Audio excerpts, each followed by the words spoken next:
hear you, Bill, so that's a step forward. Yes, I can, and I can see you as well.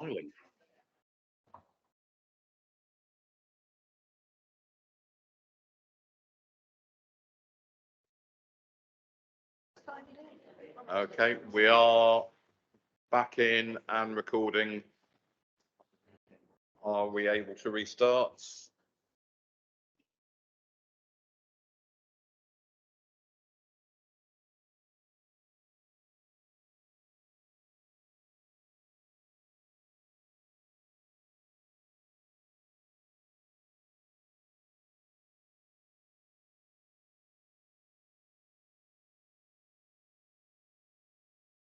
It's looking as though we can restart. Yeah, I'm getting the thumbs up that we can restart. So we've just had an introduction for those of you who are online from Councillor Lyshawn and Jason Vaughan about the Treasury Management Outrun report. Just checking whether Anton, it's really difficult for you because you probably won't have heard the bit that's been introduced, but whether you wanted to add any comments on the report for our information, we would surely understand if you repeated what you haven't, well, to us what you haven't heard, if you follow my drift. The only thing I'd probably raise for your attention is something I commented to Jason on, so he may have already said. See the blue light around you, but it doesn't. We can't hear you. Oh, I am speaking. I can see your lips moving now. We can hear you online, Anton. That's what I was going to say. You're on mute, so that must be something that we're not doing.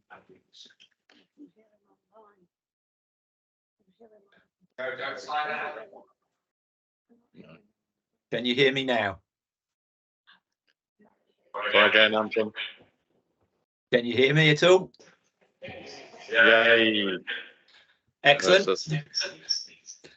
So the only comments I would make is something I passed on to Jason in the chat, which is slight apologies at the length of time it's taken us to draw this report together. And actually the 6-month outturn to the end of last week is something we'll be starting to work on in the next couple of days. And we anticipate that will come to executive for your December meeting. And that will obviously give you a much better feel for where we stand in terms of the new unitary council. Okay, thank you, Anton. I'm getting feedback.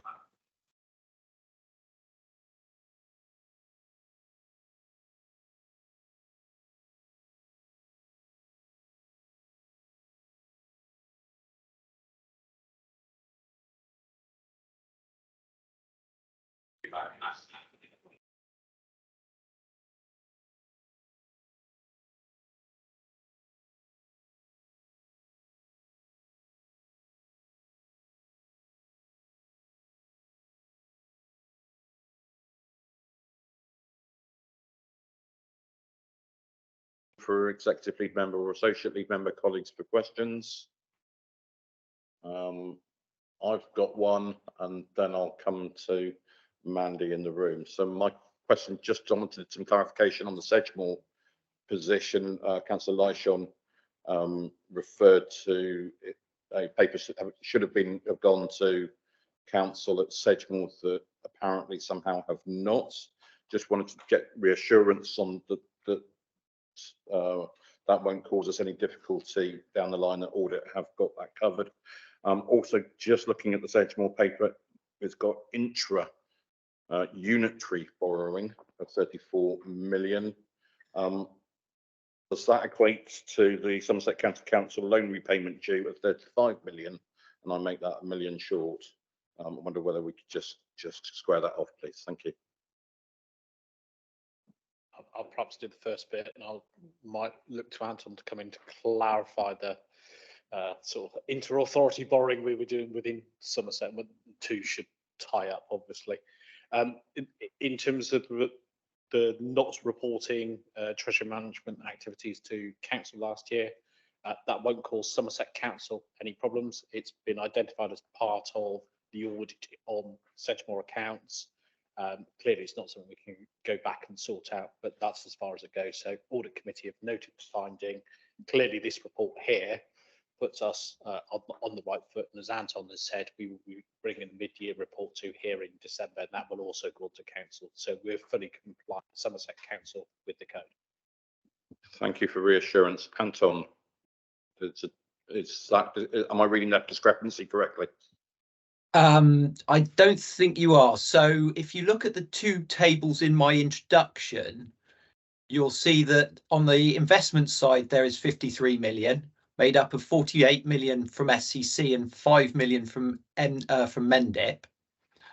And then on the borrowing side, there is also 53 million, and that's taken by a mixture of Sedgemoor, Somerset West and South Somerset. I think I remember correctly that the 5 million from Mendip was with South Somerset and all the other loans were with SCC. So they should all net and agree. If they don't, I apologise, but that certainly in those two tables in my summary, they do net and agree. Okay. And obviously, as we came into Unitary, it became clear that the new Unitary would be quite cash rich in April, and therefore rather than do external borrowing, it made far more sense for us to sort out our cash flow as we approach year end between the councils, and then all of those arrangements were effectively netted off and cancelled on the 1st of April as the new Unitary came into creation. Thank you, Anton. Yep, fully understand the rationale for the inter-unitary authority borrowing. Obviously makes sense as we were coming together.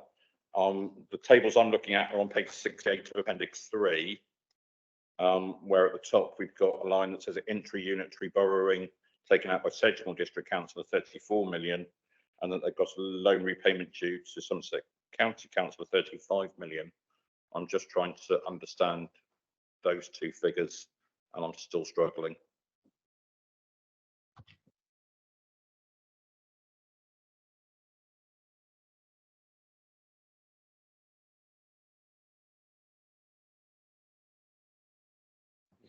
You've gone on to mute, Anton, if you weren't intending to. Sorry, page 68 you're referring to? 68 on my papers, which is Appendix 3, and the tables aren't numbered in that. There's no numbering in that, but it's on the final page of the Sedgemoor appendix. I think that is a typo on the Sedgemoor page. Let me just. Okay, if you need to double check that, I'm quite happy to come back with an answer outside of this. Jason is apparently waving. He might be able to help. So what the tables Anton was referring to, we'll double check that because it does sound like it's a typo. On page 24, if you look on page 24, you have the inter-authority borrowing, which is shown as investments, because they're obviously the council's making the lending. So you have £5 million for Mendip, £48 million for the county, total of 53 million. Then on page 25, you'll see who's effectively borrowed that money, the inter-authority borrowing there. 34 million to Sedgemoor, 6 to Somerset West and Taunton, 13 to the South Somerset, totaling 53. So in total, the borrowing and the investments tie up. So we'd just look at that appendix on Sedgemoor because it would suggest that's a typo on that particular one in the detail. So we'll correct that for council. Okay, thank you very much. I can't work out whether we're better off, £1 million better off or worse off, though. Or I can confirm that in the county council's books, it was definitely 34 million that we lent to Sedgemoor. Thank you. So Sedgemoor owes £1 million, but we're now Sedgemoor, yes, as well as Somerset. So at the end of the day, we're no better or worse off. Thank you very much. No, it all just disappeared. Thank you for the clarification on that. I think I now understand. Not seeing any other questions from league members or associate league members, and Mandy caught my eye earlier. Councillor Chilcott, good morning, Mandy. Good morning, and thank you very much, Chair. So just a question, if I may. First of all, congratulations. It's a huge piece of work to consolidate everything, and I think that's been achieved in the report. Probably a missing for me, though, was within the individual councils' reports, there's that comparison in investment, for example, between 22 and 23. Now, in the covering report, whilst we've got a consolidated position, what we haven't got is that show of movement between 22 and 23. And I think that would have been really helpful sort of as a record for future unitarisation around the country, just to see those last year movements. If we have a look, we've had a decrease of £94 million. That's covered in page 37 of the report. And that's between a quarter and a third of all total investments. And looking specifically at Somerset County Council's last year, the investments moved from 203 to 112 million. That's over a third it's reduced by in that 1 year. So we then look at borrowing, and that stands by comparison at 808 million. So my question is, within the paper, it says there's no financial risks identified. Surely this kind of a reduction in reserves between a quarter and a third, depending which figures you have, against that borrowing position, there should be some kind of financial risk to this authority. Thank you.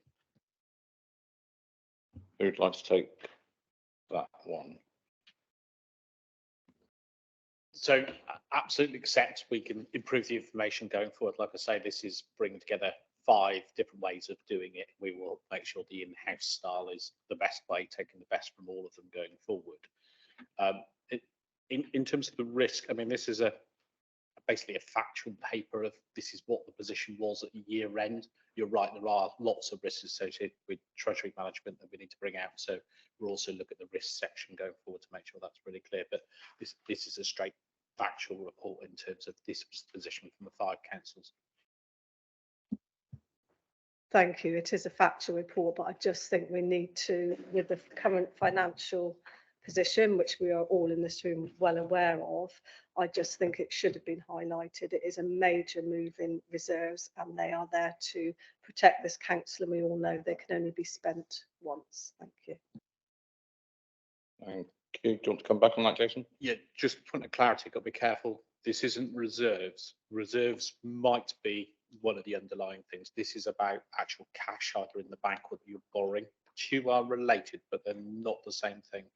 So this will also reflect cash flow and things like that. Traditionally, at year end, the county council in particular has always had quite low cash flow if you compare that to perhaps, say, the summer months. So it does go up and down on the trail throughout the year. That's my error. Should have used the word investment and not reserves. Thank you. Okay, we clarified that position off. Looking around for any further questions from members in the room or online. I'm not seeing anything, which brings us to the recommendations. The recommendations are that the executive approves the report as being in compliance with CIPFA Code of Practice for Treasury Management and recommends it to full council at the next available meeting. Am I seeing a proposer for that, Councillor Leyshon, and a second for that, Councillor Darch? All those lead members in favour? All those against? That's clearly carried. Okay, brings us on to item 6, the 2023-24 Housing Revenue Account Report, Quarter 1, and invite Councillor Federica Smith-Roberts to introduce the item. Thank you, Chair. I'm pleased to present the Quarter 1 Budget Monitoring Report for the Housing Revenue Account, and this is looking at our position at the end of June. Apologies that this is a little late in the cycle coming forward.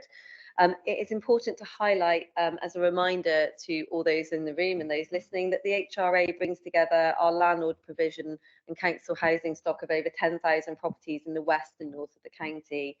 It is a ring-fenced account, and just to remind people, it's not taxpayers' money, it is that of our tenants who we are providing homes for.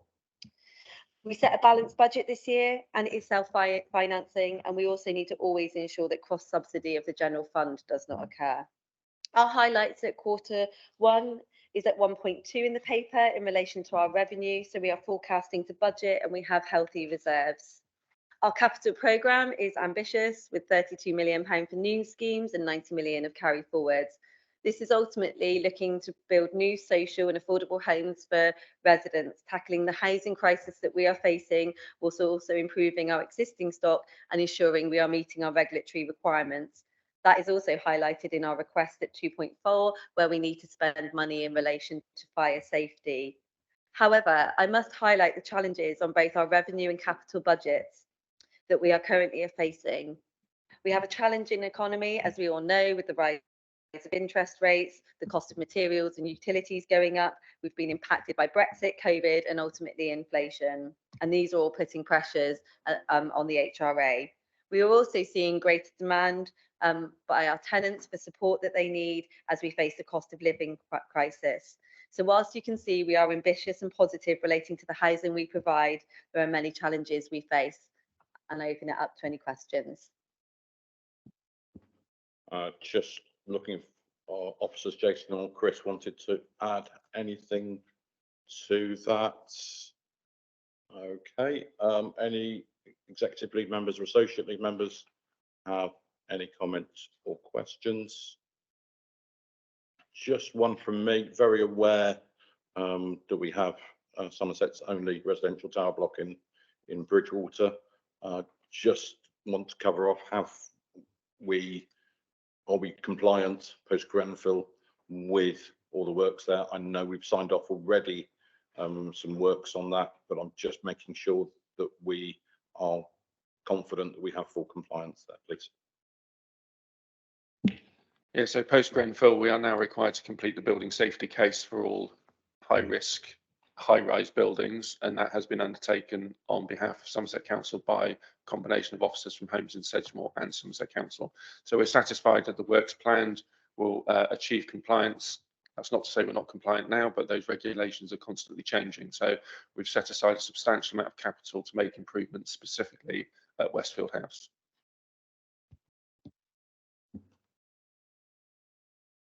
Thank you. Councillor White. Thank you. As Councillor Smith-Roberts indicated, this reflects the work in the south and the north or the west of the county, how you describe it.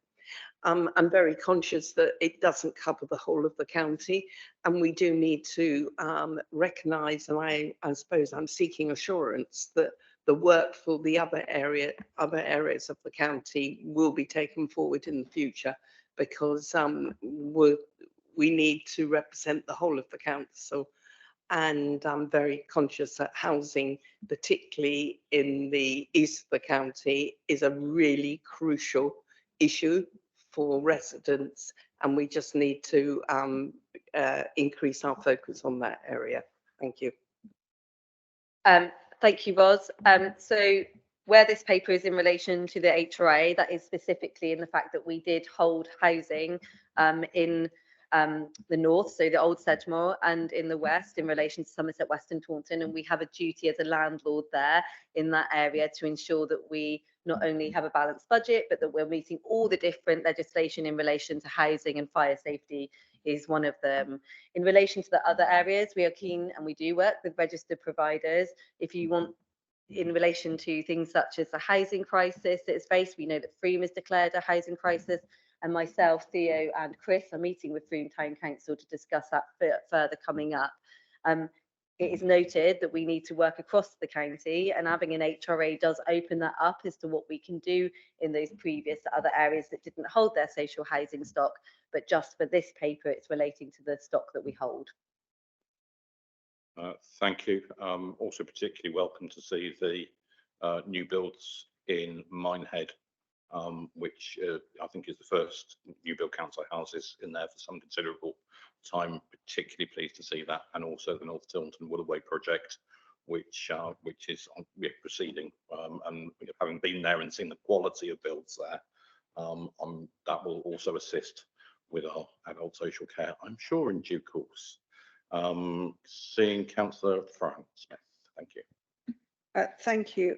Following on from your question, Bill, currently these properties are low carbon in North Taunton and zero carbon in Minehead.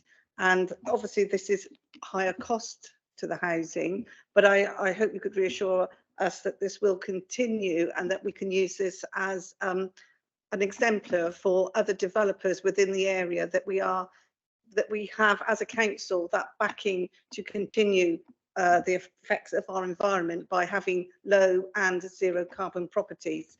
And I would hope in the future that the offer would be that they could see how good the quality is, especially, I haven't been recently to Minehead, but the good quality that is being developed by the council in North Taunton, and also for registered providers as well, to encourage them to provide zero and low carbon properties. Yeah, would fully agree and endorse those points. Am I seeing anything else from League members or Social League members? So moving around the room, we've got Mandy. Hello, Mandy. Thank you, Chair. So thank you for the paper. Just a couple of questions, if I may. Firstly, of course, the homes are very welcome in Minehead, and I thank the authority for having the open session they had for people to come along and find out about them. I think that's great.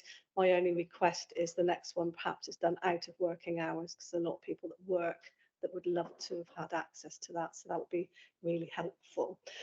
My second question is around Appendix A, which is the budget for the HRA. I've never seen any budget through any council that has a month 3 variance of 0 through every single line. And if I pick out a couple, interest receivable, interest payable, we know the interest rates have moved around considerably over the last quarter. Yet, if I look at all of the figures, whether it's repairs and maintenance, whether it's interest, they're exactly the same month on month on month with no variance. Can just somebody explain why there's 0 variance across every single line, please? Just looking around. Hello, Kerry. I saw you pop up on the screen. You're in my notes, so I didn't know where you were. So, good morning, Kerry. Are you able to assist Councillor Chilcott with her question? Good morning. Yes, thank you. So in terms of the reason for there being a 0 variance across the line, this is because attention has been focused much more on kind of closing the accounts of the previous authorities, and also having time to embed the new finance system and get to grips with how the new financial system works.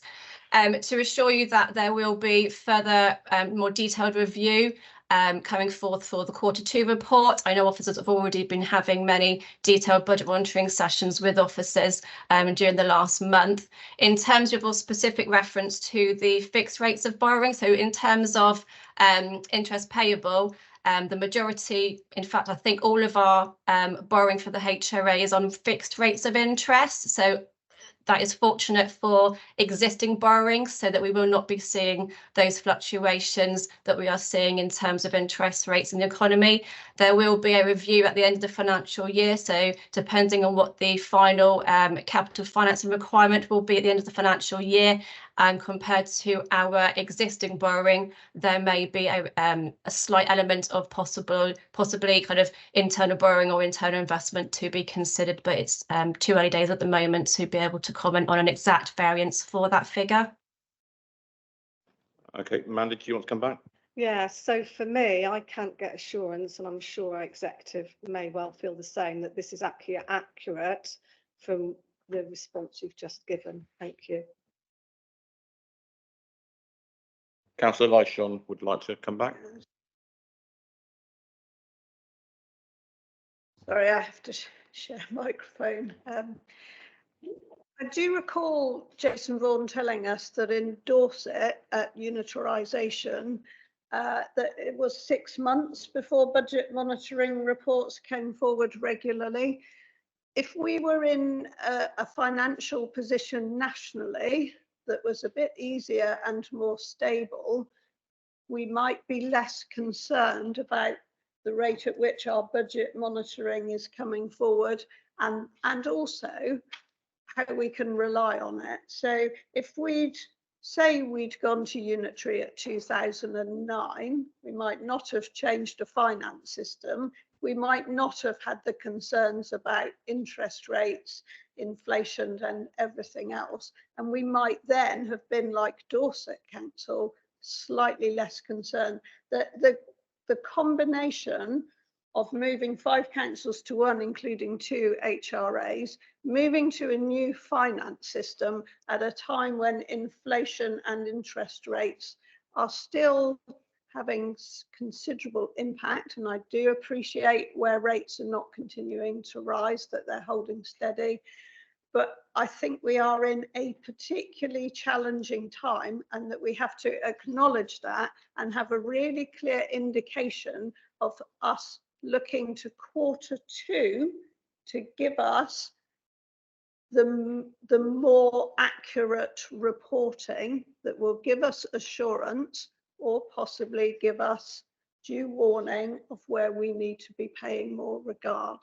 I do think it is a particularly difficult time for officers, and I do think we need to recognise that. Kerry may think that I'm actually excusing you more than I need to, but I just feel we need to bear in mind the national factors here. Councillor Chilcott, I'll let you come back in on that if you want to. Thank you so much for your indulgence. I get all of that, but this isn't correct. So, you know, if there'd been a commentary around that in the paper to explain it, I think that would have made sense. But the fact stands that what we've got in front of us, albeit the challenges, doesn't properly represent the financial position. So a paragraph explaining that would have actually given clarity to any readers of the paper. Thank you. Okay, I think the context has been well rehearsed on that, but I take the point that if there was a paragraph in there to repeat that context, that might have been helpful to people. Jason. Yeah, if I can just add, take the valid point from Councillor Chilcott there. There's a bit of an error with this one as well. So this did actually go to corporate resources scrutiny on the 8th of August and should have come to you a month or so ago. For whatever reason, it didn't make its way through to the papers. So this has come to you even later. It looks even worse. It was a very first heads up for the first quarter. We knew the first quarter would be a bit rough and ready, and we always said Q2 would be more detailed and accurate. So that's another factor in here as well. Thank you. Are there any other comments from councillors in the room? Just looking online and not seeing any hands up there. Kerry, Jason, Chris, thank you for all your teams for the hard work that's gone behind that. I appreciate the comments that these figures do represent. I think rough and ready was the phrase that Jason used. That was the position we're in, and we're looking forward to smoother. I'm trying to think what was the opposite of rough and ready then? Smoother and even more prepared figures in the future. But yeah, do thank you for your works behind this. Can I see a proposer for the recommendations that we note the HRA forecast and financial performance and projected reserves position, that we note the forecast outturn position of the capital programme, and we recommend to full council to approve a supplementary capital budget of 3,313,829 for the in-house service to spend on fire safety. That's a remarkably precise figure, isn't it? Proposed Councillor Federica Smith-Roberts, seconded Councillor Liz Lynsham. Those Leeds members in favour, please show. That's clearly carried. Thank you. So we move on to item 7. Kerry, thank you so much for your assistance with that. We move on to item 7, the statement of community involvement, and I'd like to hand over to Councillor Ros White to introduce this item. Thank you. Thank you, Chair.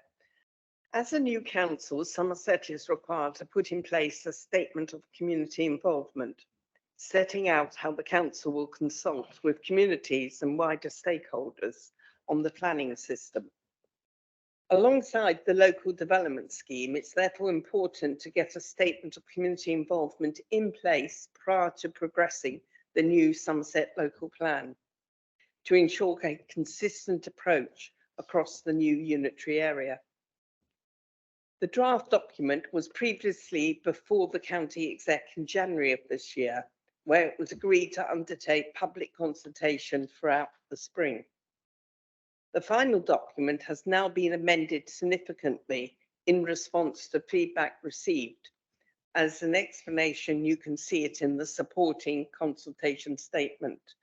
We've always said that as a council, we were going to do consultation genuinely, and we would take into account what people are responding to, and it's individuals, council, parish councils, etc. This recommendation in front of you today is to adopt the document, and therefore reflects the combination of work of the Somerset Council since January. And we have today Andy Redding, who has been doing the significant work on this. So I'll hand over to him.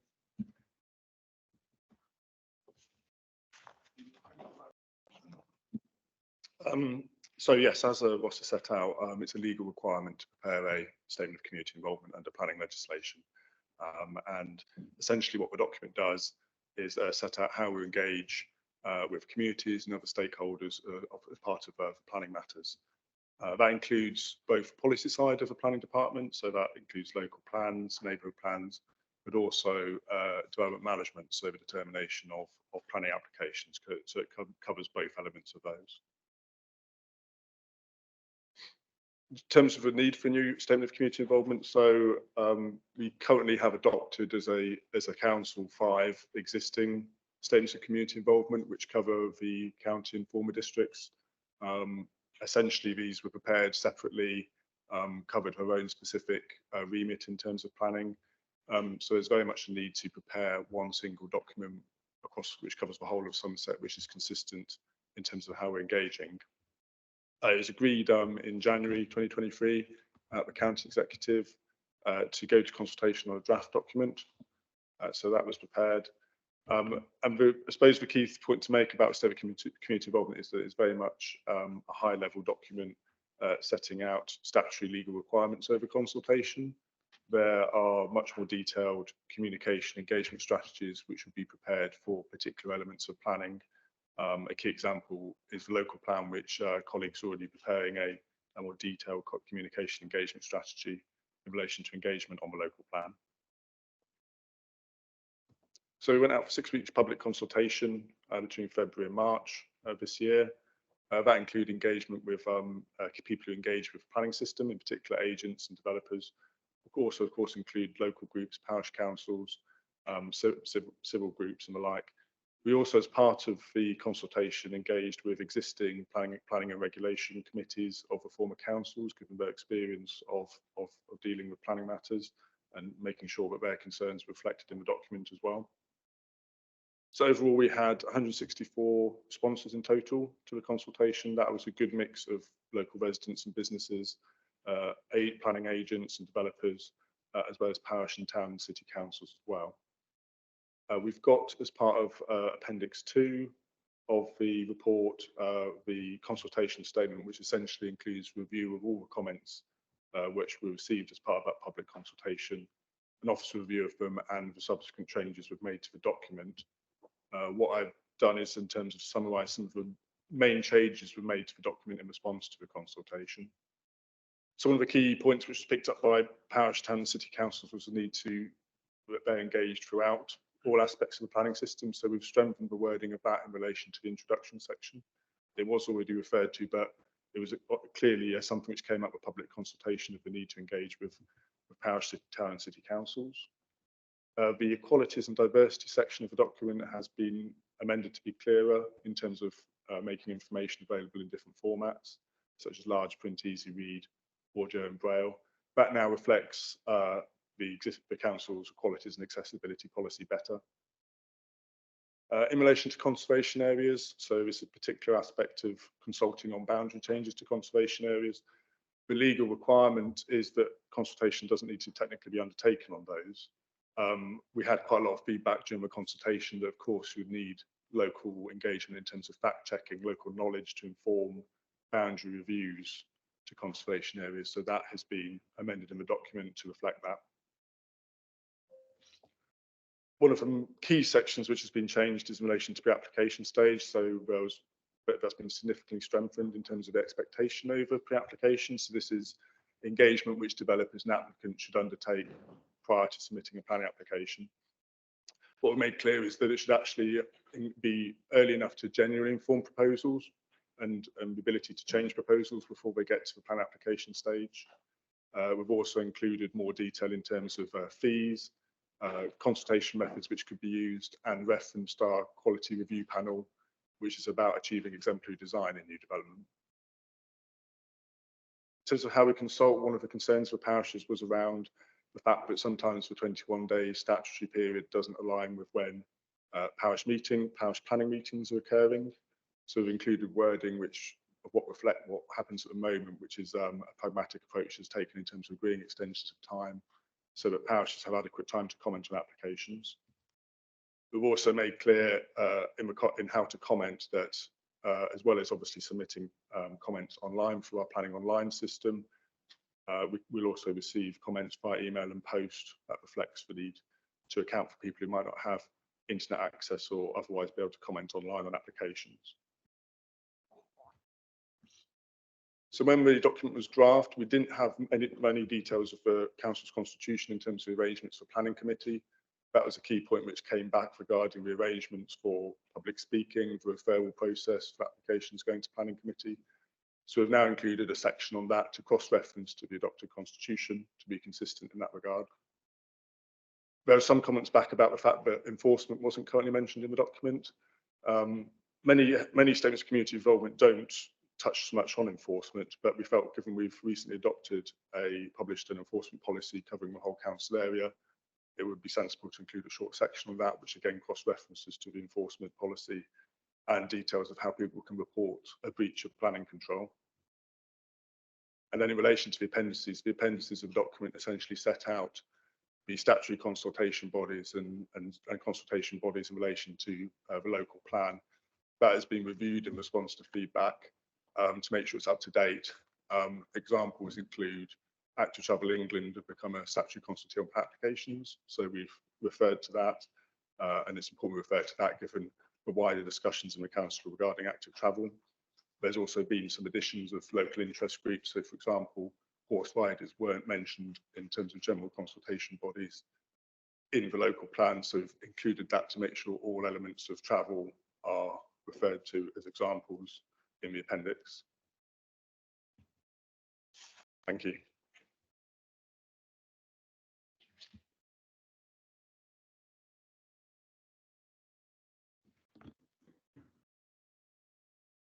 Okay, thank you very much for that, Andrew. And just looking around the room for any comment from leader or associate members.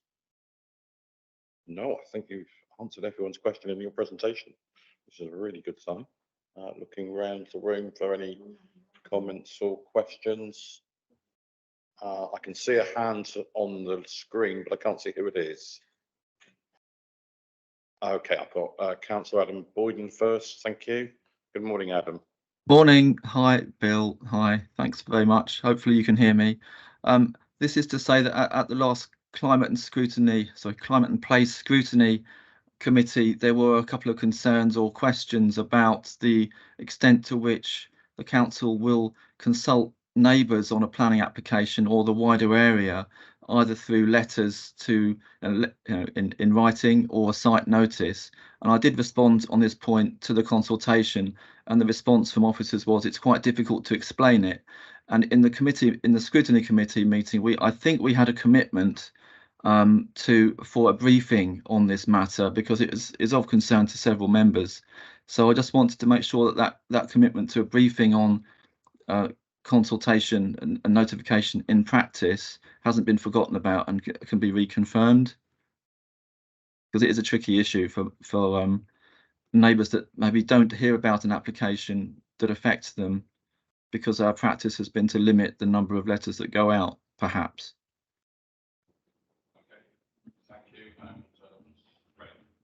Thank you. Yeah, I mean, what we've done, we've included the scrutiny recommendation in the reports, paragraph 22 onwards, which refers to the point about site notices and notifications.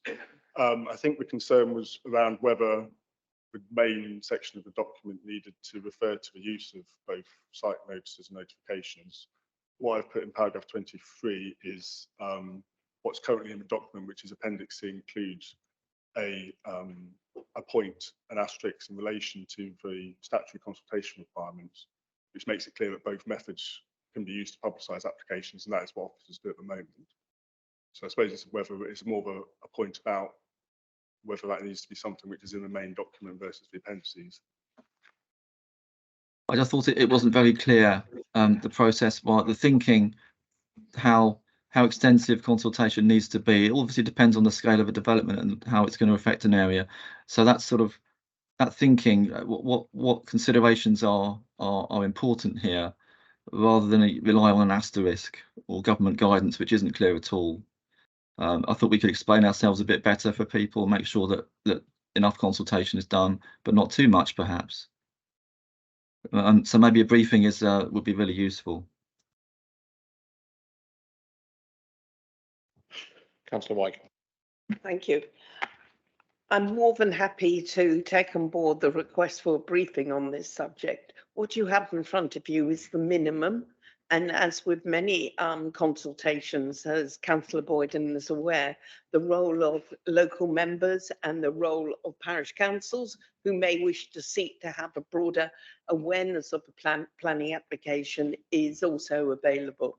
What we have in front of us is the statutory requirement, and that's quite clear within the paper. But the more general point Councillor Boyden is making, I would take it away as an action point for a briefing on the planning process around notification. Thank you. Thanks for your question, Adam. I think you got a yes there. And Councillor Mansell. Good morning, Dave. Good morning, thank you. And my comments also relate to the discussion at scrutiny. Now, there actually was a clear recommendation from scrutiny, which came from us after discussion, and that is included in your report at 22. There is also an officer response to our recommendation in 23. And their recommendation is, it appears, is not to go with what Scrutiny Committee was suggesting. So I thought it would be helpful if I could just clarify what it was, bring your attention, draw your attention to what Scrutiny recommended, and to just sort of clarify a little bit on what we had in mind. So 22.1, a very simple thing, and this is quite minor, but nevertheless can be important. The current document talks about consulting with the local community, which is fine. We just had in mind something at a much smaller scale for small applications, and yes, it's subject to interpretation. Consult with the community. Generally, that means something quite wider. You know, a display in a local village hall, something like that. That would be quite ridiculous to do for an extension to a property.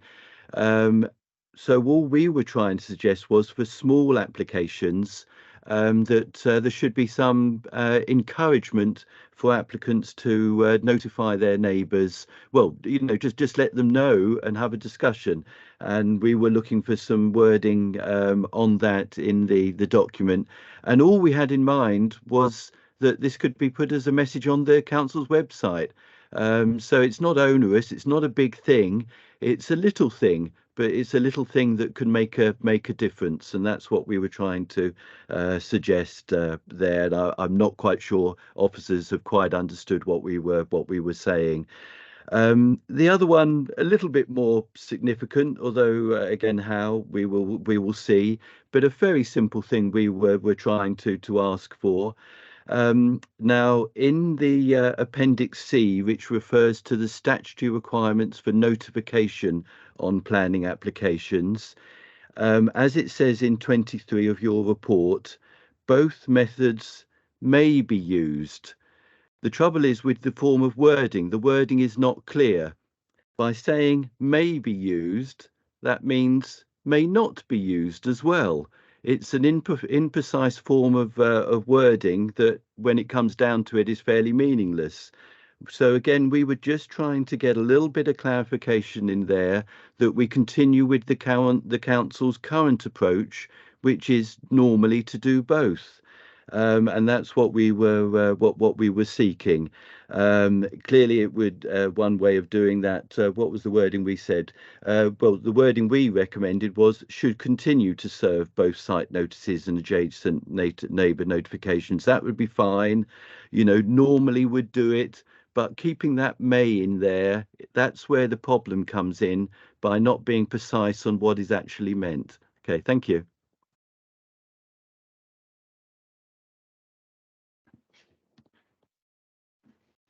Thank you, Chair. Just a couple of comments on Councillor Mansell's concerns, and apologies, I wasn't at scrutiny, so I didn't hear those comments. In terms of a clear recommendation, obviously we can advise officers when doing pre-application to ask applicants to consult on smaller applications, but obviously we can't require them to do so. I think we could certainly put something on the website to that effect, but I don't believe that we should need to amend the statement of community involvement to do that.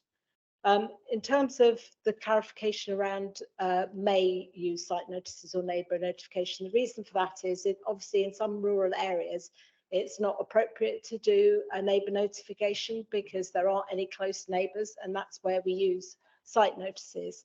And so we do sometimes use both, but if it's a site out in the middle of nowhere and there are no close neighbours, we generally do use site notices. We can use both, and it's important, I think, that we continue with may. There are differing practices across the different area teams at the moment, and we need to make that consistent. And I think we can bring that out in the briefing to members about how we're going to do it going forward. But I think it's important to recognise this is a minimum, and it sets out what we're statutorily required to do. Okay, just there's a hand up online. Okay, Councillor Gwyl Wren. Good morning, Gwyl. Thank you. Just very briefly on the question of community involvement in planning. I was at Milverton Parish Council on Monday night, and they reminded me, of course, that certain parishes used to enjoy a delegated planning agreement, and it was taken away at the beginning of the year, but they were promised a review. Now, I don't know whether it's necessarily the place to conduct the review within the statement of community involvement, or whether it should actually sit with the Constitution and Administrative Committee. But I thought it was an opportune time to remind the council of it and of the benefits of the system in directly involving parishes within planning. Certainly, for Milverton, it worked exceedingly well in terms of engagement with the local plan last time. And I've sat on the planning committee long enough to know that there are a lot of communities out there who, when developments or applications come forward, seem utterly shocked that the local plan actually has supported that particular site. So I think there is a real need to get this right. Now, the delegated planning agreement isn't going to suit everybody, but I think there needs to be closer alignment between the parishes on a day-to-day basis, just to improve the understanding on both sides.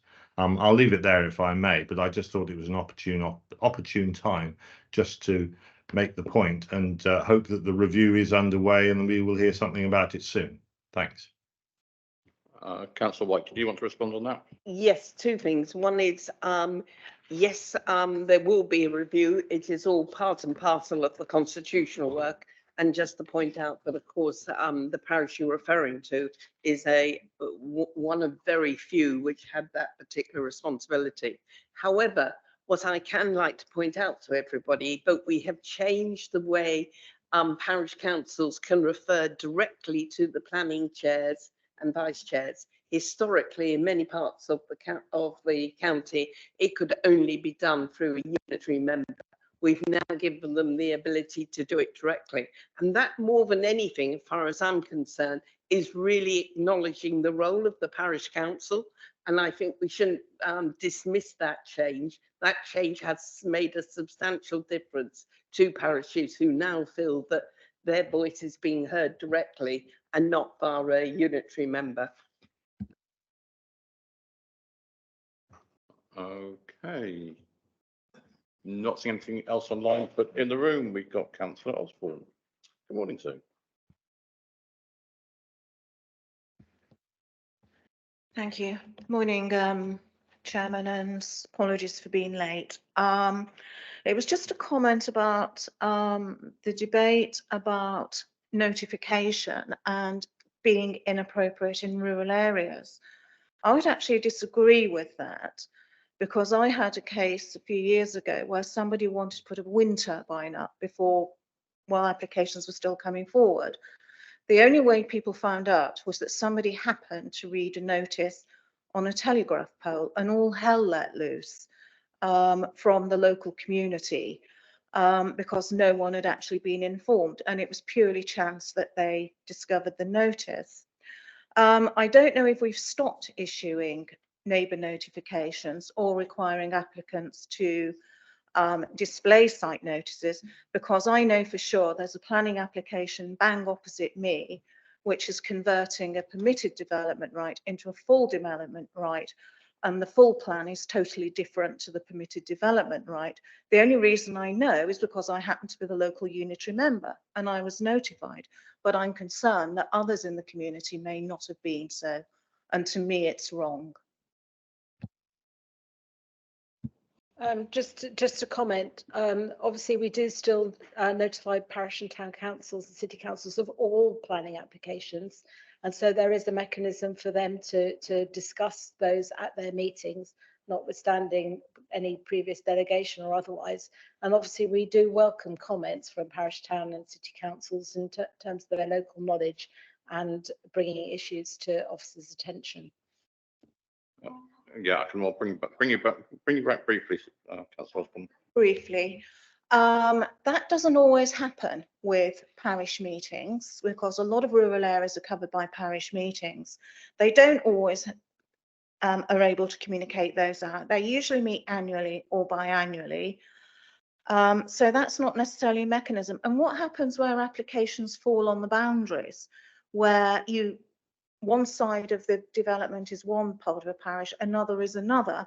I've got examples where the parish where the application is based gets the notification, but another neighbouring parish that may be more impacted doesn't get the notification, because we don't look at what sits on the boundary to ensure that all the relevant parish councils are notified. And again, it's more good luck than management that those that are most impacted find out. Okay, that's not necessarily been my experience, but I'm sure there are examples around the county where things haven't been. If you've got specific examples, perhaps that level of detail needs to be brought to the attention of league members and officers so that we can dig into that and see how we can do things better. Councillor Ruddle has indicated, and Councillor White, thank you. Thank you, Chair. I think one of my questions has been answered about parish councils. Parish and town councils do get consulted on every application, and at that point they put it on their notice boards anyway. And if there's a big, if someone in the village want to, or a town want to make a big, you usually get them in your meetings, so you fill up halls. So that's that. And also, if there's an application on both, so you've got two towns, say, I mean, mention Somerton obviously, and another village. Both those parishes are consulted, and that's how it's always worked for a long time. As for site notices, they're actually a waste of time, and I'll tell you why a site notice is a waste of time. Most developers will rip them off the gateway or the fence. They're absolutely a waste of time to send an officer out to put a site notice. You can ask the developer to do it; he ain't going to do it anyway. So that's just sorry, that's the truth of it. You want the truth? That's the truth. I can not sure I could possibly comment on that. Councillor White. Thank you. I take Councillor Osborne's comment about in rural areas. Can I just make a very obvious statement? I'm sure one which she would agree with, and that is there is a role for a unitary councillor, particularly in a rural area, to actually be the conduit. If you happen to have local knowledge that a particular application is in some way you feel likely to fall through a gap, then surely then as a good local councillor, you make sure that the right people are informed. And I'm not saying that it should be a total replacement, but you can't create a system for every single case. And this is where unitary councillors, as in previous years as district councillors, huge amount of effort is put in by good local councillors to make sure communications are 110%. Just going to come back to you, Ros, on that, because that's precisely what I do. Thank you.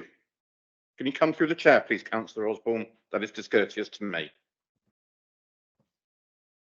If you will permit me to come through the chair, I would like to confirm that that is precisely what I do.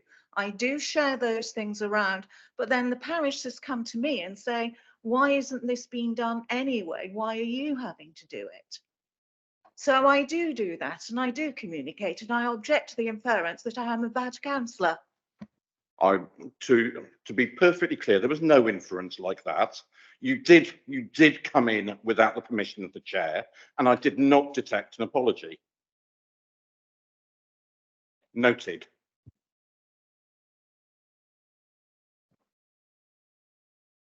Are there any other league members or associate league members who would like to speak? We have a recommendation in front of us. Are there any amendments to be proposed to that recommendation?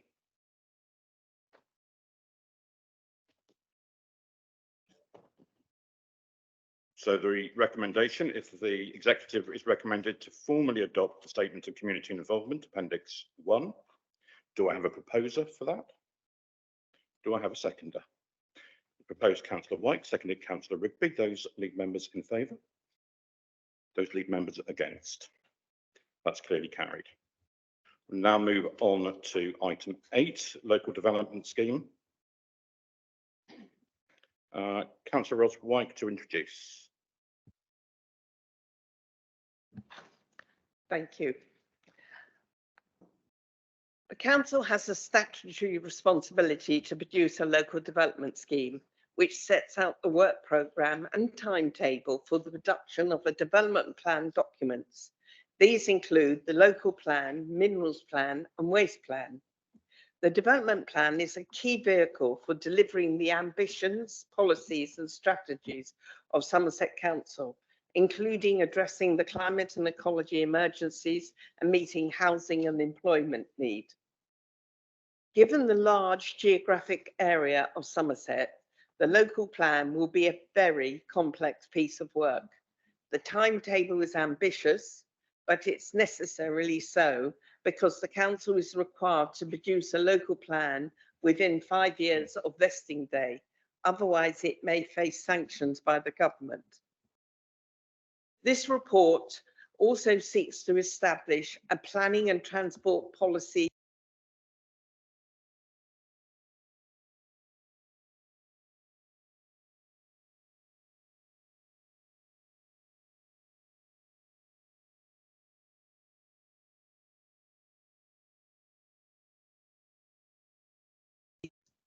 I will hand over now to Laura Higgins, who will take you through some of the detail.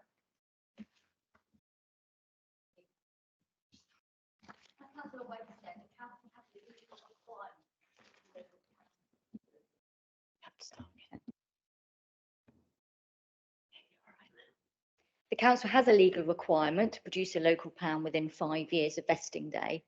And the local development scheme is also a statutory requirement that it's something we need to produce to show that how we're going to do that.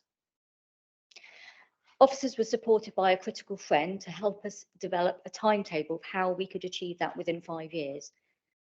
And we believe we can achieve that within 5 years as long as we have sufficient financial and staff resources to do so. To meet this ambitious timetable does require a streamlined approach, and there's 2 elements which it requires us to do to enable us to do that. One is a formal round of consultation at Regulation 18, a single stage at that point, supported by other targeted engagement activities. Those targeted engagement activities could be workshops or other kind of approaches which look at particular themes or issues that are coming forward or in particular areas. The other element to deliver a streamlined approach is that the Regulation 18 consultation would be in the form of a draft plan rather than an options document. This is so that we progress the development and inform people of what the proposed policies are as soon as we can. This does not mean we wouldn't have options. They would still be set out in the sustainability appraisal document and they would still be developed, but the public consultation of Reg 18 would be a more developed plan. This is the timetable we're proposing for the local plan to show how we could do it within 5 years.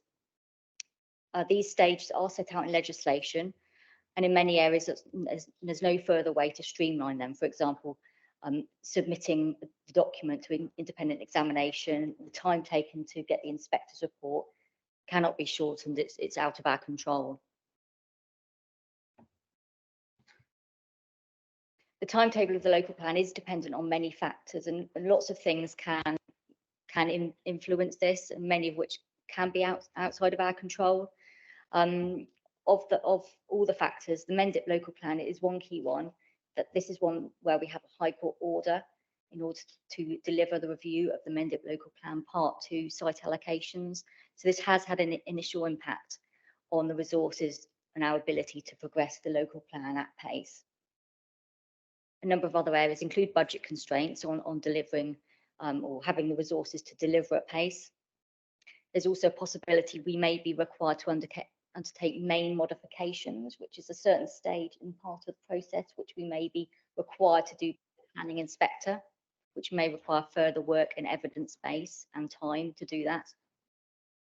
We want to ensure the governance and consultation processes are effective, so we're getting the right responses, right information we need when we consult, and also that when we take the documents through the governance process, we're helping ourselves to do that by having the planning policy subcommittee set up, which is part of this report. There could potentially be planning reform. There's consultation on this at the moment. We don't know the outcomes of that at the moment, but that could change what we need to do and when. And there could be potential changes in government and government priorities. The timing of a phosphates mitigation strategy will also impact upon our timetable of the local plan. The timetable of the local plan and the development plan as a whole is to deliver a local plan separately from a minerals and waste plan reviews. The primary reason for doing this is to ensure that any difficult or I suppose complex issues within either one of those documents does not derail and delay the other. There's certainly a possibility to bring those forward together at a later date, but at this stage, we feel that we need to progress those separately in order to get them online as soon as possible. They will all share a very common evidence base, in the same way that we will share evidence base with the local transport plan as well. So we are delivering a strategic land use plan for the whole of Somerset that considers strategic issues together.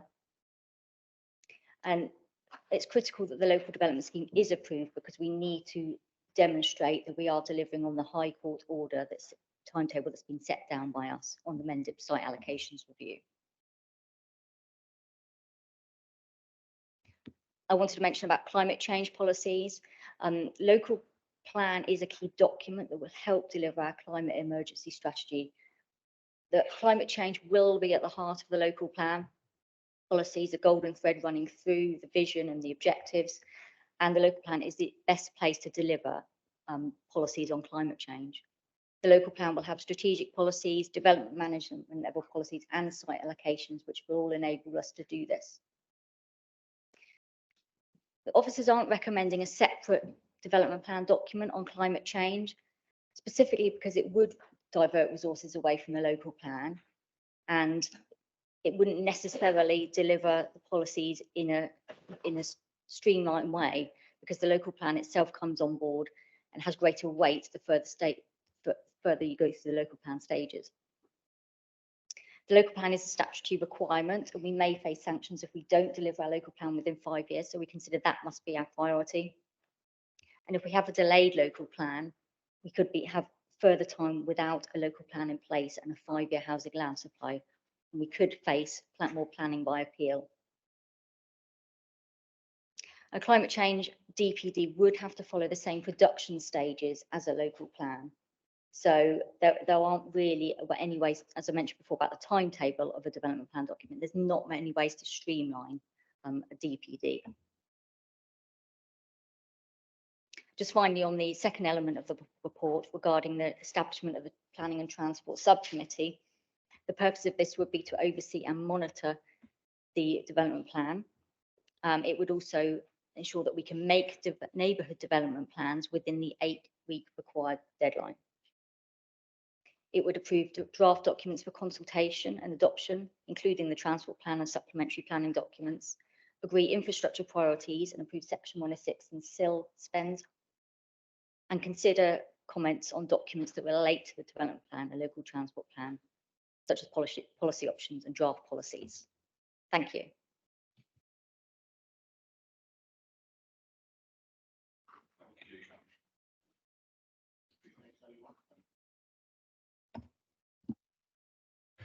Thank you, Laura, for that presentation. Do appreciate it. I note some interesting comments from scrutiny, which I think we will need to unpack and just go into in some detail later on. But first of all, just come from associate and lead members first. So Councillor Rigby, please. Thank you, Chair. And can I thank the team for putting together this piece of work. It's a really important statement of intent that we do very much intend to get this local plan produced in the timescale that we've been given. It's a crucial piece of work, as I'm sure we're all aware, in terms of delivering our place-based ambitions.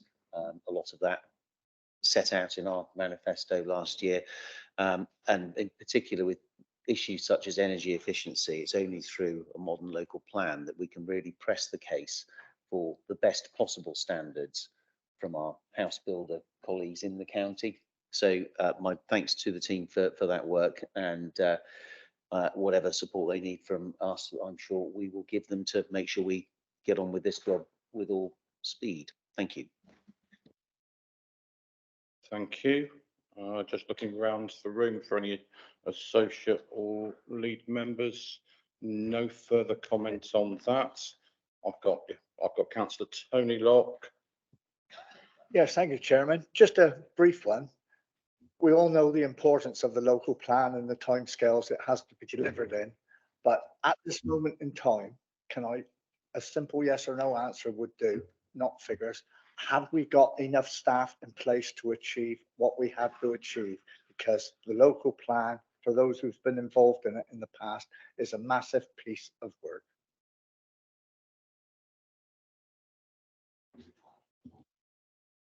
Ros first. Thank you for your question, Tony. I think the local plan is a challenge for any council across the country, particularly developing a new one. And we're going to have to do it across a very large geographic area. And I think any of us in the room recognise that the variation within Somerset, the thing we rejoice in and really value, is going to be something we need to actually work hard to retain and work with.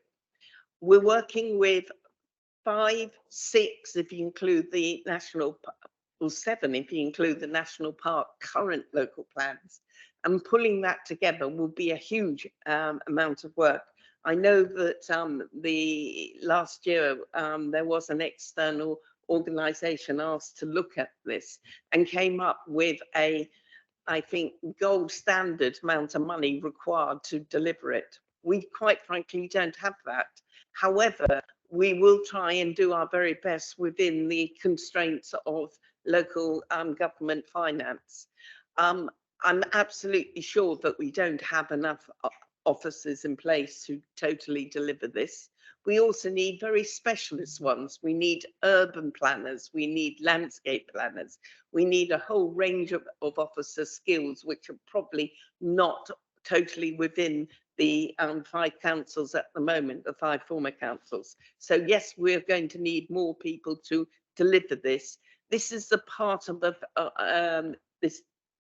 this document is the first step in a very long journey, and you will be seeing requirements to put more money into this area in the months to come. And we have to recognise that that will be against a very, very challenging local position and nationally on local government finance. Councillor Leishon earlier said we wouldn't necessarily want to do all we're doing with all the different changes. And I would say that trying to pull together 5 local plans into a single one against this financial background will be challenging. So long answer, Tony, but I'm sure we will need more officers to actually deliver this, and also specialist planning skills. You asked for a yes or no answer, and you got a yes, we need more, rather than a no, we haven't got enough. But I hope that was a sufficient answer for you, Tony. Okay, moving to the other side of the room, Councillor Nicholson. Good morning, Francis. Thank you, Mr. Chairman. I just wanted to check where we are in relation to the consultation on changing the rules and the timescales for local plans, which are bringing back the timescale for local plans to 30 months is being being consulted on at the moment, and there are clear timescales for planning authorities, whether they're using the current rules or the future rules. It would look as though we would fall under the new tighter ones, but maybe we have a specific exemption because of unitarisation. So that's one question. And the second question was, I wasn't quite sure why the National Park local plan was brought into this, since it is a sole planning authority, and this authority will not be incorporating its local plan in ours. But maybe it was about the increasing the new legislation to be given royal assent in November. Maybe it was about the increased duty to further the purposes of the National Park of this partner body that was being referred to, but perhaps I could have those explained. I think you were answering your own question towards the end, and answering it very well, I thought. I'm sorry, this is one for you. Thank you, Chair. As Councillor Nicholson says, there are proposals in the Levelling Up and Regeneration Bill to make amendments to the plan making process. Michael Gove wrote to the Council this week to confirm that any regulations relating to that would be brought forward next autumn 2024. Obviously, there's some uncertainty given the timing of those as to whether that will actually happen. So what we've put before members today is to proceed under the current arrangements and legislation, because that's all we can do. But clearly we will need to come back and revisit it should those regulations do as you have indicated, which is to streamline the process. Yeah. You're correct. The National Park is its own plan making authority, but clearly we will need to liaise closely with them and their policy position, because it affects Somerset as well. Thank you. Not seeing any other comments or questions in the room. I can't see whose hand is first. Dave Mansell. Good morning again, Dave. Good morning. Thank you. So yes, I have got a few comments which I'll aim to get through quickly. So firstly, in relation to the subcommittee that's being set up, which is fine and understood, and my comments are largely reflecting what was discussed at scrutiny meeting on this report. There was, though, concern that the report, when it came to us, didn't cover what would be the involvement of wider members or scrutiny, and we did feel that that was an oversight in the report. There have been a couple of paragraphs now added to the report that you have, and I think all I wish to do at this stage is sort of draw that to your attention. There was mention at scrutiny of a cross-party working group being set up to work alongside while the local plans being undertaken, and certainly a feeling amongst some of us that sounded like a good idea. So if that is something that does emerge as further thought is given to that, we would welcome it. And clearly it is evident that more thought is needed on the involvement of wider members because the attention so far only seems to have been given to the subcommittee. So that's one comment. My other comments are related to specifically to the local plan and the DPD planning document that's been suggested. I should start by saying that no one on scrutiny had any wish to delay the local plan or to impede the progress of that. The local plan is important, and important that it progresses as quickly as it possibly can, and that it's done well, as you know, as best as it can be. Where scrutiny's concerns came in were in relation to especially planning policies in relation to the climate emergency. And our concern arose because 2028 for the local plan is a long way away, and this is a situation that needs addressing as soon as we can. And one of the best ways we can address the climate emergency as a local council is through the local plan and getting policies adopted there. So a few quick comments now, and again on this element, there's information in your report which didn't come to scrutiny, and obviously has been prompted by the questions and the recommendations that we then made. So specifically to say what we were suggesting on a planning document is to address a few things, especially zero carbon standards for new development, the siting of new renewable energy generation. Ideally, it would also cover adaptation policies for climate change, because we are increasingly seeing flooding in the effects, and the earlier we can get planning policies in to look at that, the better. So those were the areas that we had in mind. Now, clearly, much of this policy should be undertaken for the local plan. This is work that should be being undertaken, and I'm sure we all fully expect that it would be.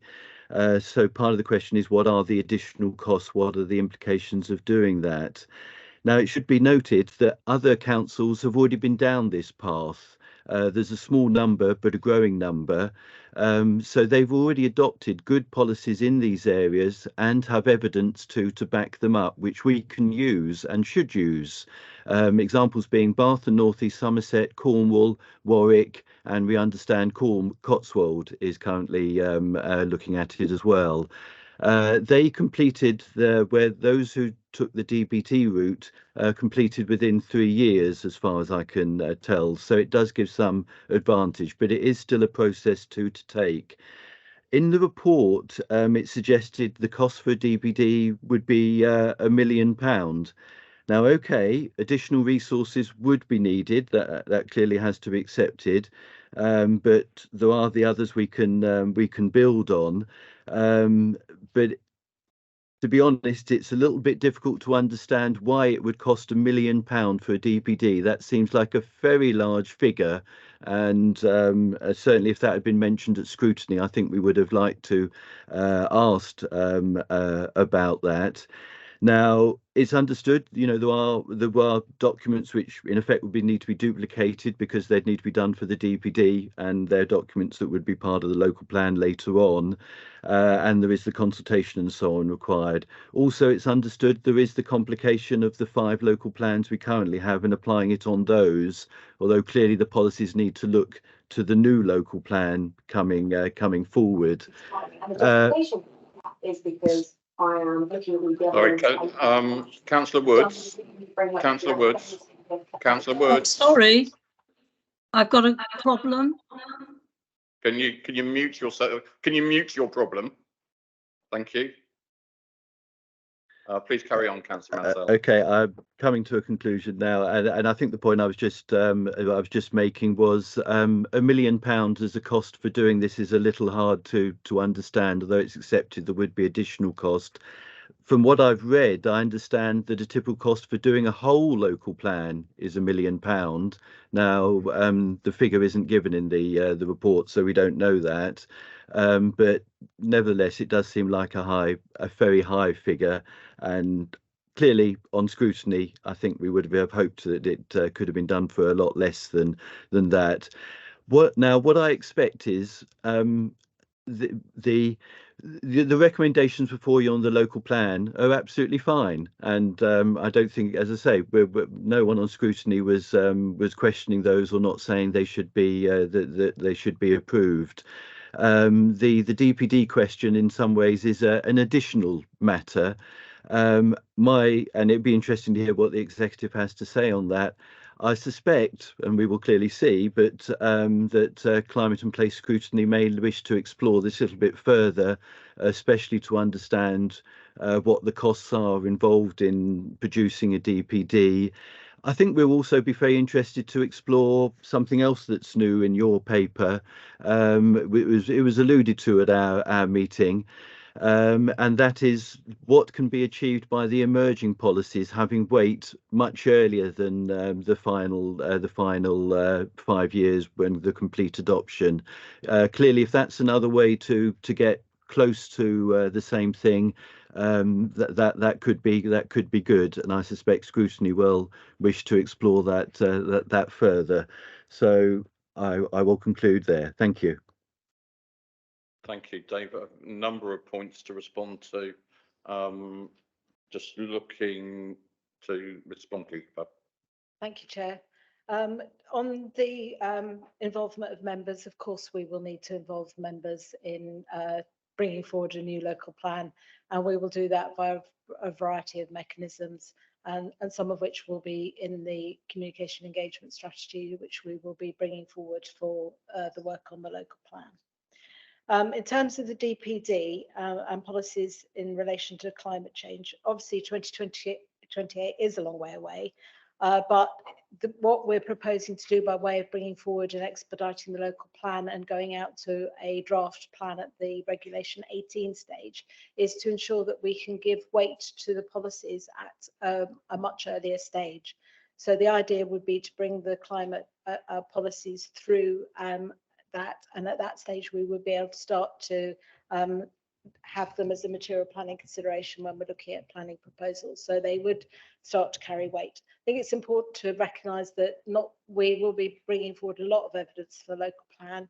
We're already working on an energy plan, and the evidence itself we will be able to give weight to when we're making planning decisions as well, because we are required to look at the most up-to-date evidence.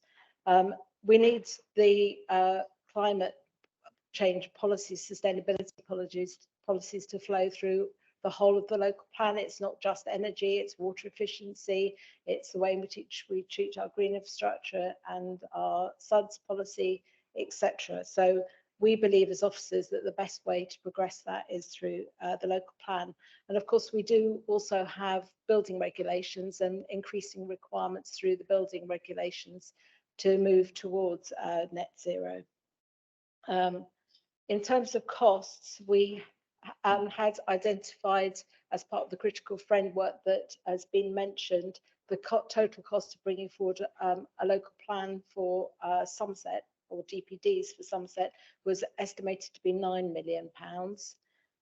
We have done some work around what it would cost to bring forward a separate climate change DPD, and the estimated cost of £1 million is made up of the evidence-based costs of around 230,000, the additional evidence base that would be required, such things like having a separate sustainability appraisal report, infrastructure delivery plan, and whole plan viability study.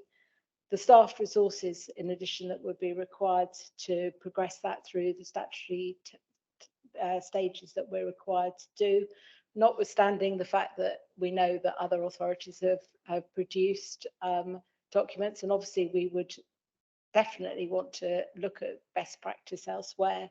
We can't just take their documents, we have to make it bespoke to the issues and evidence here in Somerset. So we've estimated that we'd need approximately 2 principal planners, 1 planner and 1 support officer to take it through the 3-year programme, and that's about £500,000. We've estimated consultation costs at only £10,000, and then examination and legal costs, because we're required to pay for the planning inspector who examines the plan and all the associated costs with the examination, including our own legal costs. Obviously, depending on what was in that plan, it could be quite contentious, and so the estimate, based on the scaled down version of what the estimate for the critical friends was for the local plan, we've estimated about 270,000, and that's how we've got to the £1 million. Thank you, Chair. Thank you. Any, Councillor Mansell, did you want to come back on any of the responses you've had? No, the further information is helpful, and it's good to sort of be drawing that out. I think there is still a discussion to be had on some aspects of this, and maybe our attention will much more go to the ability for emerging policies to have weight in the planning process. So that's how I'm thinking anyway, but I can't speak clearly for the rest of the committee on that. So my feeling is it's something to be discussed further at scrutiny, and there's no reason though for you not to adopt the recommendations before you, and importantly proceed with the local plan. But clearly we wish to see what can be done to address the climate emergency at the earliest possible date, but some things do take time. Okay, thank you. Thank you, Councillor Mansell. Extremely grateful for your comments. I think we all want the same thing from this. It's a matter of tactics and a best deployment of resources in order to achieve that. But I'll welcome members' views on that as we go through the debate. I can see, is it Councillor? Is it Adam Boyden? I can see Councillor Adam. Hello. Yes. And thank you. we got the other Councillor Adam in the room, so it must be Adam Boyden. Good morning again, Adam. How are you?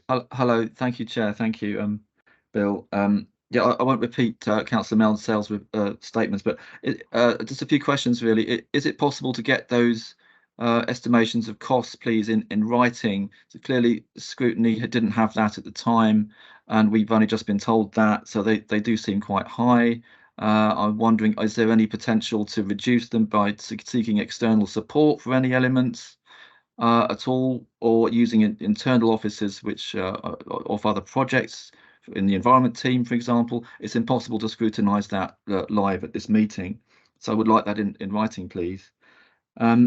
Is it possible to decouple a climate change DPD from the local plan? Should the local plan be delayed in future for any other reason, because they often are on site specific issues? So is this something that we can look at in future? And also, have officers discussed any of this with Baines, Cornwall and Warwick officer teams as to what they have done and what could be useful from their work that could reduce our workload potentially considerably? Because basically we all agree as a council that climate change is an emergency and that action on this needs to be stepped up, not stepped back, and it's important and urgent. I just would like to really leave no stone unturned on this, rather than just accepting what we say or what we've been told. Thank you. Thank you, Adam. I'm certainly happy to give an assurance that we can give that data for more further scrutiny, if you like. Just looking at whether there's Ms. Plumcooper, whether you wanted to come back on that. We're happy to provide that detailed information. That's not a problem. Just in terms of the timeline and the timetable, we will need to keep the local development scheme under review. We're required by law to keep it up to date. So if the circumstances change, we will be looking at it again and bringing it back, not least because there may be changes as a result of the levelling up and regeneration bill, which mean that we have to relook at it again. I don't believe officers have had detailed conversations with other people across the other authorities, but of course they're in a very different position to us. Many of those have already got an adopted local plan across their council area, and so what they're bringing forward is an add-on rather than something separate at the same time. Indeed, in many ways, we are in a fairly unique situation, being a new authority in this situation, inheriting a number of local plans. Councillor White, did you want to add something before I go on to other councillors? I'd just like to re-emphasise the cost of producing a local plan. These figures haven't just been pulled out of the air. There are some national recognised costs, and in fact I alluded to earlier that we did have an external organisation come and look at the challenge of moving the local plans together into one, and the figure 9 million was their starting point. I don't think any of us recognise that we will spend that much money because we don't have it, but on the other hand, the process, whether it's a DPD or a new local plan, we do need to adhere to a statutory process, which includes a lot of consultation, a lot of challenge, and consideration of options and policies before you get to a final document. It is, quite a significant final document, and we just need to recognise, as I think Councillor Rigby said earlier, that this is something we have to do well, and we need to put resource into it. But at the same time, we need to recognise that it's going to deliver our policies, and they include the climate emergency, and it will be a theme running through all the elements of this local plan. It's not just putting climate emergency to one side and treating it separately. This has to be built into everything we do in the new local plan. So I just want to give that reassurance to members.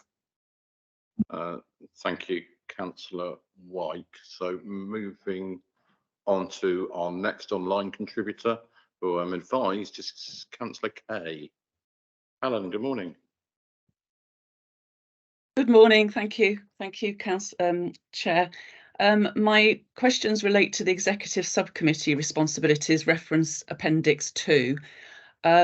It says in the meeting arrangements that they're going to report once a year back to the Executive, and I just wondered if that was something that was put in as a kind of a minimum, because I expect that they will probably be having more regular reports back to the Executive and to the rest of us. And I wanted to know if that is a closed shop, or whether other councillors can attend those meetings as we attend these ones and ask questions. And the other thing was something that Councillor Mansell raised, which was about the scrutiny of that group and how it's happening. One of the officers said that there will be a community and engagement strategy which will engage other members, but that's not quite the same as scrutiny. And at the end of the scrutiny meeting, I reran it in the early hours this morning, and at the end it said that an officer said that you were planning to set up a local plan cross-party working group or some such name to provide scrutiny and deal with early stages of policy, scrutinise options, etc. Councillor Mansell asked if that could be added to the report, but what we've got at the end of the report now is something that's a bit vague that says, well, we'll have a look at that. And I just wanted to sort of see if we could pin that down. Councillor Revens and Councillor White will know that I've written to them both about this before and about how we can have some sort of cross-party group looking at the local plan. And I understand if you have a wider community engagement strategy, it would be very difficult to manage because you've got 110 councils all pitching in saying, well, in my area there's this and in my area there's that. So, and giving lots of examples. That's why I'm thinking that a cross-party working group of possibly sort of 6 people, I don't know, it might be a bit bigger, would be a more appropriate way to manage this. Have you got any comments on that? Thank you. Councillor White to respond. Thank you, Councillor Kay. I just want to reiterate, the executive subcommittee is a legal body. It will meet in public. It will be with all the appropriate things you have within the executive in terms of any councillor can come and listen to it and contribute if the chair wishes, and also be very clear and transparent in terms of minutes from that meeting. It is good governance that we're doing it like this, and I can assure you that it's not behind closed doors. It will be a very open and transparent process. Okay, Councillor Clay, did that give you the assurances you were looking for? Not really. Well, yes, it does on the first part. Yes, there are two parts of my question, and on the first part, yes, that's fantastic, and thank you for that, Councillor Wyke. But on the second part, with regard to scrutiny, so would we, as other councillors that are interested, be able to just turn up and scrutinise at that actual meeting, or are we going to follow this through, this idea that came up at the end of climate and place scrutiny about this cross-party working group? Is that going to be worked up? Yeah, unfortunately, I wasn't at that meeting. I hadn't picked up that was an idea that was put forward. Mr. Green, Mickey, are you able to clarify? Yeah, thank you. Excuse me. I was there and part of that discussion, and like the extra paragraphs in terms of climate change, we've bolstered this report exactly to reflect the concerns that scrutiny had. Clearly, as it's only a one-liner, but it's an important one-liner in the report in terms of we recognise we need to do further work on that wider consultation engagement plan, because there are important elements of the role of scrutiny, as has been highlighted, the fact we do have 110 councillors and we want to find a way, a manageable way, to make sure those voices are in there. So we'll bring that back through the consultation engagement plan at the next formal meeting of the Climate and Places Scrutiny, discussing with Democratic Services of having an item on our forward about our forward plan, because clearly one of the challenges the team will be working through is how to keep this going at the pace that is needed. That's one of the reasons for setting up a subcommittee, and that consideration needs to form part of how we make scrutiny arrangements workable. So we'll have that conversation at the next scrutiny committee. Okay, thank you for that response. Just looking around for any further contributions around the room. Not seeing any. Councillor Darch, you've indicated. Thank you, Chair. I want to kind of respond to some of the comments from scrutiny members. I kind of thank them for their questions and their suggestions. And if I was on that scrutiny committee, those would be just the kinds of questions and suggestions and challenges that I would be making. And indeed, I have been doing just the same, but not in a public meeting, like looking at, you know, we know that we all want the climate impact elements of planning to be realised, so that we've finally got some teeth in planning. Won't that be an hallelujah moment after all these years of not having any teeth? And, you know, I have looked at this really carefully, questioned and listened to answers, and I am satisfied that going ahead with the local plan, having those the positive climate planning embedded in it and doing it in the kind of fastest, slickest possible way is the way to get where we all want to go, you know, kind of successfully. So I am behind this, even though I've done a bit of kind of probing on the way. And I kind of welcome scrutiny's very constructive input and response in this meeting as well. Thank you. Yeah, thank you. You know, just to echo those points, yeah, I was really interested in the comments of scrutiny. I think we all want the same thing. I think it's about how the tactics of getting to that as quickly as and as timely a fashion as possible. And I believe the recommendations here do give us the best route to do that with the resources we've got and the national situation with being able to recruit planning officers. I think it's full steam ahead on this recommendation. That would be environmentally friendly steam, of course. So we have a recommendation in front of us to approve the local development scheme in Appendix 1 as the council's work programme for developing the development plan and in consultation with the lead member, delegated authority is given to the service director to agree any necessary final amendments prior to publication and to agree to establish a planning and transport subcommittee of the executive terms of reference set out in Appendix 2. Can I see a proposer? Councillor White. Can I see a seconder? Councillor Darch. All those in favour, please. All those against, that's clearly carried. I do want to get through item 9 and item 10 for lunch. Could members please? Sorry, I've just got to, I think I may have a proposal from the deputy leader. Hang on a second. Chair, the officer for item 9 has now left and is returning after the lunch break. So if we could take item 10 now. I know we have people in the room and online waiting for this item.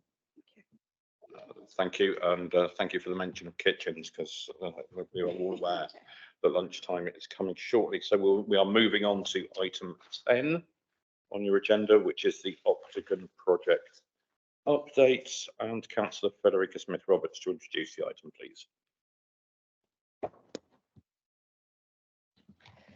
Thank you, Chair. So I'm presenting this paper today relating to the Octagon in order to highlight the challenges and issues that have emerged since the original business case was given the go-ahead in the previous South Somerset Council decision. The Octagon Theatre is a flagship venue in Yeovil and provides brilliant entertainment of all varieties that pulls in people from across the South West, alongside running fantastic community and educational classes for all ages and abilities. The original business case demonstrated its role not just as a flagship cultural venue for Yeovil, but also the impact and reach it would have throughout the county, both culturally, but also importantly, economically. This was highlighted by the brilliant grant of £10 million from the Department of Culture, Media and Sport, which was the largest given at that time and a third of its total grant given expenditure, which demonstrated the government's commitment in the project. The report and recommendations I'm asking you as the executive today is not critical of the original business case. It is just the position of the economy in particular that has changed and the conditions that the project needs in order to move forward. In 6.3 on page 313 of our report today, this outlines the challenges in greater detail. And while some costs could be mitigated or value engineered down, ultimately, with borrowing costs originally predicted at 1.5% with repayments of just over £200,000 per annum, now modelled to be at over 5% with repayments of over £1 million, the original business case can no longer be met. I am, and I hope that the executive alongside me are committed to arts and culture. However, we therefore need to explore all the options available to us to continue the Octagon being a flagship venue. We've built great relationships with Arts Council England and the DCMS, and they know that after a decade of underinvestment in the arts and culture across Somerset, we want to work with them. We need to continue that relationship to find a viable case for the Octagon while ensuring we are mindful of the Council's finances overall. We need to explore all options and partnerships to make this happen, whilst being fully cognizant of any borrowing implications on our revenue position. The recommendations on page 310 therefore instructs us to move forward with our commitments, our partnerships, and overseen by the project board. And I hope the executive can support those recommendations. Thank you. We have 4 public questions or statements on this item. Can I first of all ask if Kathy Rolls is in the room or online, please? Do we have any? No, we don't. In which case, just looking around for a volunteer to read the public statement, if that was, I'm quite happy to do it myself, in fact. Okay, so, Chief Executive, are you going to step in and do that? I always find it difficult when my voice is being used for other people's comments. Thank you, Duncan. So, question from Kathy Rolls. Not everyone is aware of the problems associated with being disabled when planning a venue, and it is not sufficient to just put in the token one disabled toilet to satisfy regulations.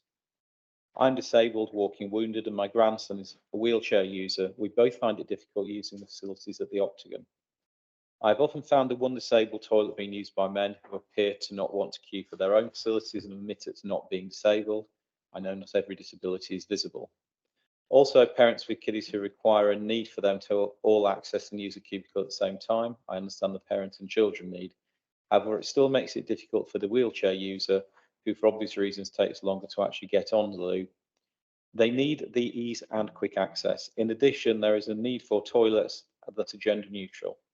If a disabled person like me is seated in the upper area of the theatre currently, they need to make their way downstairs to use the conveniences, which is not convenient, noted, nor is it an easy journey as negotiating the one stairway or the one lift against the flow of rushing pedestrian traffic, making their way to and from the bar can be quite precarious. I've frequently been knocked and pushed. Toilets need to be on both sides of the building and on all levels. I'll suggest that gents on one side and ladies on the other, with the gender neutral and disabled toilets in both locations and all levels also. I'm more than happy to speak with the planners or architects to offer suggestions if required. Thank you. Freddie, would you happy to respond? Yeah, I'm happy to respond to each question as they come.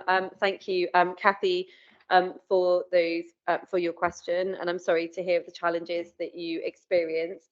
Your comments are noted, but just to advise people that the report today considers the financial challenges that we face in relation to the Octagon rather than a specific design standard. Okay, thank you for the response on that one. Question to Jason Welch, who I understand is online. Do we have Jason? That's correct. Good afternoon, everybody. Good afternoon, Jason. Thank you for the opportunity to speak on this very important subject. The statement I submitted, and I will read verbatim, is as follows. So in response to the recent Somerset Live article where it outlines the very strong possibility of this project being shelved due to the ever-increasing costs involved, I would like to ask just who in their right mind really thought that this was ever actually going to happen in these financially difficult times. This whole scheme, from an honest point of view, was never actually going to get off the ground, let alone ever get to a point of completion either within a set budget or a realistic timescale. So what we are now left with is a facility that was usable by many in the local community, is now closed, and a bill of almost £1.8 million to carry out various feasibility studies and site surveys, which I'm sure have made the site now unusable. Just who in the council is responsible for this utter debacle? Well, that's open to question. But what then compounds this never likely to happen scheme is the people at the council have done all this prep work, studies, design, without actually getting an interesting building contractor signed up and on contract. So in reality, you never actually had a true idea of actual costs or actual timescales. Surely this smacks of public deception, and then someone needs to be held accountable for this shameful affair. Just what the other pipe dreams does the council have, bearing in mind it's almost bankrupt? Surely a common sense attitude must prevail here, let alone a duty to the council taxpayers in Somerset, as this project is not realistic in the current economic climate, totally not affordable, and in the longer term, completely unself-sustainable. So how can you possibly proceed with a clear conscience to the people of Somerset with this scheme? Put the facility back to how it was when you closed it and get it reopened as quickly as possible for those people that enjoyed visiting the Octagon to go back to this facility. Thank you. Thank you, Jason, for your question, and hand over to Councillor Smith-Roberts. Yeah, thank you, Jason, for your question. The issues we face relate to the affordability of financing, as you will hear through the presentation that's coming forward in a moment. The business case itself would have been affordable had the whole country not been exposed to the rise in interest rates, a matter beyond the control of this or any council. The presentation will demonstrate the capital cost estimates, and we do have a contractor actively engaged in the bidding process. The intrusive survey works are a necessary part of a tender process as they inform the contractors of the building condition and the complexities they are likely to come across during any refurbishment. This helps the contractor appropriately price the works and the council manage its risk contingency. This is a normal process in large scale construction and refurbishment contracts. It was far from a pipe dream. This was, until the interest rate increases, a funded and well thought through project that attracted millions of pounds of external investment, never before seen in Somerset, and once complete would bring considerable economic benefits as well as cultural benefits to Yeovil and the surrounding areas. Thank you very much. We now move on to question 3, which is Tariff Casey, who I understand is not online or in the room, and David Clark, Monitoring Officer, will read his statement. Thank you, Chair. Mr. Casey has provided quite a lengthy document to all members of the committee, which I believe you have. He is keen to note that all sections of his statement have been seen by the committee, but just for the summary to be read out. So that's what I'll proceed to do. In light of the recent announcements in relation to the increased cost of the construction work for the Octagon Theatre and the acknowledgement of the impact of inflation on the payback costs of the currently estimated £16 million for the redevelopment of the theatre, I would like to raise my concerns over continuing with this project. To be honest, I believe this to have been a foolish project in the first place, and these additional costs just add to the weight of arguments for not moving forward with this project. In high level, as I know many councillors fail to read the full documentation provided, the reasons why this project can no longer go ahead are below, but in simplest terms, the cost outweighs any perceived and yet undefined benefits. Uncertainty over the cost of the budget for this project, with a second stage of tenders still to go and an expectation from the project team that this will see a further increase. The fact that only one tender could be provided goes against the approval process for tendering for projects. In a small-scale project, maybe this could be overlooked, but a project of this size means the lack of businesses willing to tender highlights a flaw in the project. Again, in relation to the tender, the response from a potential bidder who didn't tender highlights that lack of feasible project. And I quote, "Feedback from one of the anticipated bidders was that they did not believe the scheme was deliverable for the budget and so declined to participate." The risk of further increased prices on theatre goers, who are already now paying a premium for their ticket, following rises due to COVID-19, the Westlands development, and already being levied on this project. This risk caused by the massive increase from interest rates for a publicly supported venue is unacceptably high. Annual interest repayments of £245,000, increasing to £1,055,000. The Octagon currently has been able to operate without public funding support from Somerset Council. Therefore, this additional burden will be unsustainable over a possible 50-year payback period. The impact on timescales is clearly unknown. This was a community asset used by many local groups who are now struggling to find venues with the capacity, availability and facilities to allow their groups to continue to perform during the period of closure. Already closed for 4 months without any real progress, a tender process that will not end till 2024, and even then, decisions will need to be made. Changes to the design will no doubt come in, and this will require resubmission of planning, and that's before further delays once the work starts. Realistically, the Octagon will not reopen until at least 2027-2028, an 18-month project extended to 4 to 5 years.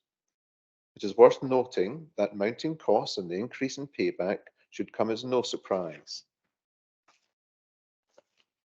This was highlighted to all councillors by myself back on the 29th of January 2023, quite a few months before the final closure of the Octagon, stating, again, quote, "Also putting aside the potential for increased cost and time on this project, given the global cost of living crisis, rising inflation, and the experience from the Yeovil refresh."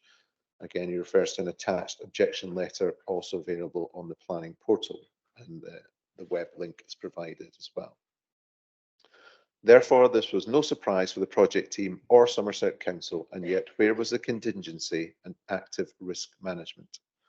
The right decision needs to be made now. Somerset Council are now in a situation where they are gambling with public funds to support a project that has no clear budget, no end date, and no tangible, measurable benefits.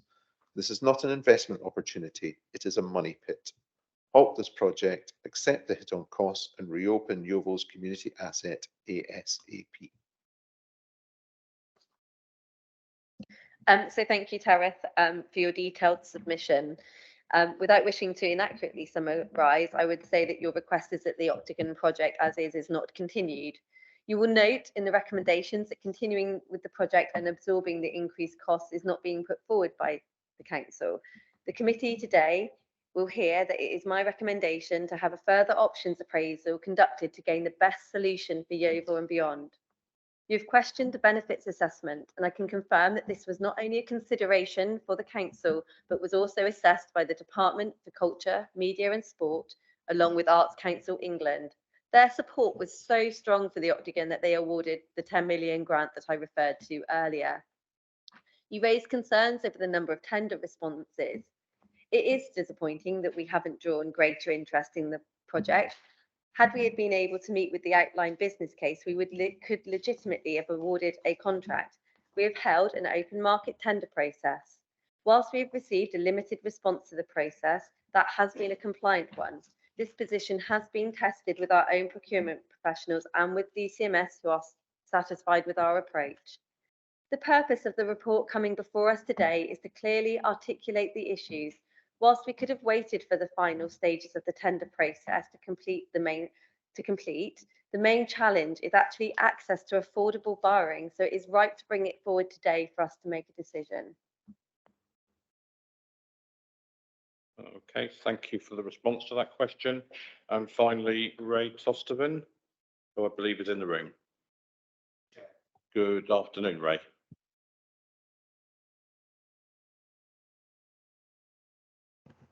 Thank you, Chair. Ray Tostervin from Quicksilver Community Group, Yeovil. Councillors, I've felt very conflicted about the whole Octagon Theatre redevelopment. It is Somerset's premier arts and entertainment venue, and it rightly plays a vital role promoting and celebrating all forms of creative talent, not just in Somerset, but across the UK and beyond.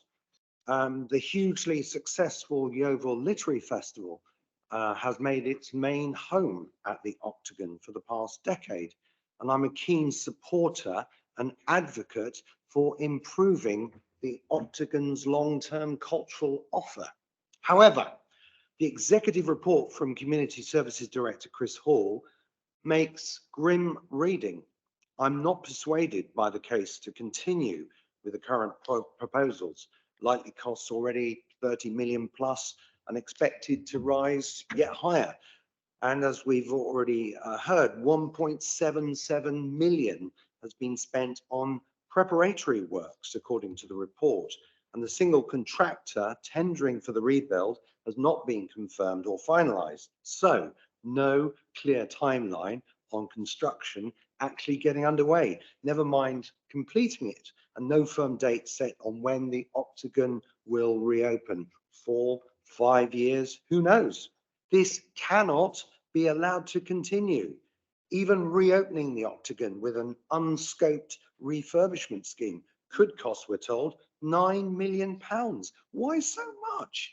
Have contractors already gutted the inside so comprehensively? How can they possibly need to spend 9 million to get the Octagon back up and running? And reopen it must as soon as possible. Please, Somerset Council, save any spare millions you may have to speed up and finish the Yeovil refresh works already years late and 4 million over budget. Get Yeovil Centre back on its feet so that people want to come and visit and shop and spend leisure time here, rather than to give our town, I've been there 30 years, the widest possible berth, and who can blame them? As I walked through the centre on Friday, in places literally like a bomb site. I asked a man in hard hat how much longer before the town centre refresh would be complete, and he said, we're looking at another 18 months.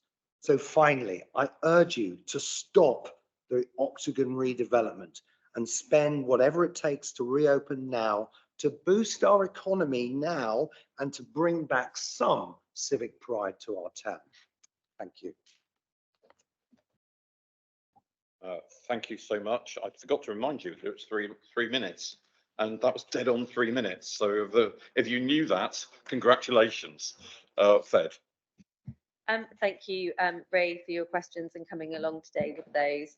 The recommendations of the report are to return to members with an options appraisal, of which I would expect an assessment of reopening the facilities to be one of those. A detailed cost to reopen the facility has not been established, as this would divert the contractors from delivering their final tender price. Whilst the report does not seek to improve the additional expenditure that would be necessary, the price to deliver the design scheme would still be a helpful benchmark. It is also worth bearing in mind that the facility was in need of refurbishment and upgrading prior to its closure. One of the reasons to consider the larger scheme was due to the work necessary. Okay, and that concludes our public questions and statements on this item. We now go on to the officer presentation and invite Mr. Chris Hall to give the presentation, please. Yeah, good afternoon. Thank you. See you. So is it a point of order? One of the questions wasn't answered when it was brought up about the refresh, and I have the answer to that, so I would like to answer that if you'll let me, Chair. Where it was brought up that the refresh is going to be another 18 months, I had a site meeting last Friday and I was assured a complete refresh will be done by June. Some of the refresh will be furnished earlier, which will be in November this year. So I can see the director and the lead member nodding over there. We are on time with the refresh and it will be finished a lot before 18 months. And there also is next week some signage going up on all the Harris fencing, which I've asked for, to explain exactly what is going on with a QR code as well, so people can scan and see why some areas there's no one working. So hopefully the comms will be better moving forward. And a lot of that is thanks to Ross White, the lead member for that area. So I just wanted to add that. Thank you. Thank you, Adam. Do appreciate the update on that. Can we make sure that we're now focused on the Octagon agenda item? I appreciate that the question has strayed off the topic, and I do appreciate the update on that. Mr. Hall. Thank you, Chris. Yes, good afternoon. Thank you, members. I've prepared a few slides just to help guide us through the report. The information is the same, but just helps us with some of the more complex numbers that we will be faced with. So this is not a full review of the business case. That's not its intention, neither the presentation or the report. This helps us focus on the significant funding pressures that we have identified. So officers are formally saying that we cannot deliver the scheme within the parameters that were approved, and it's our responsibility to inform you as executive that this is a decision that we can no longer action. So as a reminder, we'll reference the approved business case, the original business case, the outline business case. All three mean the same thing in this context. They are the report that was approved by the then South Somerset District Council. So the improvements were to upgrade the building and the facilities on offer, to increase participation and thus grow income. That income would then support the additional borrowing costs and create a diminishing revenue subsidy for the facility. That subsidy, and I refer to it as a subsidy, but effectively it's a revenue support, so the ongoing revenue support for that operation, that would have diminished to zero, and therefore the facility would become cost neutral to this council from 2030-31 in the original business case. The approved costs for this scheme were just over 29 million, with a support grant from DCMS of 10 million, and the council borrowing made up the rest with some additional other funding and fundraising. So 16.318 million was assumed in the business case of council borrowing over 50 years using PWLB, And there were further capital receipts, grants and fundraising of around 2.25 million to make up the total capital scheme. The assumption in the business case was a PWLB rate of 1.5%. So that's the interest payment, and then a minimum revenue position, which pays down the principal of 2% per annum. We as a council, and no council borrow in advance of need. So this wasn't an approved scheme through the final business case. It was approved in principle, subject to that sign off. And therefore, South Somerset District Council could not borrow the money at that stage. In terms of what's changed, well, we've entered into a two-stage procurement activity, and you've heard already that the marketplace has not responded that well. We have a single bidder, and whilst that's a compliant process, that means that competition in that market is limited. They are predicting a capital cost that's £1.7 million higher than the approved capital budget. And we've identified and predict that the additional funding that was assumed in the original business case at 2.25 million is now forecast in at just over 1.3 million. If we exclude the additional construction pressures, that changes the borrowing need for the council upwards to 17.257 million. And then if we add on the additional capital pressure of 1.7, we get to an overall project cost of borrowing element there of £18.978 million. PWLB rates have gone up significantly. The latest position following the last Bank of England base rate change in August puts PWLB rates at 5.56%. The assumption was always a fix for 50 years. Therefore, debt servicing costs have gone up significantly. An assumption within the business case was the debt servicing cost, the interest payments alone, would be £245,000 per annum. I want to point out, if I may, that in the report it references 245. In the pack of slides that went out with the report, it says 285. I spotted that error this morning, and therefore today's presentation and the report are correct. So the 245 grows, as we've heard in another question response, to just over £1 million per annum, purely in interest payments for this loan. Any future Bank of England base rate changes at 0.25% add another £50,000 per annum.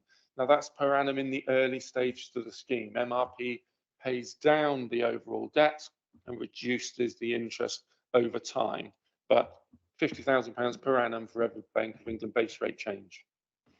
The council's net subsidy, so this is the amount, the revenue amount that this council uses to support the operation of the Octagon Theatre, is around £900,000, or would need to be £900,000 and above in order to approve this, and therefore would become a diminishing amount, reducing to a zero at 2048-49. So instead of it taking 6 years to reach a break-even point, it would now take 23 years post-construction. We've also identified that there are now insufficient project resources to deliver this scheme. This is a highly technical and highly complex scheme. We need additional project resources in professional skills, so the construction side, as well as in our own internal project management.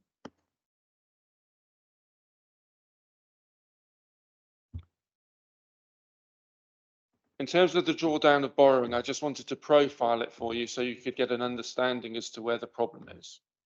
So the profile of borrowing is on the basis that we spend money. That's the agreement with DCMS. We spend the money in a phased manner, and then we approach DCMS with evidence that we've met the particular criteria, and then we're able to draw down elements of that £10 million grant. There have been some conversations with Arts Council England around whether that grant could be front-loaded. And if that was to come to fruition, that would help us in terms of cash flow, but it doesn't impact on the overall rate of borrowing or the overall volume of borrowing. So it changes the profile slightly, but the amount is the same. The red dotted line on the screen represents the original approval. So that's 16.318 million. You will see that in 25-26, there is a peak that exceeds the overall borrowing at 18.978. For the purposes of modelling, I've excluded that peak we would have to look at whether we could draw some of the money down from DCMS earlier or use a bit of internal borrowing or our own capital to help flatten that. So for the purposes of the modelling, I have not added in that peak. Clearly, to do so would only make the situation worse. The impact of PWLB rates is significant and is the key cause of the financial pressure here. So 1.5% was assumed in the business case on the left-hand side. That creates an interest cost per annum of 245,000. As I say, that diminishes over time, but this is the early stages. In July, we had a rate of 5.31%, and then we had the August Bank of England base rate changes.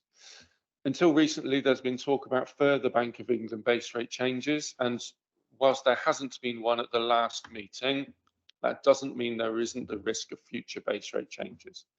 We've also taken external financial treasury management advice, and whilst we expect to see the Bank of England base rate drop over a period of time, the predictions at this stage are still by the end of Q4 of 2024, the Bank of England base rate is still likely to be in the region of 4.4%.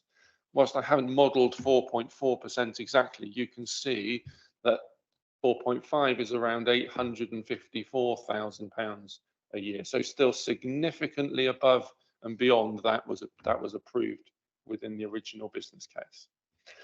Now, I apologise in advance here. This may be teaching you all to suck eggs. These are all things you know, of course. But with any business case, there are a wide variety, and in this case, thousands of individual transactions that go to make up the eventual subsidy or surplus that this business case would create. So we take and model all income across all income streams, and then we deduct all expenditure across all expenditure streams, and we're left with either a council subsidy where we continue to revenue support the operation, or a surplus. And in this situation, we are talking about that revenue subsidy.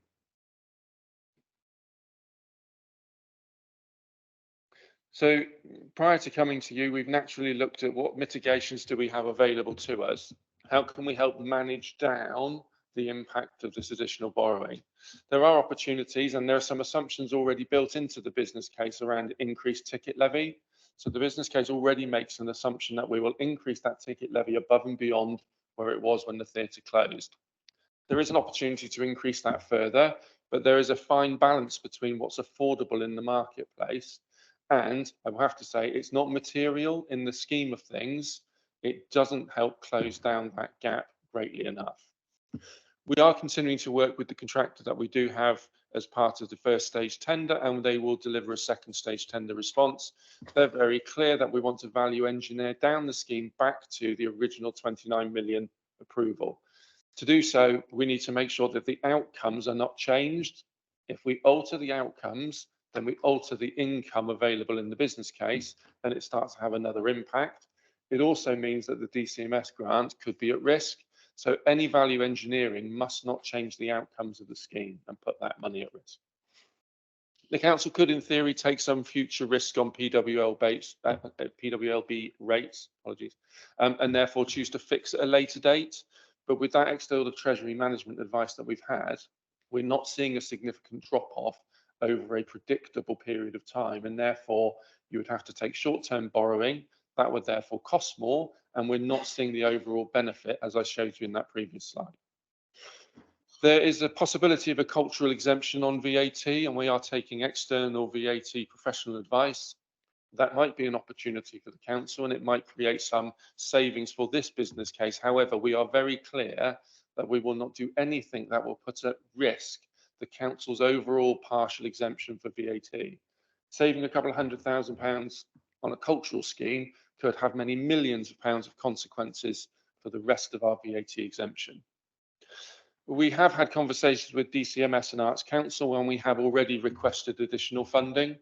They've been quite clear that there is no capital headroom for them. They cannot give us any additional money.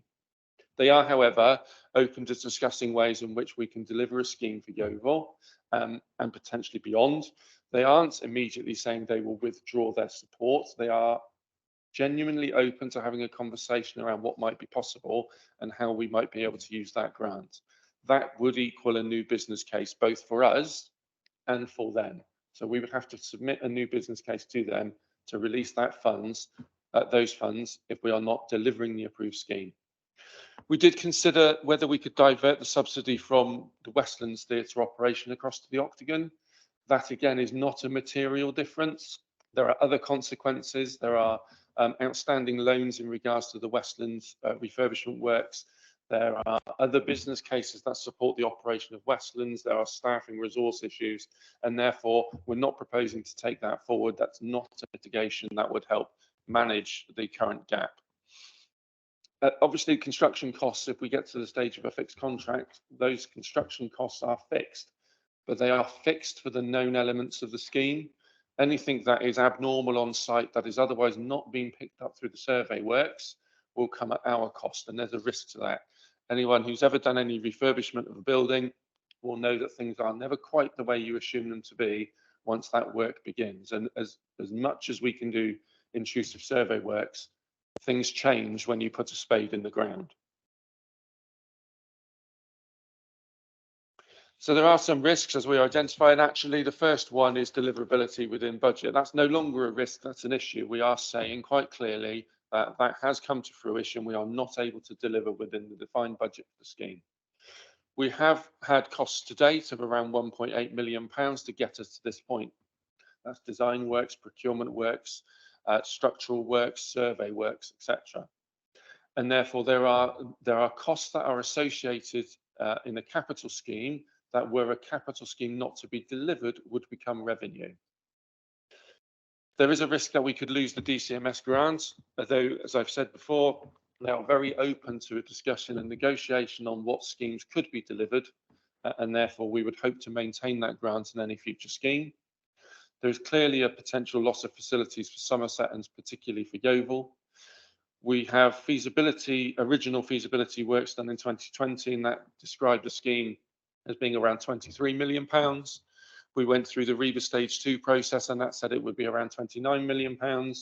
We've had a first stage contractor response that's estimated that at 30.7 million, and ultimately we don't know the end result yet from the second stage process.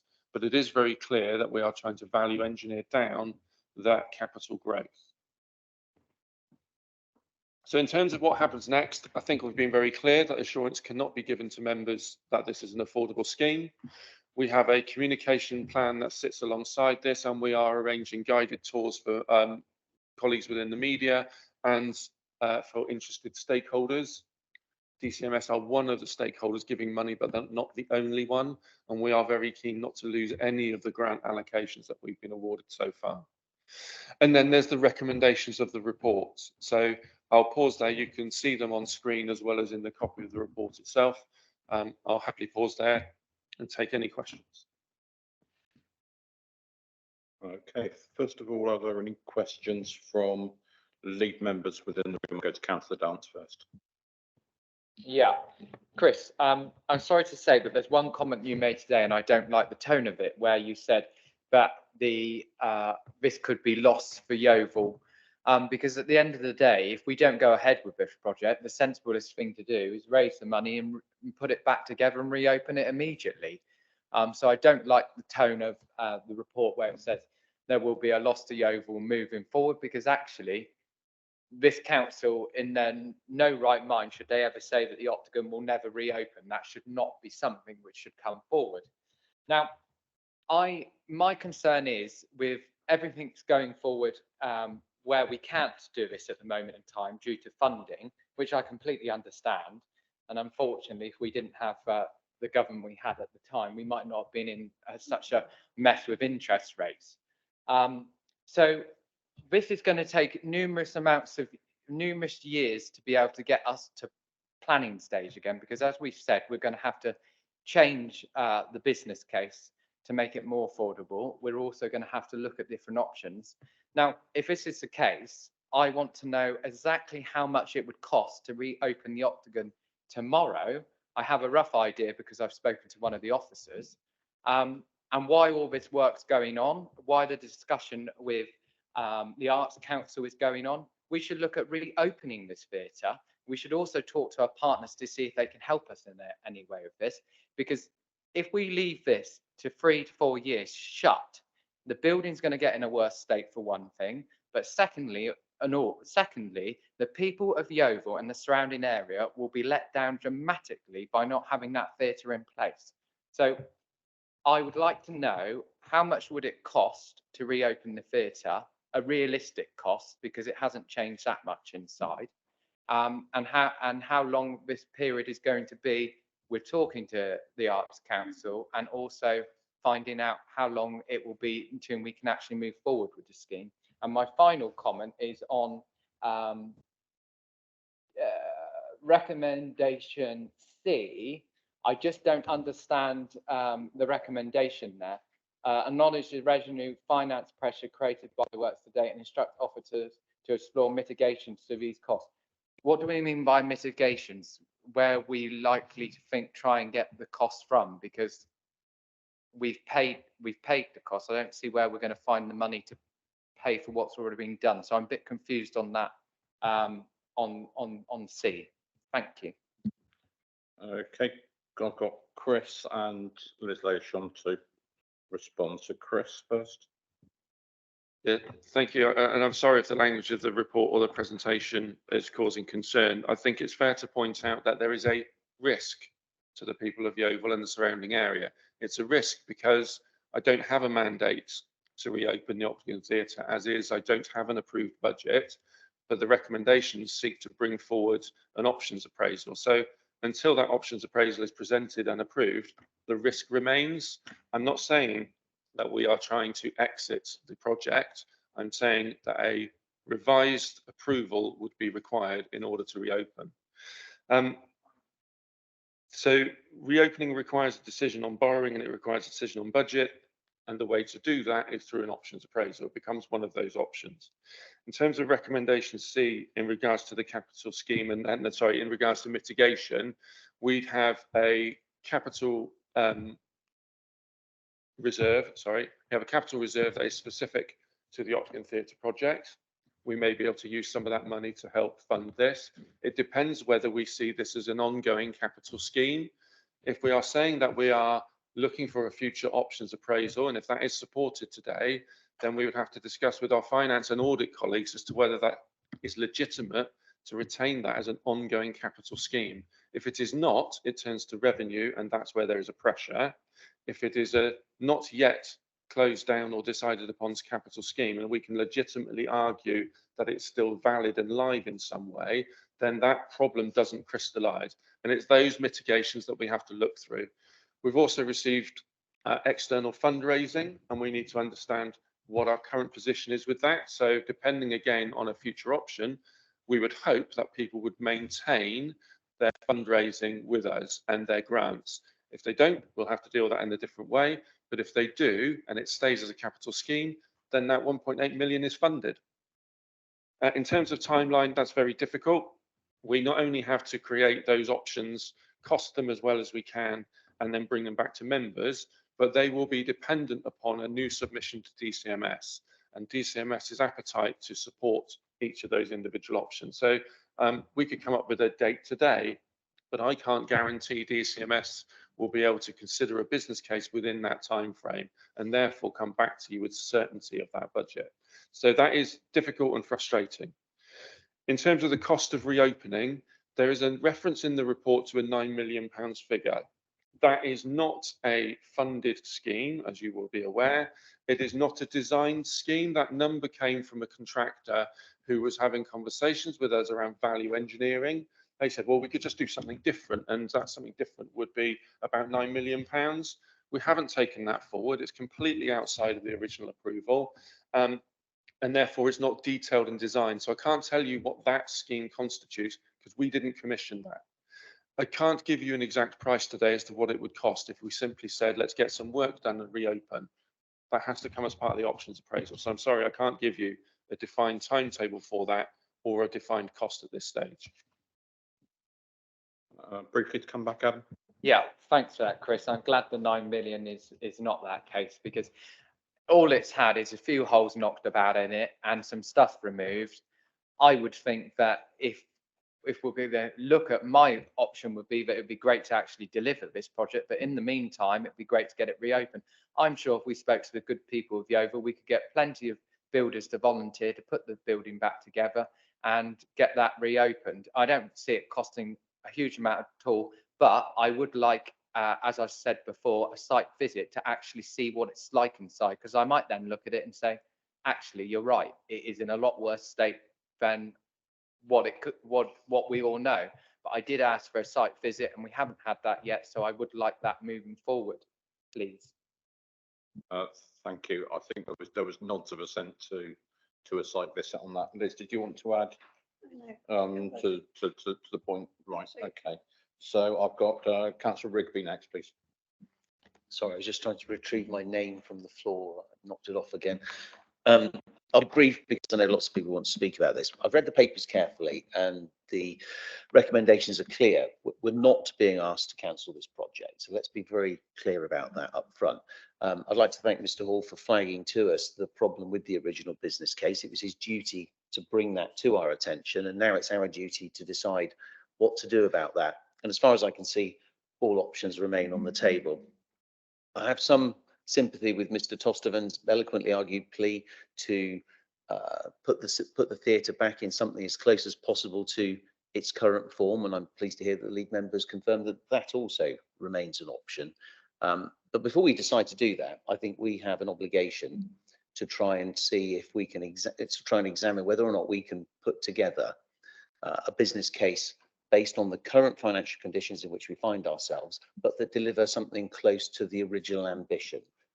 That's what we are being asked to do today, is to accept that those are all options and to proceed forward. I'm happy with those options and the recommendation, and I'm happy to second them if asked to do so. Thank you.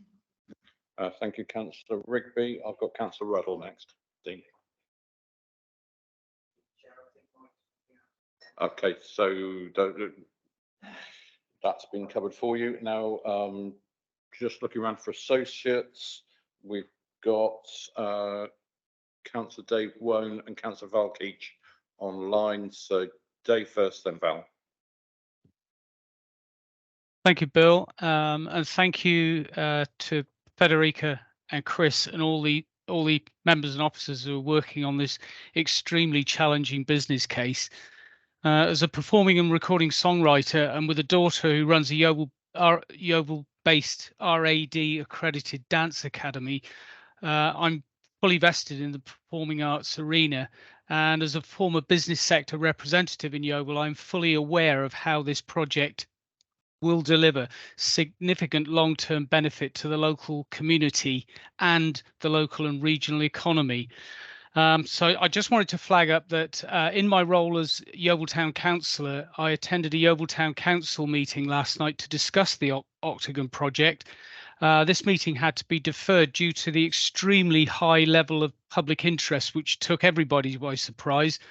The reconvened meeting will consider a motion seeking to create the opportunity to explore financial support for the project and for Yeovil Town Council to work in partnership with Somerset Council on the business case review as a stakeholder to help secure the Octagon Theatre project.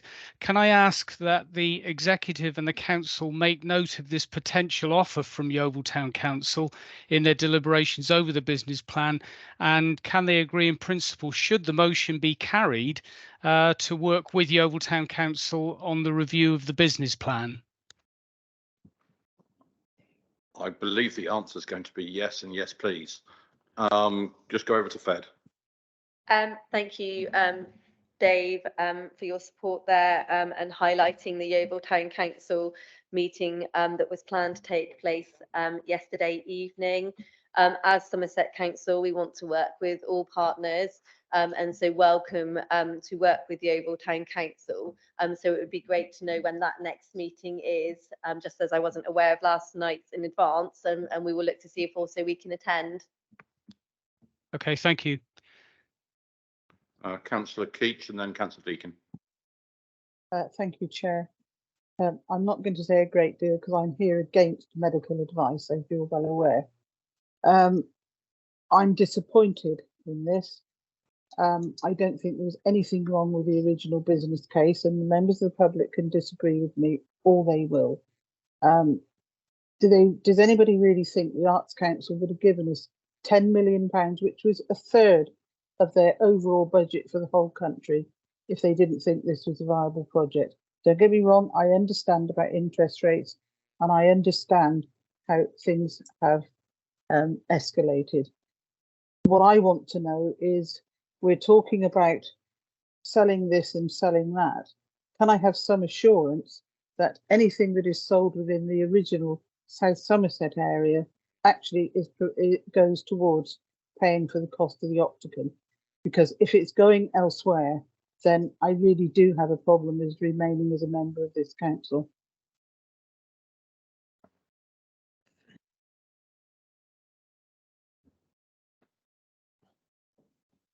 I was just going to come in, Val, and just comment in relation to what you said in relation to the original business case. I want to make it very clear here today as Somerset Council, we're not saying that there was anything wrong with the original business case.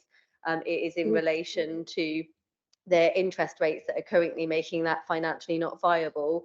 Liz, are you wanting to come in relation to how we work when it comes to capital receipts? My personal view is we need to see things as a whole council for Somerset. That's what we are now, but that's my own personal opinion, but I'll pass over to Liz. Thank you, and thank you, Chair. That is correct, that it is now one council for Somerset, and I'd also like to make the point that a capital receipt is not a capital receipt until it's in the bank. Thank you. Okay, Councillor Deacon. Thank you very much, Chair, and thank you to Chris and Fed and all the team who have put a huge amount of work into understanding where we are in the current situation. I think an approach of being transparent in this way and open with not only council members but the public about the challenges we're facing and looking at and reviewing the decisions we're making, I think is absolutely the right one. And I'd like to see more of that across all the decision making that we're doing as a council. I think it's fair to say that the business case that was signed up to initially was a good one. There was nothing wrong with the business case, and it's an outstanding project that is absolutely a brilliant thing that should be happening, and sort of thing that we should be trying to achieve in Somerset. But I do think that the recommendations to review and just make sure that we're doing the right thing is sensible. Why wouldn't we, given things have changed and the economic situation has significantly changed since the business case? So I think that's a sensible approach. I think if we think about why are we in this position, I think don't be frustrated at South Somerset District Council that put together the right business case. Don't be frustrated at this council that's doing the right thing in reviewing and making sure we're doing the right thing. Be really frustrated at the Conservative government, actually, who have got us in this position. It is their actions in crashing the economy, causing interest rates to rise and inflation to soar, that mean we're having to take this step.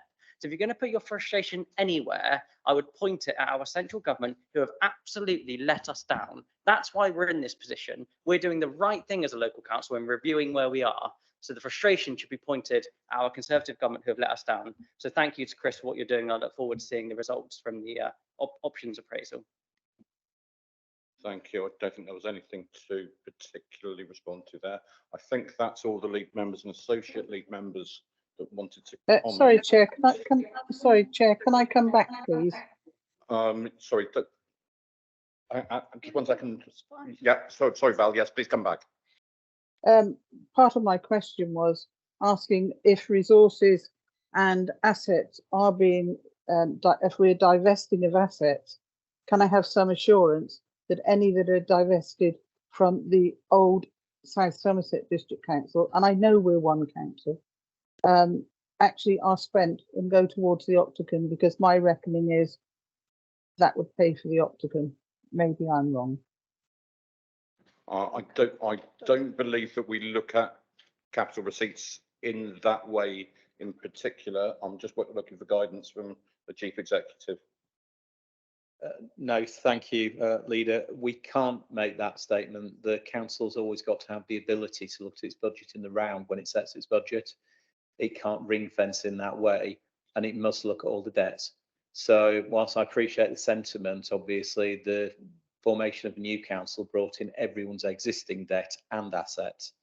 And it wouldn't be in any way financially sensible for the council to say now, without knowing the full position when it's setting its budget, we'll ring fence some assets, we'll hold on to the debts and we'll make spend in that area. Of course, it's able for council when it's looking at the budget to make decisions about where it wants to invest, but we can't ring fence those things now without knowing the full picture for the whole of the council.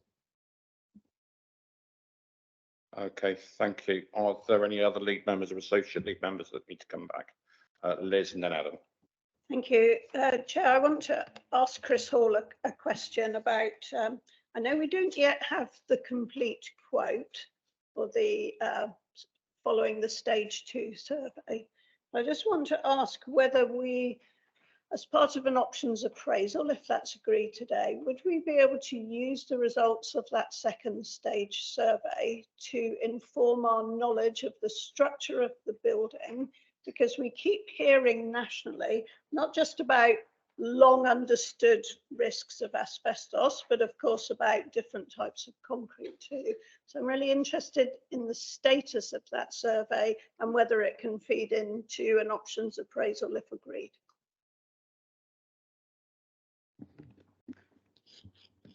Thank you. So, yeah, absolutely. All of the surveys are owned by us. They've been commissioned by us as a single authority, and therefore we own all of that data. So any of the survey works, building condition surveys, structural surveys, ground surveys, ground condition surveys, all of that will be a feature of the future options appraisal. So we haven't lost any of that work.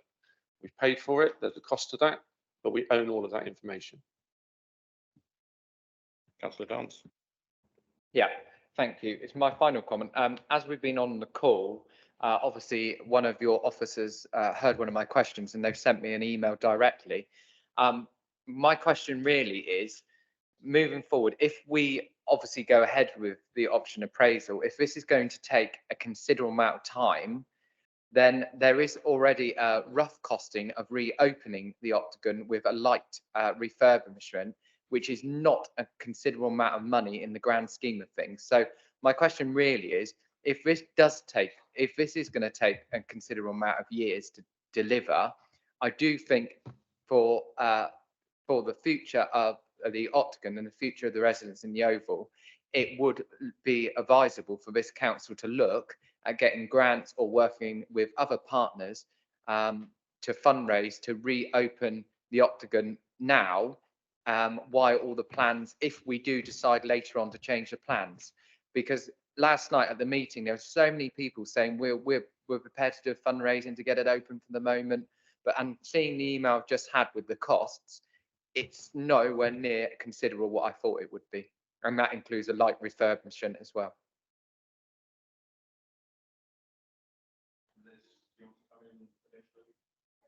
I just want to come in because I don't think I need to declare that I used to work in the arts and ran an arts building. It is a terrible mistake to rush into anything where you have a building that holds many hundreds of people and needs to hold them safely.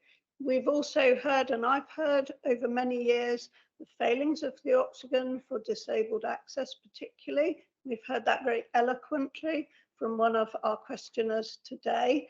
And I believe that we need to take the time it takes to work through this. If it's agreed today, we have not yet got to put those recommendations to the executive today. Thank you, Chair. Thanks, Liz, for those comments, but it was safe before, obviously not as disabled access, but this includes doing some disabled friendly work as well for the cost which I've had. Okay, sorry, I was about to call you a councillor. Sorry, you're paid much more than that. Chief Executive. Thank you. If I could just remind members, when you're taking decisions, you need to base it on the papers that are in the public domain and everyone has access to. We're not going to be taking any safe decisions as a council based on anonymous emails. I think the executive director's already been very clear. We don't have a fully costed scheme for refurbishment. So I don't know who's been emailing you. Feel free to tell me later. But we can't be making decisions today on the basis of that. Say it's not available to everyone. B, it's not being checked through in any way, shape or form. And C, we've no idea what the advice is you are getting, I'm afraid. So I don't think we can take any decisions on that basis. if when we look at the options appraisal, it becomes obvious that we can quickly move to a reopening, then of course that would come forward. But until we actually look at the options and have the details, we can't give you the advice on that at this point. Ask you to decide on that today. I've been a councillor for a long time now, Duncan, and I know we have to vote what's in front of us. I'm just saying that that is an option to take into consideration with the option appraisal if it's going to be shut for numerous years. And of course, I asked the question and someone emailed. Councillor Dance proposed that we should take that decision today. I'm fairly sure that's what he said, but I apologise if I misheard. Okay. I think the point is well made, Adam, and has been noted by officers, and we do appreciate that needs to be looked into in more detail. Councillor Smith. Thank you. This is a difficult decision for anyone to have to for moving forward for Yeovil, but I think it's the right decision to bring this and have it transparent. My only I don't know if it's more of a question. I don't know. Maybe Liz, with her background, would know more. But even if we opened it tomorrow, productions don't just suddenly happen, and are planned in advance, and funding from having those productions through ticket sales, etc., which is only going to be small amounts compared to the 29 million that we currently need. But that's something that has to be taken into consideration, even if we open the doors, you know, within the week or so when we were going to do this miraculous refurb. Councillor Smith-Roberts, did you want to comment on that? Yes, so to the best of my knowledge, it takes around 9 to 12 months to do programming within the arts, so it wouldn't be a quick process to bring in touring theatres and other acts into it if we were even to open it as soon as possible. Indeed, but it's worth bearing in mind that that timescale just to get it back up and running as it was. So I'm not seeing any other lead members or associate lead members who wish to comment. Of a number of people who've indicated. Well, I've got a good list, and I'll start with Andy Soughton. Thank you. Thank you, Chairman.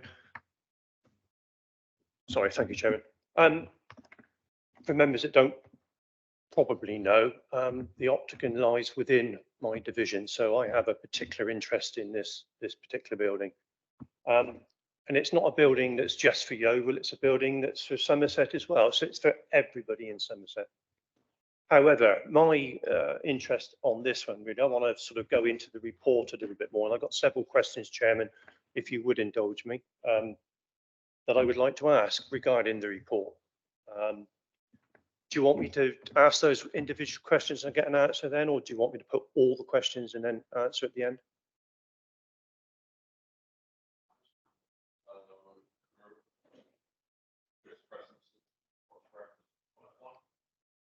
I have several questions, so one at a time. Okay. So first of all, in the report, I think there's something that's sadly lacking in that report, and that's a lack of economic assessment economic impact assessment.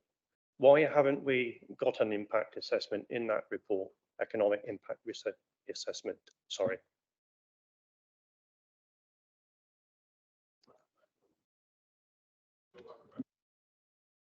Thank you. So the report, as I explained, sets out to explain the issues we are having around financing. It is not saying that we should or should not take forward the business case. It is simply identifying that there is a financial issue in terms of borrowing costs. So the economic impact assessment was undertaken as part of the original business case and as part of the business case that went to DCMS, but that is not the focus of this report. This report is identifying and making clear to you as members and the public that there is an issue in delivering the approved scheme purely on the basis of financing. A future options appraisal will have to have a social impact, an economic impact, and a range of other impact assessments that go with it. But as it stands today, the decisions don't seek you to stop the business case or stop Octagon. Sorry, can I just come back on that, Chairman, please? I'm not disputing that the original business case is very, very challenging. In fact, I don't see that original business case works at all. So I'm not disputing that whatsoever. I'm really trying to drill down into the fact that with the closure of the theatre as it is at this moment, that's already had an economic impact on the businesses within my division, and I've had people contact me to that effect. There are local hostelries and other restaurants there that have suffered trade loss since the Octagon has been closed. The other side of that, for the economic impact, is the benefit that the theatre would bring to the town for economic development should it go ahead. But that is another side of it. So I'm just wondering why it's not in the report. So you've answered that question for me, but thank you. My next question is on page, well, it's related to page 311, 4.7. And it's regards Westlands and the options that you looked at with regard to Westlands. Now, I find it quite disturbing that we don't actually realise as a council that we don't own Westlands. So any options for its future use are not applicable because we don't own it. We lease that building.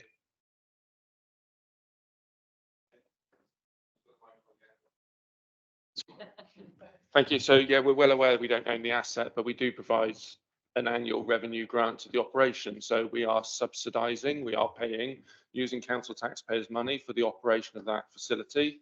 And if we were going to have one, if we were going to take a decision that we've not put in front of you, let's be clear, but if we were going to look at mitigations, one mitigation could be to focus all of our arts and cultural activity in Yeovil into the Octagon and to have that as the centre as a new build facility or a significantly refurbished facility.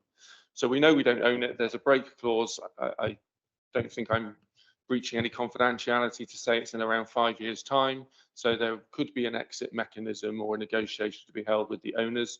But yes, we are absolutely aware that it's not a facility that we own. Thank you, Chair. Just come back on that one, actually. Yeah, I mean, we know that, but in the report it says we also have a lost opportunity for the future use of the Westland site. Well, if we don't own it, we haven't got any opportunities for future use, have we? In that sense of closing it, you've got to take it in the whole context, sorry. So the point I'm trying to make is that were we to divert our resources away from the Westland site and execute the break clause, then no, we would have no ability to use that building for alternative uses or to extend the use of that if we were to take the money away. That's the point I'm trying to make in the report. That's the lost opportunity. Okay, thank you for that. Page 314, 6.7. 1.77 million spent so far on survey work. Is there a breakdown of those works carried out that come to 1.77 million?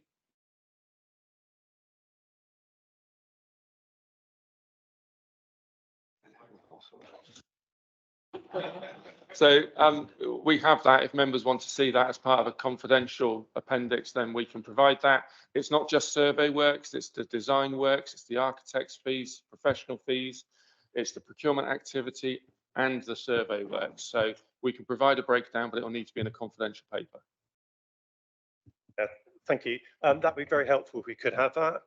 Obviously, I know it's a confidential paper, but when residents ask us, at least we would give them some idea of where their money has gone so far. Thank you.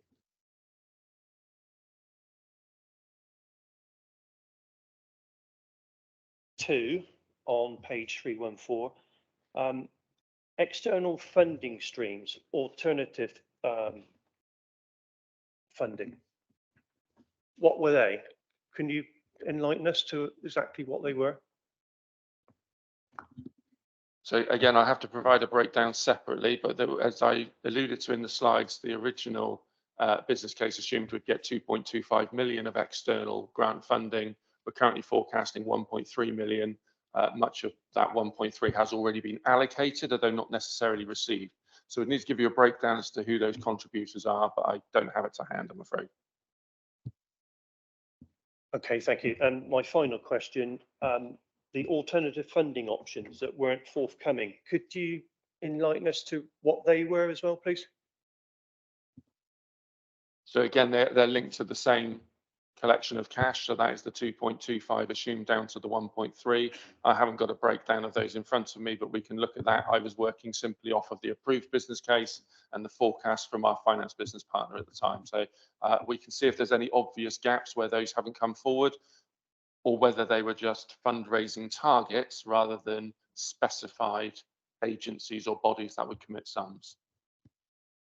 Okay, thank you. Yeah, it would be nice if we could have some sight of that, please. Thank you. That's all I've got to say so far. Thank you. Thank you, Andy. And I think my next hand up was online. So can I go to Councillor Mike Stanton? Thank you, Bill. I suppose I ought to start by declaring an interest. I'm a regular customer at the Octagon, or was before it closed, and I happen to like the kind of production that needs a bigger stage and a flight hour. So these proposed improvements are really important, and I look forward to their eventually being done. I've got a question about points 3.2 and 6.3, which is the paragraph that has a chart that gives the detail, and they show that interest rates have increased way beyond the approved business case, which of course we know. It was a couple of years ago that we voted for this. I voted for it as a South Somerset councillor, as did several other people in the room. And by the way, when I voted for it, I was of sound mind, and I think I still am now. I don't like to hear points like that being made. Let's focus on numbers and sound judgment, not weak debating points. We all know prudent financial control has to come first for this council, especially now. So on paragraph 6.3 in the table, I'm going to ask about inflation and interest rates, and I hesitate really to bring into play in this question a promise from the person who's just cancelled HS2 final phase. He did that at 12:22, but it's actually relevant to this discussion. I mean, to be specific, line 4, which is quotes the Public Works Loan Board likely interest rate.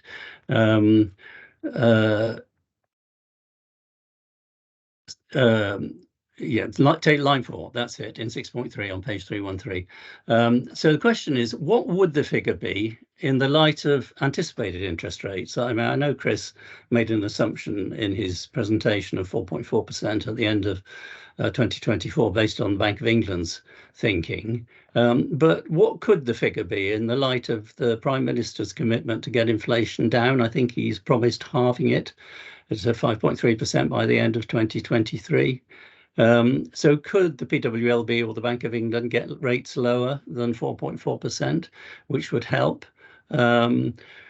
Maybe a hopeless aspiration, but we ought to just, we're trying to predict the future and we don't know the future. So assuming our officers do get some more cash, if not from DCMS and the Arts Council and other sources, and assuming Yeovil Town Council is able to help, which would be tremendously generous, could reducing inflation move us back far enough towards the original case to make this viable? Thanks. Thank you, Mike, and just to confirm your sanity, as far as I'm aware, remains unimpeachable. Chris. I'll start and no doubt hand over to Jason, but let's not confuse inflation rates with interest rates. There is a connection, of course, but a 2% inflation rate doesn't automatically lead to a 2% Bank of England base rate. So I think beyond that, I'm staring into a crystal ball. I can model anything, but they are just forecasts and best guesses. At the moment, our external treasury management advice says if inflation rates fall, interest rates and the Bank of England could get to 4.4% by the end of 2024.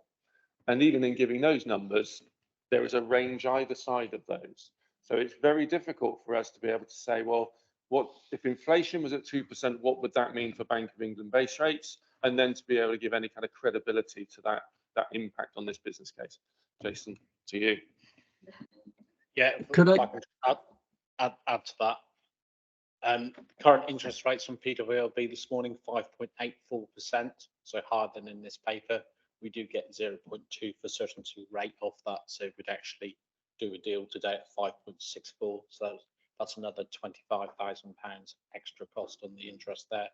As Chris has said, our Treasury forecast is actually predicting rates to go up by another 0.25% before dropping back. But let's be really clear. That Treasury forecast said rates would stay below 3% at this stage, and we're now at quite a bit higher than that. They are forecasts, they can change very quickly. Mike, I've got Fed who wants to come in and then I'll bring you back in, okay? Fed. Thank you.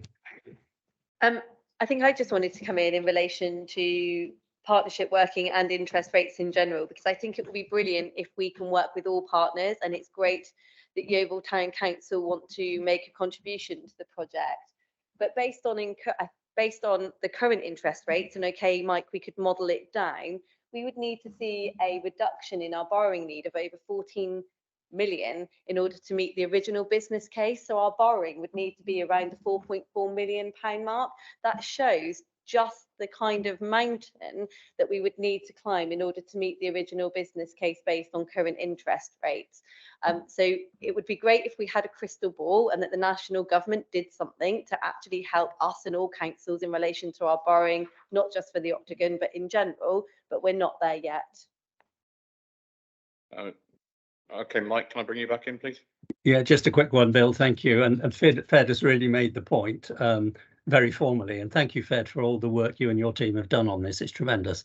And of course, we all are aware of the situation. I'm just wondering, perhaps the next questioner, I notice it's Andy Dingwall. Maybe Andy can enlighten us as to whether he thinks the current government is going to be successful in getting the economy back from its crash in time to help us with this. Thanks. I think mine might be a slightly biased answer there. Okay, Andy, since you've been named, you were next but one on my list, but I'll bring you in now, just because it'd be delightful to see your face. Good morning, Andy. Thank you. I think my camera's broken, I'm afraid, so you can't see my face. I'm very sorry. The disappointment around the room is. I can feel it. I can feel it from remote. Thank you very much for bringing me in. Thank you to both Councillor Smith-Roberts and to Chris as well for keeping me extremely up to date through these processes as a shadow exec member. I think I've felt thoroughly briefed through this process, so thank you very much for that. I did have a couple of questions that were really specific to the recommendations, just for some kind of clarity through the recommendations in the document. So regarding recommendation A, the executive confirms its commitment to the Octagon project. What specifically does that phrase mean in the context of the rest of the document? It's not too clear what the commitment kind of looks like there. For points C and D, we've got instruct officers to explore mitigations and instruct officers to continue work. Chris, during his presentation today, has outlined a number of other options that have already been explored and discounted. So what framework are officers instructed or are able to operate within for those instructions to explore mitigations?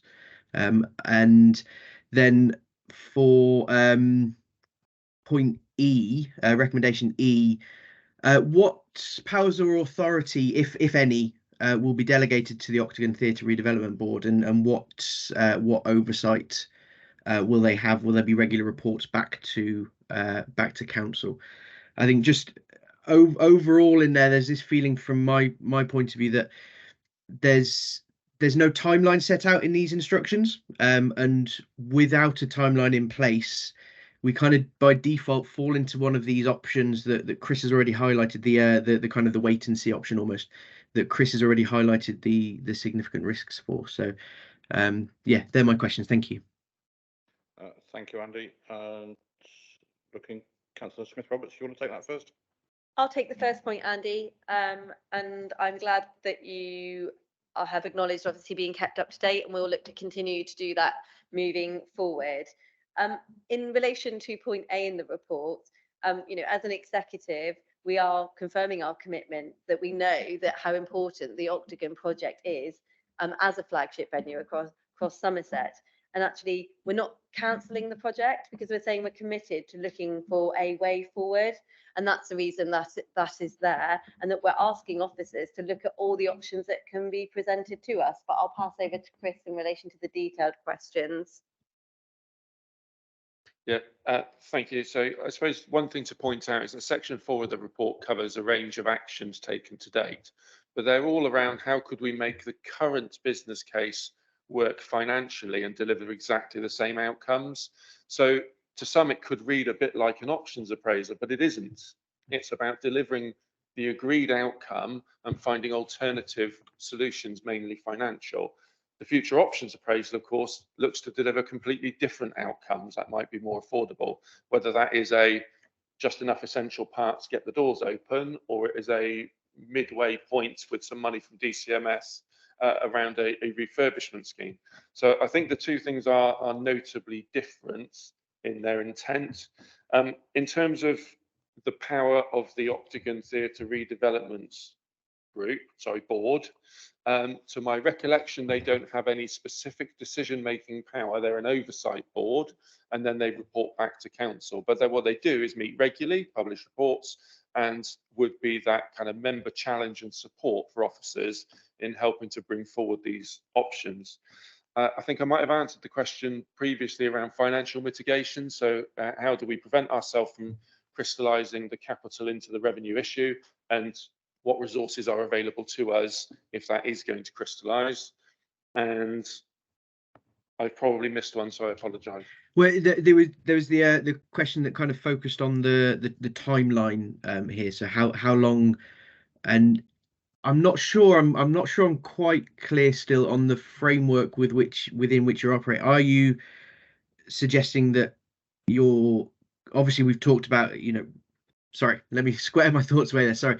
The current business plan, you've come back and said it's not deliverable, and that's fine. Are you suggesting that the framework you're operating in is to build a new business plan that can get A-level working? I wasn't sure that was the case, but I may have misunderstood through today. And the second part was specific timeline. So the executive is about to instruct you to go away and investigate things. When will we expect to hear back? So I don't think I can give you an answer on the timeline. I mentioned earlier that obviously the executive today could set a timetable, but that might not tally with the other external funders' timelines, including DCMS, which are obviously the principal funder in this case. So I think the timeline one is an understandable question, but I'm really struggling to come up with an answer that's meaningful for you. And I'm sorry, I've done it again. I've forgotten what your first question was. I apologise. The framework with which, because you've already come back to us with a lot of mitigations that aren't workable. So what's the future framework for the mitigations that you're going to explore? Okay, so if the recommendations go through today, then officers will be instructed to come up with an options appraisal and report back to the Octagon board. In terms of a framework, that will go to the Octagon board for them to consider.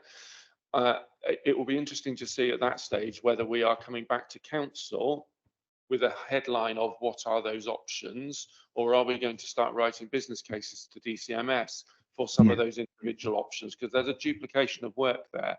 So we'll have to take a bit of a steer from the board in terms of whether that requires a more formal decision of council and then that report comes back, or whether we are able to progress with the individual business cases necessary onwards to DCMS. So probably not the full answer you were hoping for, but I think there's a bit of flexibility in that, and it will depend upon DCMS's requirements. At the moment, they are giving us every signal that they are open to negotiation, but they also tell us that requires a revised business case. Yeah. Thank you very much. Thank you. I appreciate we could just ask for the report next Tuesday, but we may get a route response on that. Moving down my list, Councillor Tony Locke is next. Yeah, thank you. Thank you, Bill. Yeah, I mean, I'm tending to agree on the lines of Mike Rigby at this moment in time. No one is disputing that the interest rates and what has happened nationally and locally has affected this project greatly. But I have to say, I've heard a lot about feedback and everything else in consultation, and I'm very disappointed with officers at this moment in time with the feedback and the information and the talking to people. because it has just not happened. You have a board, which you said about, which I am not a member of anyway, but I just sat in on one meeting to cover for Councillor Oakes, who was on holiday. And I believe that was the second meeting they've had since Vesting Day. The Regeneration Board has met once since then, and there are people on that board with a vast knowledge locally of the arts and the Octagon Theatre and the legacies that has been left to the people of Yeovil and the workings of it. And to find in some of the reports, the officers, you know, I will say, I won't say misunderstanding, I will say misquoting of those issues on those two properties, the Octagon Theatre and Westlands, I find pretty amazing. But I say, no one's disputing where we are financially with the business case. To do nothing with the Octagon Theatre is not an option. And you're right, you do need to go and face the people of Yeovil and talk and ask questions. And I'm sure you'll get the opportunity to very shortly. And I know the leader, as I said, Graham Oakes is the next one to speak, probably your last one. I believe he is online with his hand up, or he was on mine just now. And I won't say any more at this moment in time, except I'm very disappointed because all this consultation and talking locally, I believe it was just 10 days to 2 weeks ago that you actually spoke with an officer on Yeovil Town Council. And that was incidentally about another item to do with an event, to do with licensing. And if I could use the word, you possibly hijacked her and raised about the Octagon Theatre when she had no remit from the council to discuss the Octagon Theatre or options with her. So I think that's pretty poor, Chairman. But that's all I will say at this moment in time. But I do support doing something as soon as possible, as Councillor Rigby has said, because doing nothing is not an option. Thank you very much.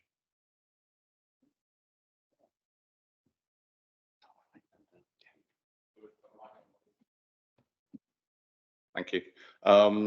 Thank you for your comments. I do, yeah, I would concur that we need to get that Octagon board properly up and running to have that oversight, which is why that recommendation is in there in black and white. Make sure we've got that going forwards. So a good point, well made, Tony. Did you want to respond to any of the other comments? Yeah, I'll come in, Bill. And like you, in relation to the Octagon Project Board, it's met twice, I believe, since Vesting Day, because at the time it was following the original business case and working its way through. Though I can appreciate that there is a need now moving forward to meet more often, and we can certainly get some diary dates in the calendar to keep those updated. I think, Tony, you related back to Westlands and the report in that. I think Chris has mentioned it's the fact that we did look at Westlands, and I actually asked for that to be looked at, and it wasn't a misunderstanding in relation to ownership of that, because we know that that is on a lease, but we do subsidise as a council that venue, and it was asking to look at whether that subsidy could be stopped, and there would be legal and contractual ramifications in doing that.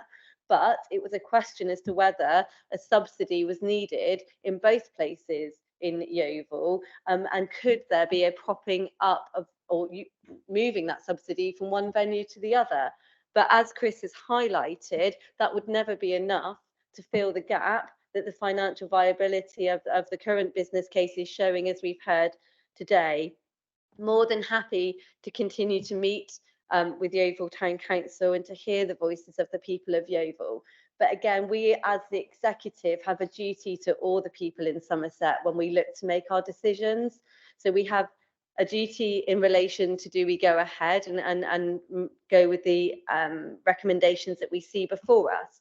But we also have a duty to look at how we spend all of council taxpayers' money across Somerset, and to take into account everyone's views, whether that's from Porlock to Frome to Taunton to Bridgewater, and whether it is right to fund a cultural arts venue.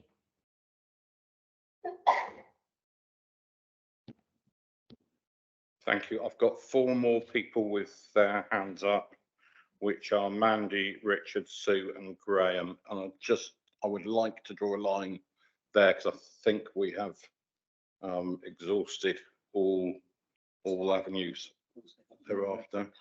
I believe that there's a member of the public with their hand up. I'm sorry, I haven't got my glasses on, so I can't read. Jason, I'm really sorry, but our standing orders don't permit members of the public to come back at this point. You had your 3 minutes earlier on, but if there is anything else you'd like to ask, please do email in and we'll try and respond as soon as we can. So Mandy, next, please. Thank you very much, Chair. Just a point before we start to say mine has a vibrant and wonderful theatre that's run by volunteers and is not subsidised by the council and is hugely supported locally. So there is alternative modelling in the county, and perhaps some of that could be considered whatever the outcome here moving forwards.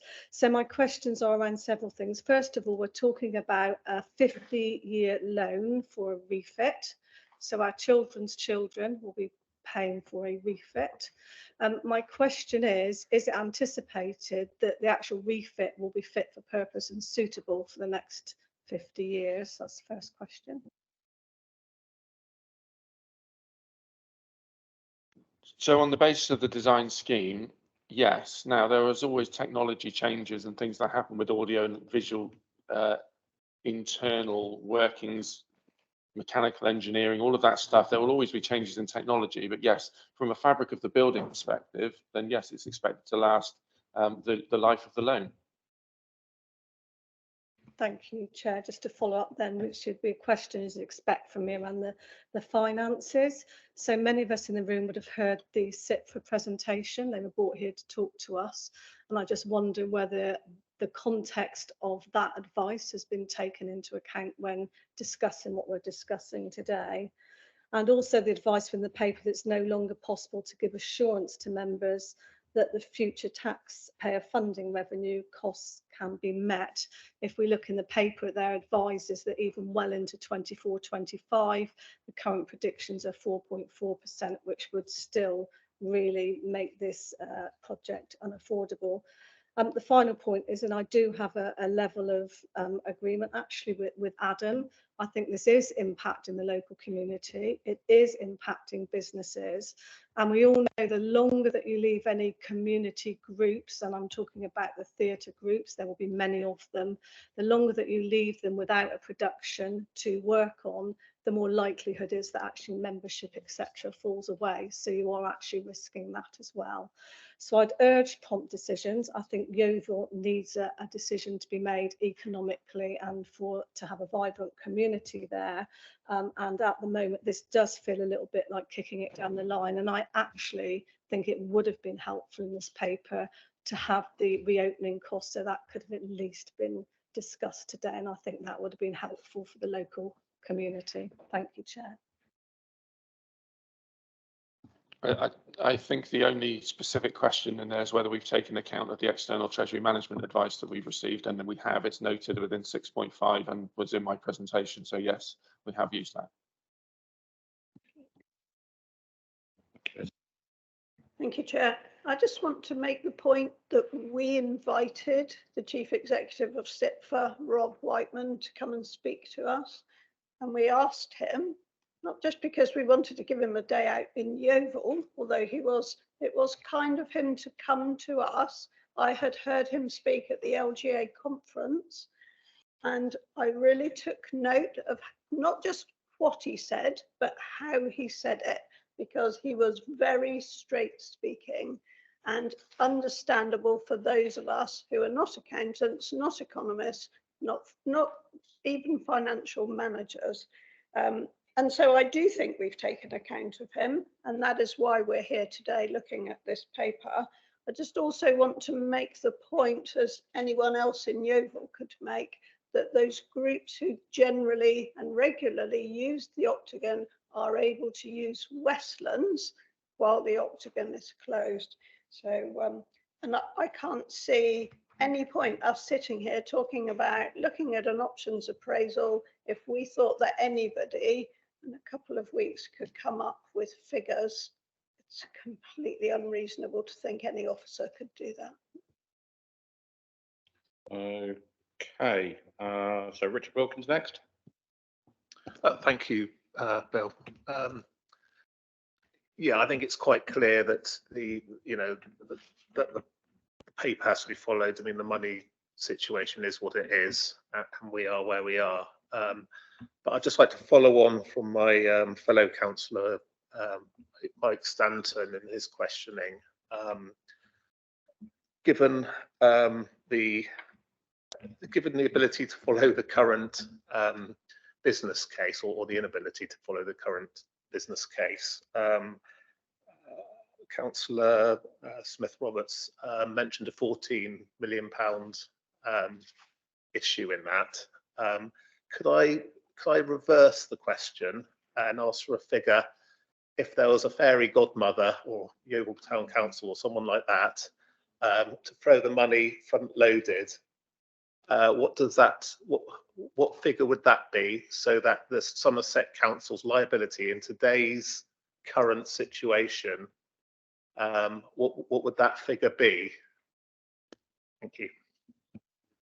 So I did do a bit of modelling on this. So if we were to try and meet the original business case outcomes, we would need £14.578 million worth of unencumbered cash to reduce our borrowing down to an affordable level. An affordable level would be £4.4 million with an interest charge of £245,000 per annum, meeting the original business case conditions. So it's significant.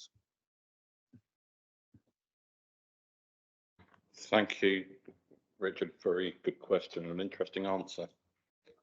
Anyway, Councillor Osborne. So, thank you, Chairman. A couple of questions.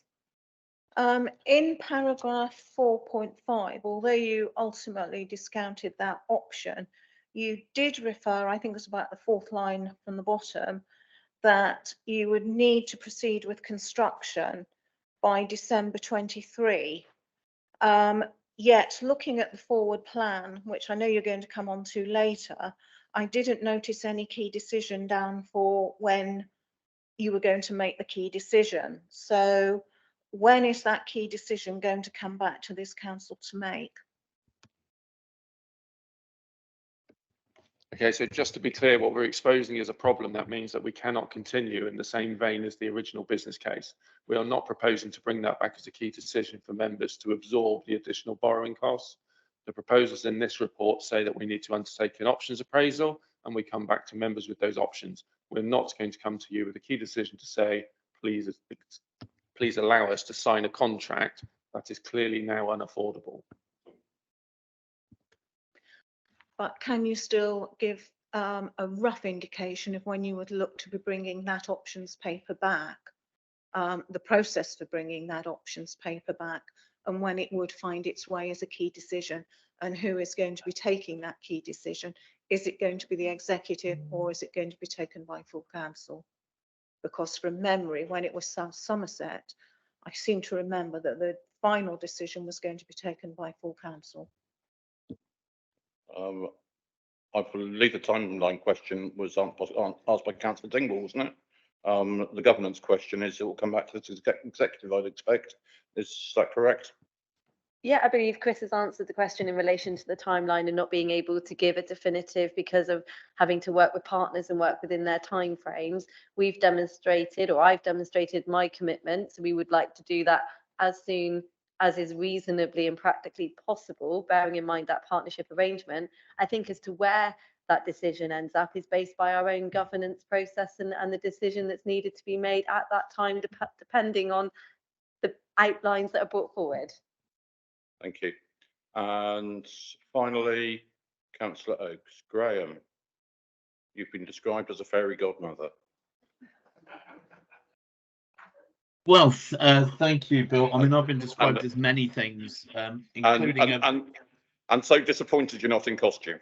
Well, I tell you what, you build this theatre, I will appear on the stage as a fairy if that's what you guys want. It would be a tiny thing. Firstly, on behalf of Yeovil Town Council, can I invite Fed to the deferred meeting? Last night, as David Wone said a little while ago, we had a council meeting just to consider whether we should make the in-principle decision work in partnership with Somerset Council to deliver this much needed project. And I and others didn't anticipate how many people would turn up. It was brilliant to see what is a parish council, to all intents and purposes, having a situation we had to consider. Were we prepared to, when we filled the building, to lock 50 local people out? And we decided that leaving people in the car park was not acceptable. So on Tuesday, the 10th of October at 7:30 p.m. at Westlands, where we've had big meetings in the past, we will meet there, and that will allow hundreds of local people to come along and express their views. And last night, people expressed their views against it. There was one lady who said, we don't need a theatre, we can go to Bath. And then there were people who were saying, you need to sort this out because you promised to do it and we need it. So, you know, we need that meeting. The irony of that, of course, is it's going to be held in Westlands Leisure Centre. Some councillors don't really know that much. You've been there for a meeting, but there's some things you possibly don't know. It was actually Yeovil Town Council, Councillor Tony Locke's in the room. He led the campaign amongst local councils to save it. And working with South Somerset District Council and investing money in the project, we ended up with a wonderful local feature that complements the Octagon. The idea that you could go down there and raise the roof, because you would need to do that, so you could put on similar productions as you do at the Octagon. I don't think anybody's noticed there's a helicopter factory next door. They're kind of touchy about how high buildings are and where they go. They built originally that building.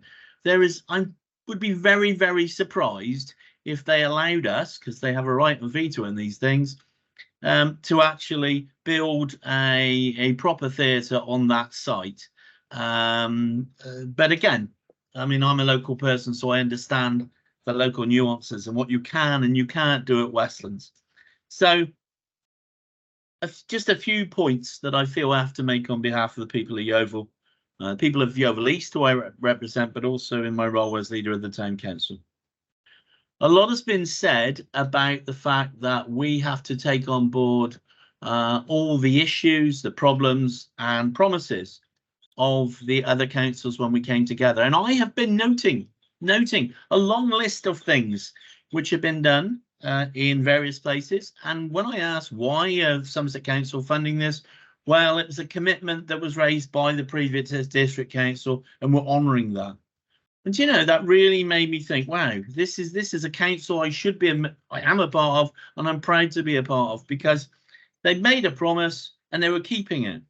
Well, this promise was made to the people of Yeovil. We consulted long, hard on this, and a promise was made to build this. And if we'd not had the unitary situation, then say Somerset would be struggling with the funding, but there wouldn't be a question of, do we do it? What I'm saying to you is that shouldn't be a question. You should review all the options, but do you really want to break a promise to the people of Somerset about giving them a modern theatre that will put on productions that you, at the moment, you have to go to Bristol or Plymouth or Southampton to see? It's an exciting opportunity for the county and obviously for Yeovil. Now, you're talking about getting some options up here, and this is where I don't agree with some of the councillors. Firstly, option number one has to be go ahead with the project. It will be refined, but the advantage of building it, all the advantages we know that it would allow us to have those productions. We know it would give opportunities to young people to start off, people like Sarah Parish, will be able to go on and have careers in the arts, and that's obviously a good thing. But what we mustn't forget is that it'll also give a major boost to our local economy.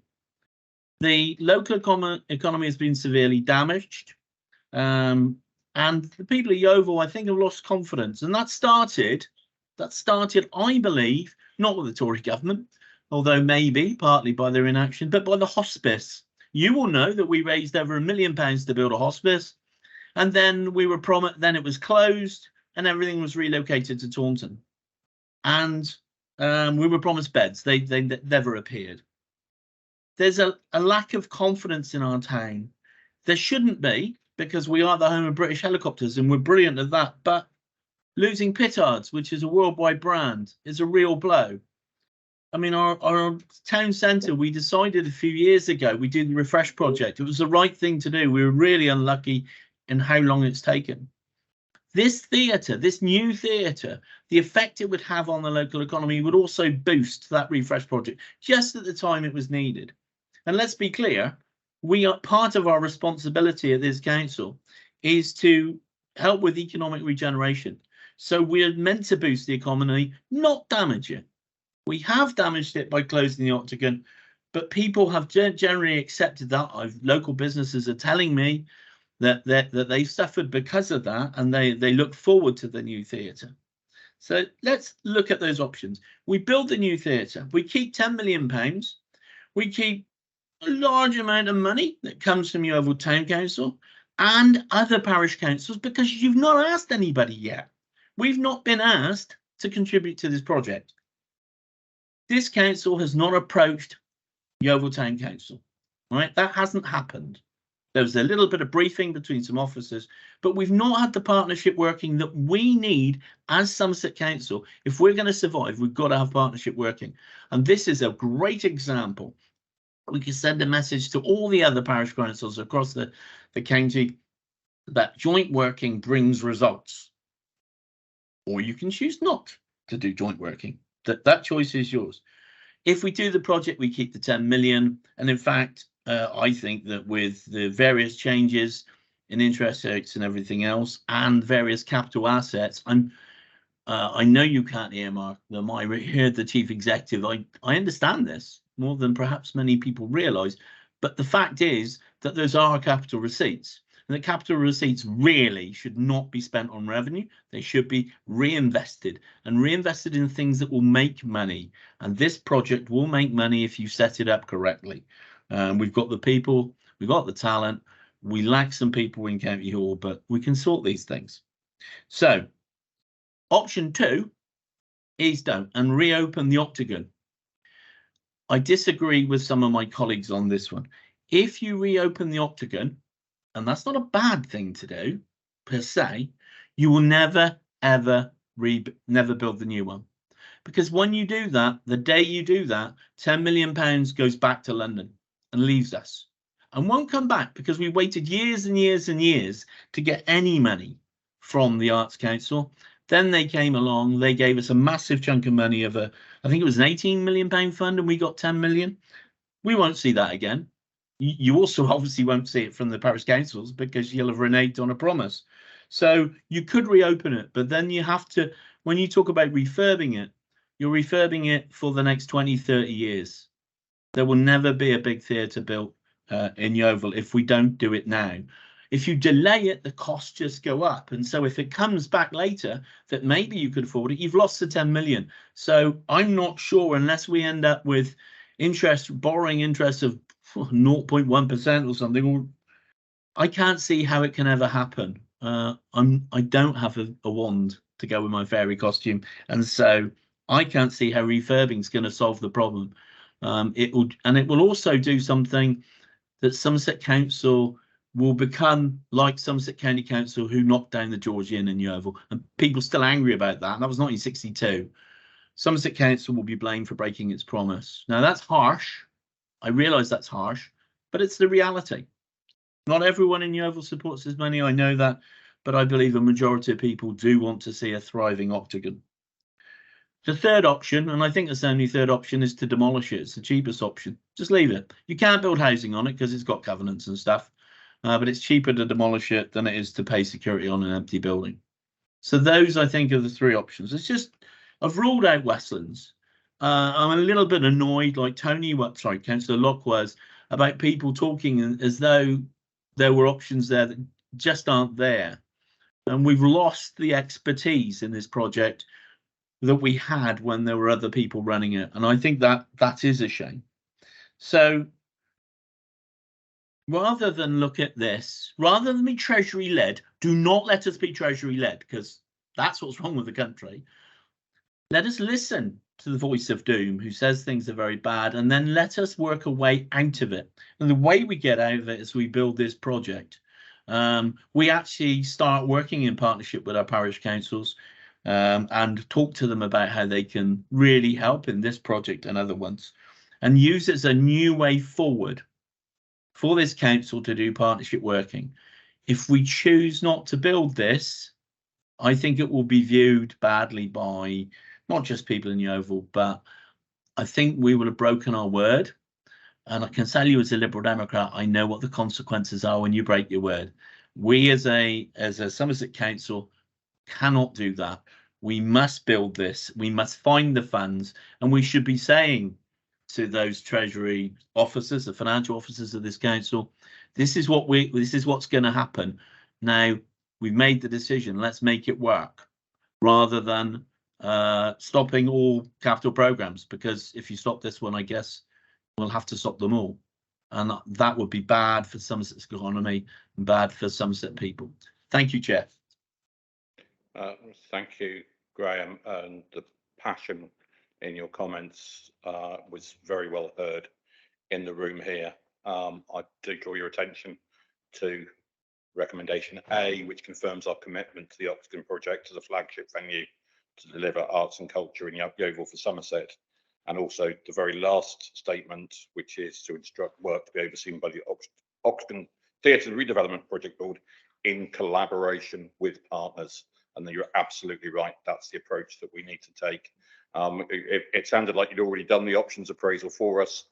We do appreciate your thoughts. They will all be taken into account. I'm sure we'll be well represented on the 10th of October.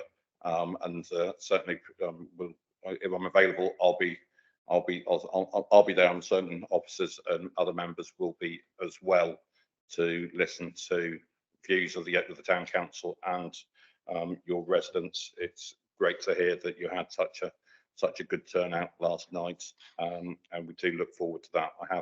I have previously played cricket at Westlands Sports Club, and the helicopters weren't at risk when I was batting, I can assure you. Maybe when I was bowling. Liz.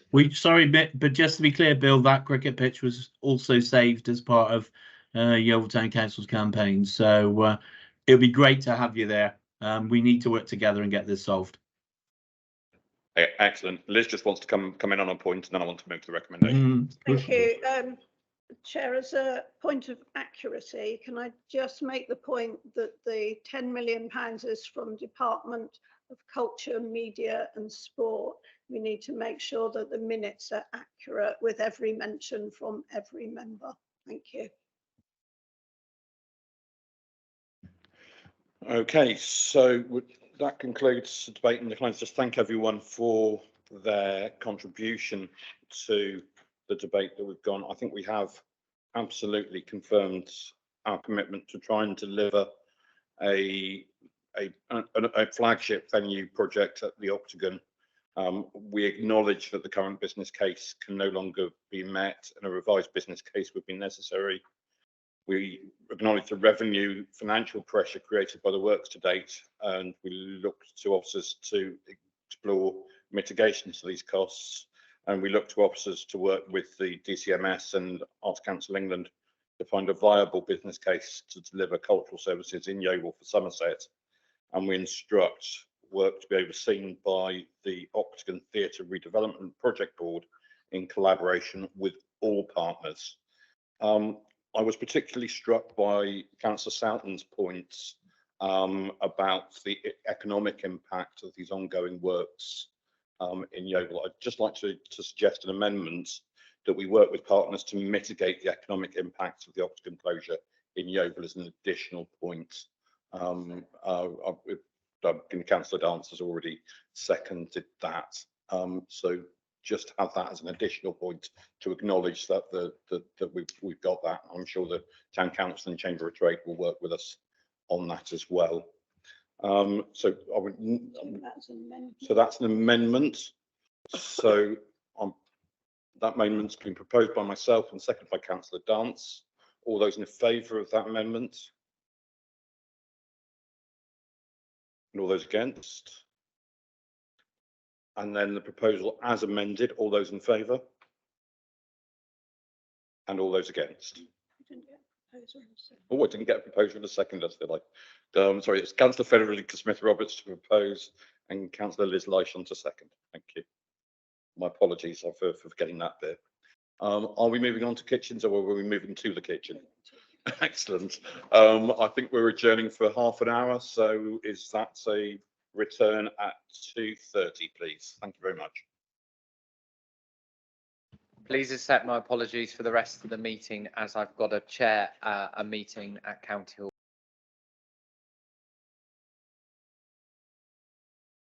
Okay, good afternoon and welcome back to the executive for October. Can I just check, because I've got no need to read through the preambles that I would normally read through at the start of a meeting. Thank you very much.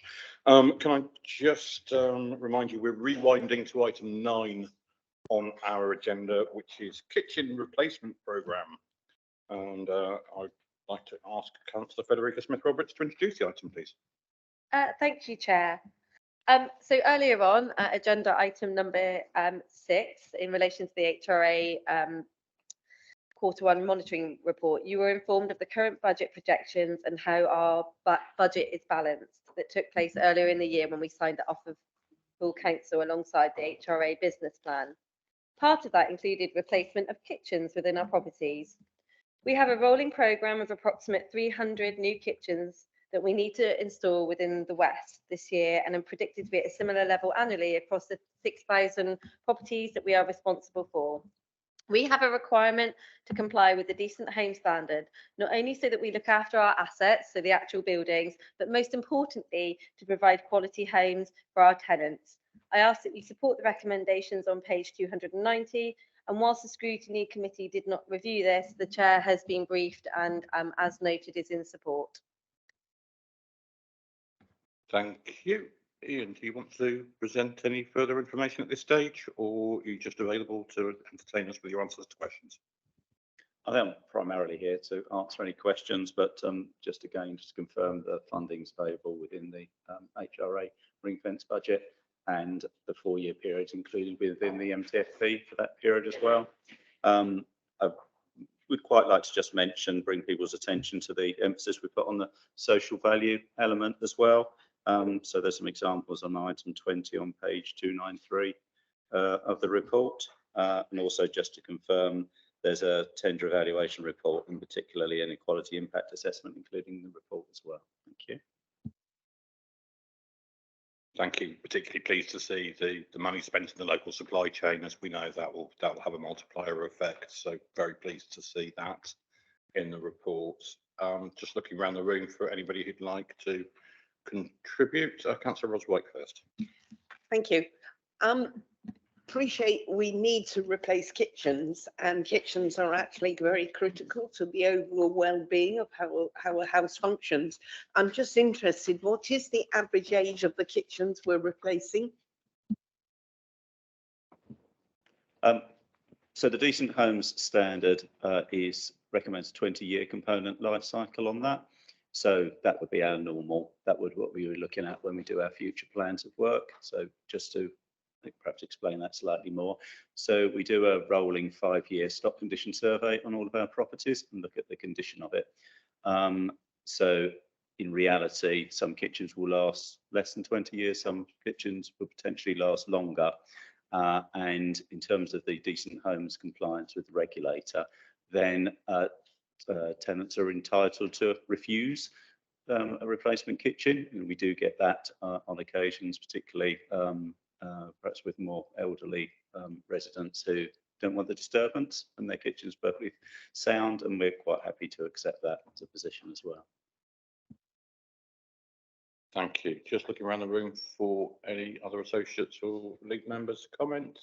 Not seeing any other members. Councillor Chilcott. Hi, Mandy. Hi, thank you. Just a very quick question. Firstly, really pleased to see the social value. I know that's something that we've been working on for some time. So my only question within that, it says 10 local direct employees for at least 1 year. So it's a multi-year project. That didn't seem very many if you split it out over the years of the project. And my second question, I mean, as we've heard, kitchens are important, and certainly from healthy meals, healthy living, etc. Is there a minimum sort of size or requirement within the kitchen? I don't know sort of how many units and things. Is there a minimum size within the properties that we've got? Yeah, thank you for the questions. So in terms of the social value commitments, that's the minimum that they put within there. So we were primarily using that as a means to ensure that they were addressing that, each of the three contractors, as an issue, as it were, or some part of our requirement within the weighting of the procurement piece. We would look at those in detail when we were doing the mobilisation with the contractors. So we're getting into that in a lot more detail, and then we'll be monitoring that throughout the period of the contract, how that's progressing. In terms of the sizes of the kitchen, the units, etc. So the tender documents are split into different area sizes of kitchens, and then we have a minimum requirement of what the space standards, etc. should be, how many cupboards, etc. within that. So that's all covered in a lot of detail within the tender docs that they price up. Thank you. Totally offline, but I wouldn't mind just having an idea of that. I think it would be helpful. Thank you. Yeah, quite happy to share that elements of the docs. Thank you very much. Just looking around for any other comments or questions. We have recommendations in front of us to approve the award of 3 contracts for an initial period of 12 months with an option to extend by mutual agreement for a further 12 months, followed by a further extension of an option of 24 months by mutual agreement, providing for a potential 4-year contract term in total, and to approve the delegation authority to the Service Director for Housing to improve further extensions subject to mutual agreement. Do I see a proposal for that? Councillor Smith-Roberts. Do I see a seconder for that? Councillor Liz Lishon. Can I see those in favour of the proposal, please? Thank you very much. That's clearly carried. Thank you very much, Ian. So we skip over item 10 on to item 11. So my understanding is for items 11, 12 and 13, if there is a need to go into private session, we will need to pass a resolution to do so because of content that's in the appendices. But for item 14, we believe we will definitely need to go into private session because of the impact, because of confidentiality is absolutely material to those items. So if members can avoid making reference to confidential items when we discuss it, we will not have to pass a motion to go into private session and evict the halls of public and press that are with us. Are we all in agreement that that's the situation? Yeah. And we will try and comply. And please referee, blow the whistle, and we've now got DRS, so I assume that we can just check. Superb. So which brings us on to item 11, which is the Cornwall and Council of Wales Auxiliary Adoption Service to integrate with Adopt Southwest Regional Adoption Service. And Councillor Tessa Munt to introduce, please. Thank you very much, Chair. Thank you. Thank you very much indeed. You'll see the paper and everyone will have read the contents. This is an arrangement that should be hugely to the benefit of Somerset's children and to Somerset Council, because it widens the range of potential adopters for children across Somerset and obviously across the southwest.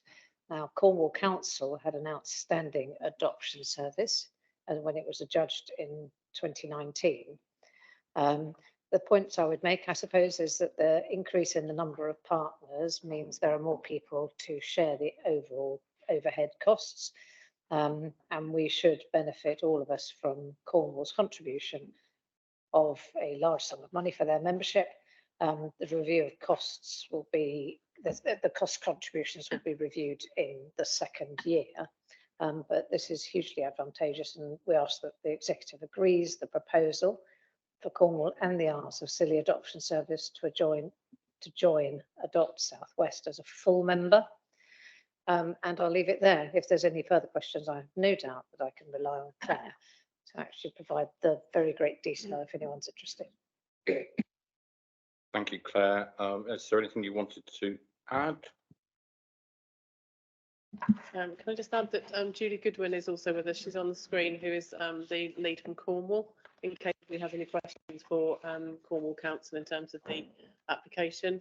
The confidential appendix for this report, I don't think will be relevant in terms of going into confidential session. It relates to the business case that was between Cornwall and the Regional Adoption Agency for the joining and goes into a lot of technical detail. But the overarching information about that business case is in this document.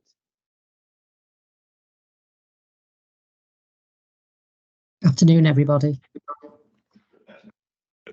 Is there anything you wanted to add? Sorry, we've got one or two technological issues with our equipment here. Is there anything that you wanted to add?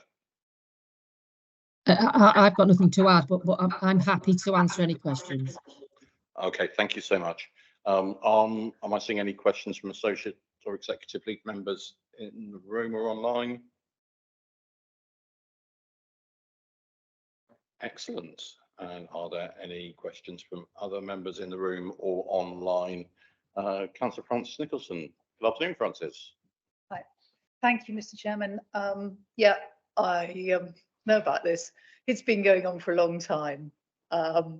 Everybody has worked really hard over years to get here, so that's fine. I also know that it has been hard fought to make sure that the negotiations on finances are right, and I see the sign off from all the directors of children's services in the area, for which much thanks, because it is key to feeling comfortable with it and making it really work. The only question that I've got, I noticed it was actually in the confidential appendix, but it is also word for word in the open case, which is about recruitment. And yeah, absolutely, we see that there may end up with a number of vacancies immediately after transition. It's the 8th risk on page 336. And the mitigation is looking for early agreement on processes and starting the process of recruiting, getting approval to recruit as soon as we're a vacancy.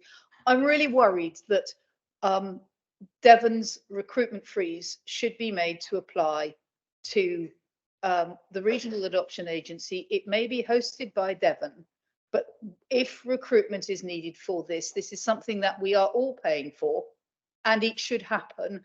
And I feel really uncomfortable that we have to go cap in hand and say, please, will you not apply your recruitment fees? This is the Regional Adoption Agency. I hope that whatever weasel words have been used, there will be no delays to recruitment, because all our children who need to be adopted will be affected. All our adoptive families and potential adopters will be affected, and we always risk losing them if it takes too long. And frankly, if we're not getting what we pay for, we should be paid back. I'm just looking to see who would like to respond to that. It's a very interesting question. I think Claire is going to step up to the plate. Thank you, Claire. Yeah, so thank you for that question, Francis. Yes, so I agree that Devon is the host authority, but it is an adoption agency that affects all the partners. So we are very clear, and I'm sure Cornwall will join me in this, that Devon's recruitment freeze for their own staff is not relevant to this, because this is not dependent on Devon's budget solely. This is about the budget being provided by all the partners, and therefore we need to make sure that we have the right resources within the available budget from all partners. Devon is merely the host for the agency, and that conversation has been ongoing and I think is now resolved. Yes, that's my understanding too. And in terms of Cornwall's perspective, just to assure everybody, we've done extremely careful calculations with the previous head of Adopt South West, Kath Drescher, around the staffing resources that will be coming over from Cornwall. for Adopt South West. And I can absolutely hand on heart say we've got very, very experienced adoption workers that are coming across, and as we see, it will complement the expertise already within Adopt South West. Yeah, if you can come up briefly. Very briefly, I'm glad to hear about the transfer of staff from Cornwall. I am aware that when the adoption agency was set up, a number of people didn't want to TUPE across, felt that that feels to me the real risk is that people don't want to come across, rather than that Devon's recruitment fees overfilling the vacancies. So perhaps a little bit on the mitigation for that to make and reassurance about that. So yes, when the adoption agency started in 2018, it was a new concept. So it was not known across the country. Every region had to develop a regional adoption agency. So I think there was some nervousness for most local authorities about their staff TUPEing across to a new legal entity.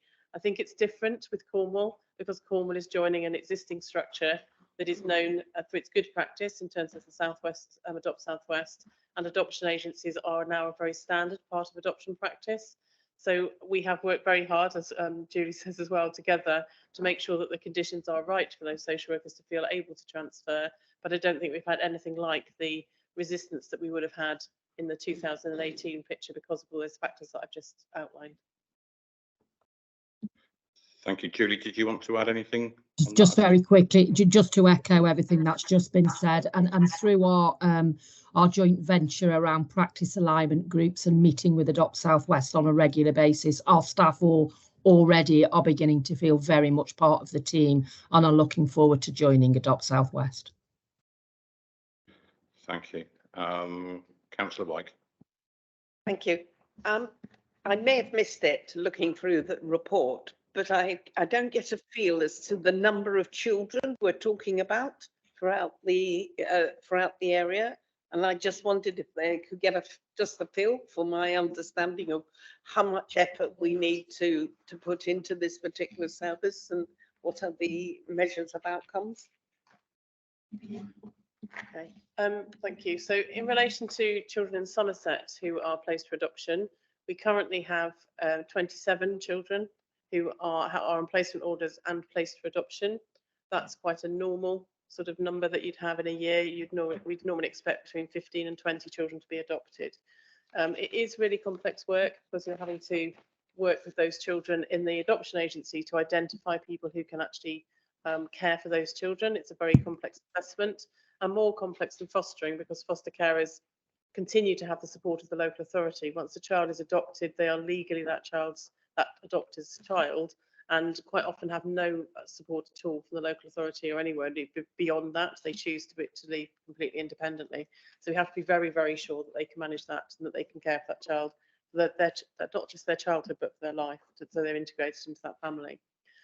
So the work that the adoption agency does is to recruit adopters and to support those adopters, and also to match children. So the local authority that the child is resident in, if you like, so a Somerset child would remain the responsibility of Somerset, but they would be matched with the support of Adopt South West through with the adopters that we have available to us within that adoption agency.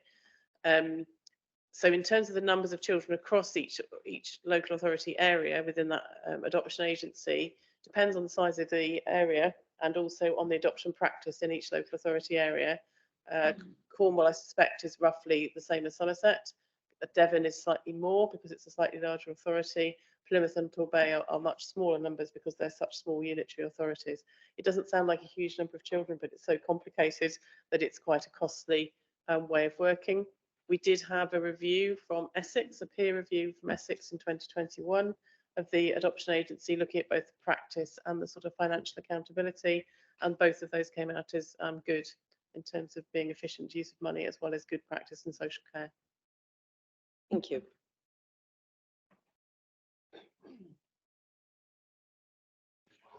Sorry, I thought I had. Thank you. Councillor Redmond, hello Lee. I see you've got comments from scrutiny in the paper as well. Was that what you're wanting to pick up? Thank you, Chair. Yeah, it was just I was actually going to talk about some of the response that Claire's already given in relation to the good work that the body has done before, and just say that the scrutiny has both looked at their previous reports and we looked at this report and recommendation, and our comments have been included, and we support the proposal. Chair, thank you. Thank you. And Julie, any further comments? And if I could just finish off by saying, just in relation of the number of children for adoption in Cornwall, we have consistency low numbers compared to our comparative neighbours, and largely due to a very, very solid early help and prevention model for children and families in Cornwall. We have very, very strong preventative services, and therefore means that less children require adoption as their final plan. Thank you, which I think is something we would all echo. Just looking around the room, I think that's everybody that wanted to contribute.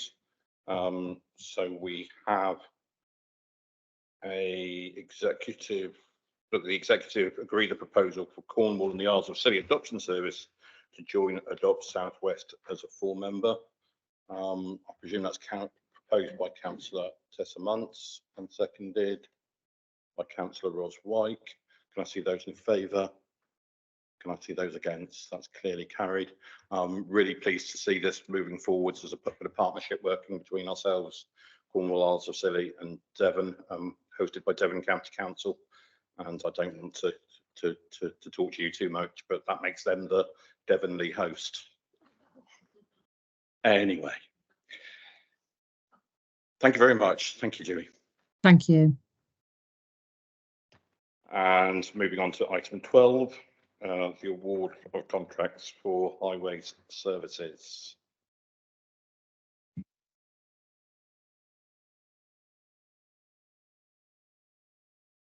Councillor Mike Rigby to introduce. Thank you, Chair. We'll be aware that the range of highways maintenance services has been undertaken by a contractor since 1996, I think it was, and we've had a succession of different companies carrying out that work since, starting with WS Atkins. We've also had Skanska, and we currently have Milestone providing our term maintenance contract work. That contract comes to an end next year.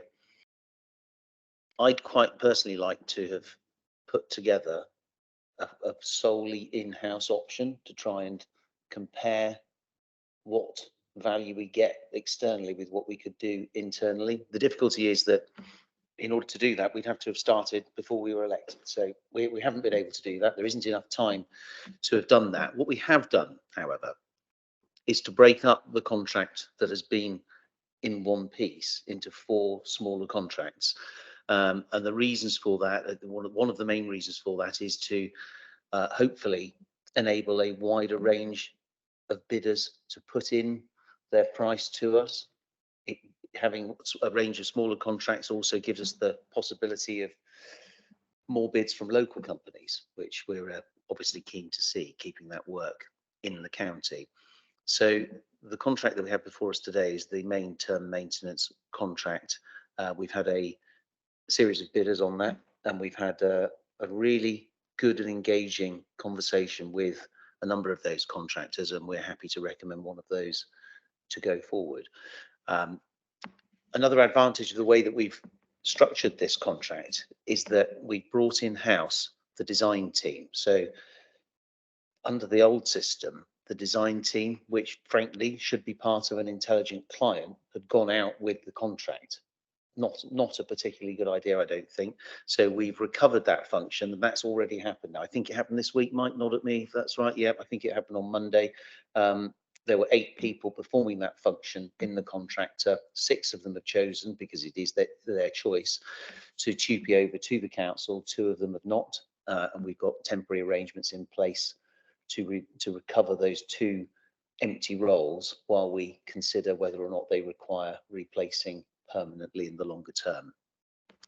Another element of the way we've structured this contract that I think is particularly pleasing is that there are opportunities within it to recover some services to be delivered internally if we choose. So that's kind of, if you like, the option that we put in place in order to try and give us the opportunity to provide some of those services in a way that we couldn't do with the global contract because there wasn't enough time for us to price up an internal option to compete with those. So we have, as I say, the opportunity within the work that we're putting out in this contract and the other three, the chance to decide during that contract period that we might want to do some of that work ourselves, but that's our choice. So I'm not sure how much I'm supposed to say about the actual preferred bidder and all the rest of it without going to confidential sessions. So I'll exercise my right to say nothing about that and leave that to Mike. Thank you very much. Thank you, Councillor Rigby. I don't have too much to add. That was a very, very comprehensive run through from Councillor Rigby. Thanks. Just to say, to be explicit about what this contract covers. So it is the likes of grass cutting, gully emptying, drainage works, safety defect repairs, winter service, particularly the gritting service, and also our emergency out of hours services. So really important, critical support for the council, particularly coming into winter. And we've been through a really robust procurement process with some good players in the market participating with us. Been through a two-stage process where we've negotiated and optimised the offer from the tenderers. So it really is offering the best possible value for money from the process. So I think that's all I wanted to say at this stage. Thank you, Chair. Michael, thank you. Thank you, Mike and Mike. Are there any questions or comments from league members or associate league members? Councillor Dixie Darch. Thanks, Chair. Yes, I just want to comment on the climate change and sustainability implications on page 381. I really welcome the way in which it actually uses the word hardwired in point 19, that there'll be a 50% reduction. There's nothing in carbon over 8 years. There's nothing sort of vague about this contract. There's going to be clear carbon emission measuring at baseline, and that will be kind of followed through. And then there are a set of requirements which the contractor has agreed to, which we know are achievable and deliverable. So I think that this is it's a real step forward in terms of kind of highways and kind of managing our carbon emissions. We kind of know what can be done more. We can ask for it, and we've got it built into the contract. So I'm delighted about it. Thank you. And we're delighted that you're delighted. Just looking around for any other league members, associate league members, and members around the room. Councillor Nixon. Hello, Francis. Sorry, you're hearing a lot of my voice. It'll go away in just a moment. I have another meeting to go to. I want to say again, as I keep saying, how helpful the Highways pilot project in my part of the world has been, how it has changed, I think, the working relationships with officers and with utility companies, so on, all of which is helpful. It's produced a level of flexibility that I would nearly go to the stake for to preserve. So I'm really, perhaps I'm looking for reassurance that those levels of flexibility are built in to the new contract. And I clearly realise that I won't hear today, but I'd love to know where the elements outside the meeting, where the elements of potential movement and flex that were described could be, so that they can become part of the thinking about how to use all our money to the best. Thank you. I think the point is very well made, and Councillor Rigby would like to respond. Thank you very much. It's great to hear that feedback, and I think the Highway Steward pilot in Exmoor is something that everyone's proud of. It works. It has worked really well, and if there is an opportunity budget-wise to roll it out across the county, then I think we could all do worse than to look at what's happened on Exmoor as a model for how to do that elsewhere in the county. Yes. Question about flexibility. The remarks I made, the steward is absolutely part of the pilot. The main benefits, I think, are in the way that our highways teams have worked with the local people, which is a much wider, much longer lasting, a much more important matter than who actually functions doing the particular doing. Yes, the steward's useful, but it's the reassurance around the general way of working that I'm seeking. I accept that in the same way as I have with the highway steward comments. And again, I think if we can use that as a model, then that's what we should do. And I'm happy to work with Councillor Nicholson and her fellow member out on Exmoor to make sure that that does continue forward. And I very much would like to see that used as a model further afield. Councillor White. Thank you. I welcome this approach to separate out the various strands of the highways contract. I look forward to seeing the contracts in the future regarding the new asset delivery and maintenance of highway lighting and electrical assets. I think it would be no surprise to everyone, but I would like to see some respect to dark skies and actually question what we're doing around some sort of standardization of what we light as a highway and what we don't. I think this is reflected in part in the policy out for consultation at the moment around place and how we develop that. But I do think there is opportunities within the future contracts to actually question, are we continuing with what has always been the case, or do we actually look afresh at what we light and when we light it and how we light it? It's not just about bunging up some good LED lights. It's actually about, do we need to light it at all? And I will leave that for a future discussion, but would welcome any opportunity to have some further input on that.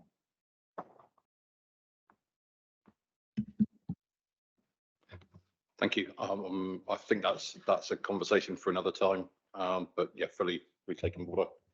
Was about to make a nod towards Exmoor and Councillor Francis Nicholson and dark skies, but she's left. she's headed west.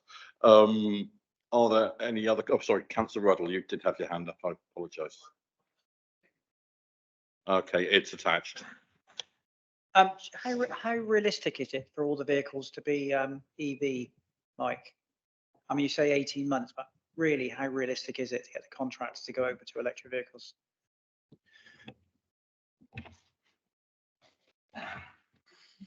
Oh, there we go, red light.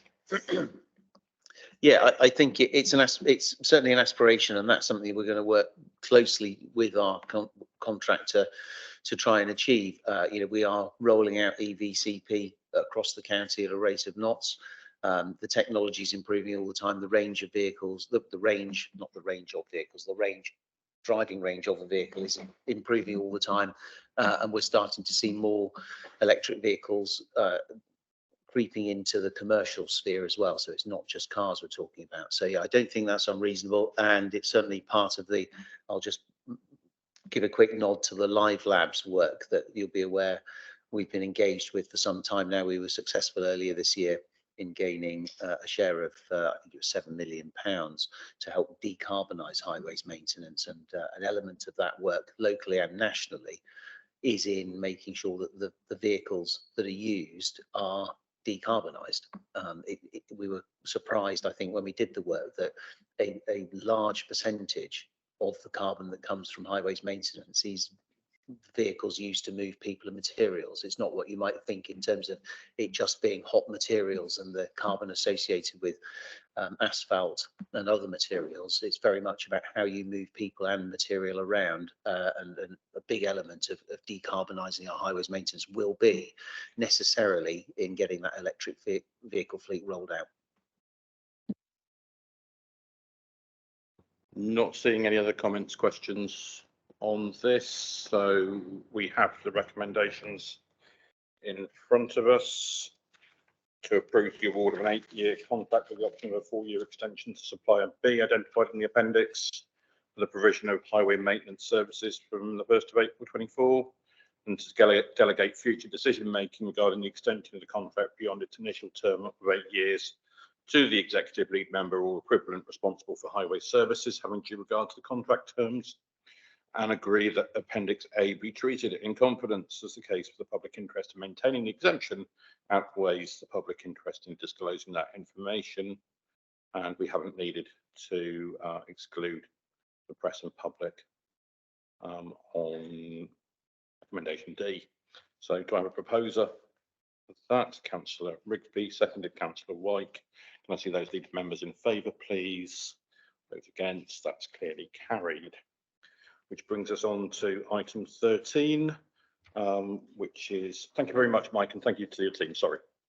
Brings us on to item 13, Councillor Tessa Munt to introduce, and welcome Julie Breeze to assist with our deliberations. Tessa. Thank you very much indeed.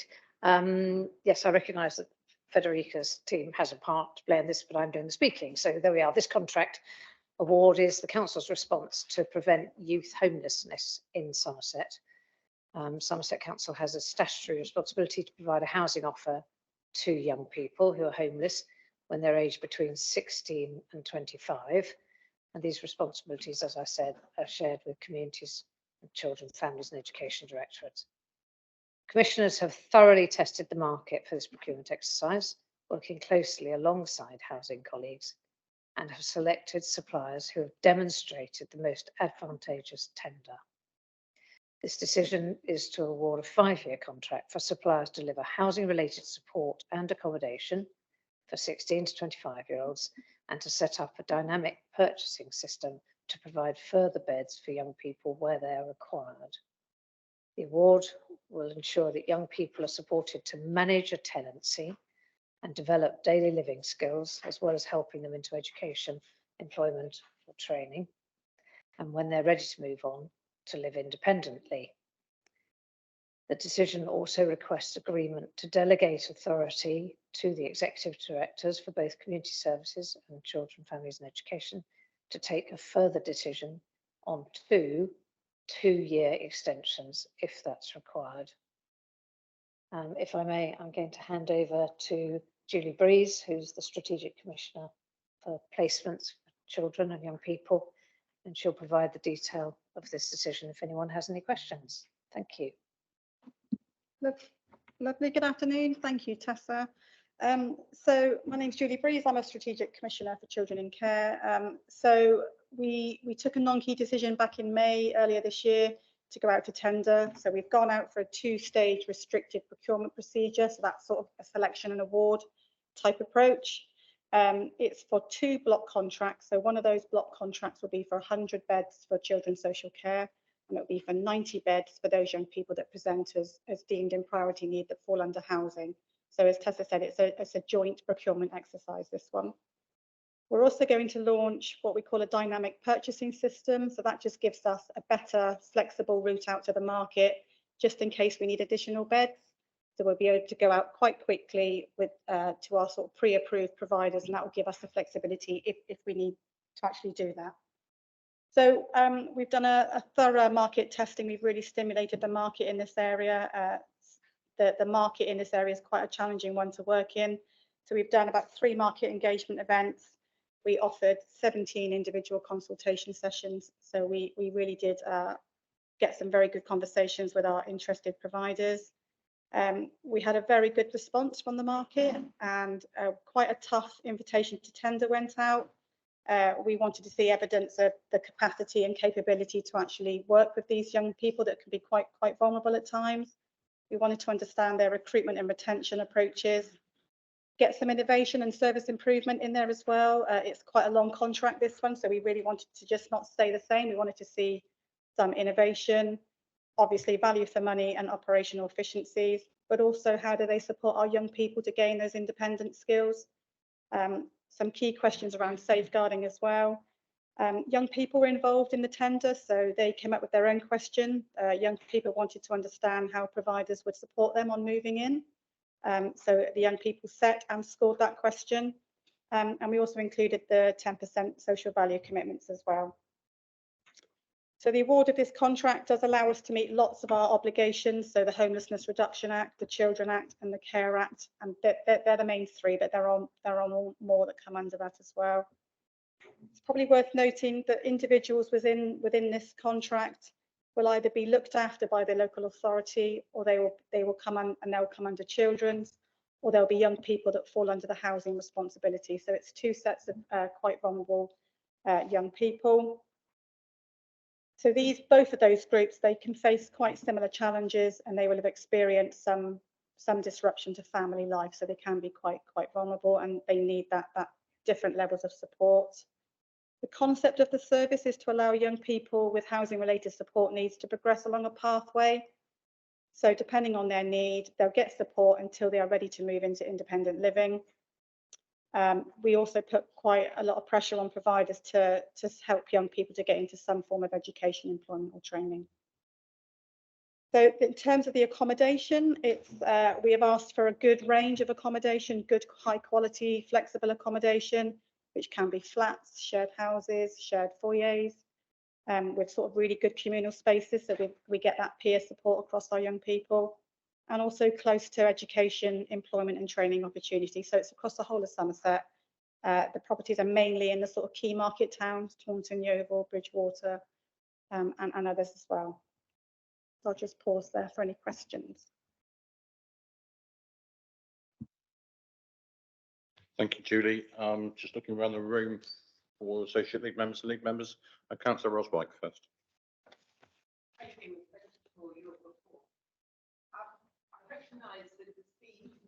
More than 10 years since the legislation came out for the 18 to 25-year-olds to be supported by the council. I wonder if you can give us a feel as to the growth in the numbers over that period. I sense from casework and from the numbers are growing quite fast, but I wondered if you could give us a feel. So I probably haven't got exact numbers, but I would say what we are seeing is we are seeing older young people staying in care. So we're not necessarily seeing older young people coming into care, but they're staying in care for longer. And I think Claire will back me up if I get any of this wrong. What we are also seeing is there's been lots of national reports that's come out of the care review and other national reports that's the next area of growth for our young people. I think we're going to see more older young people with higher complexities coming through that care system. Add anything, Claire?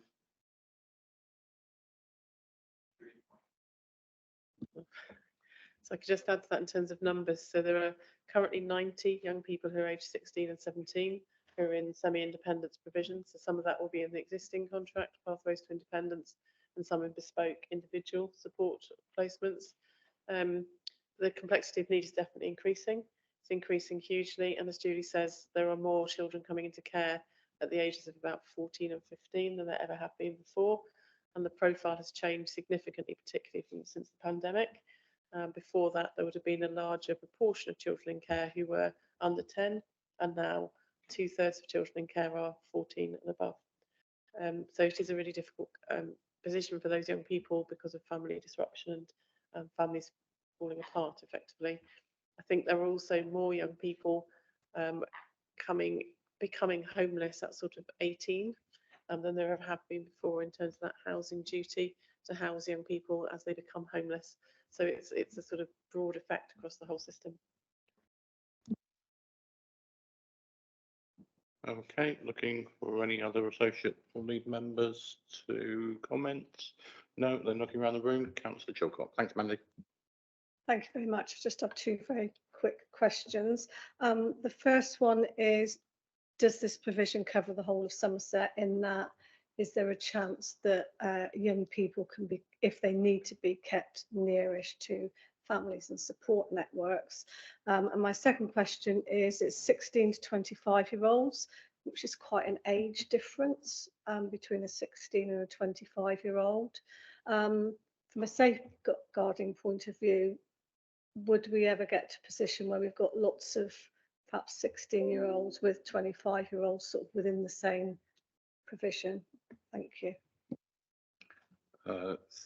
Thanks for your question. Julie, you're picking that up? Yeah, thank you, Councillor Chilcott. So it does cover Somerset, it covers the whole of Somerset. This is Somerset provision for Somerset children, so it definitely covers the whole of Somerset.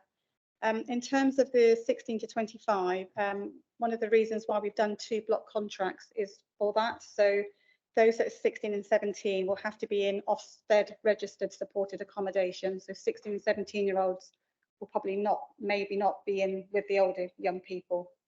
Does that answer fully or? Yes, thank you very much. It's just for me, there's a huge age difference there, and these are vulnerable young people we're talking about. Thank you. I think what I would also say is there is a weekly panel. So these young people are not just put into accommodation, it's carefully discussed and matched, etc. So there are some safeguarding processes around it. Thank you. Any other comments or questions? Not seeing anything in the room or online. So thank you for your presentation, Julie. We've got the recommendations I set out. Tessa's already been through them in her introductory remarks. So proposed by Councillor Tessa Muntz, seconded by Councillor Federica Smith-Roberts. Those in favour of the recommendations, please show. And those against the recommendations. Thank you. That's clearly carried. Okay, and we move on to item 14.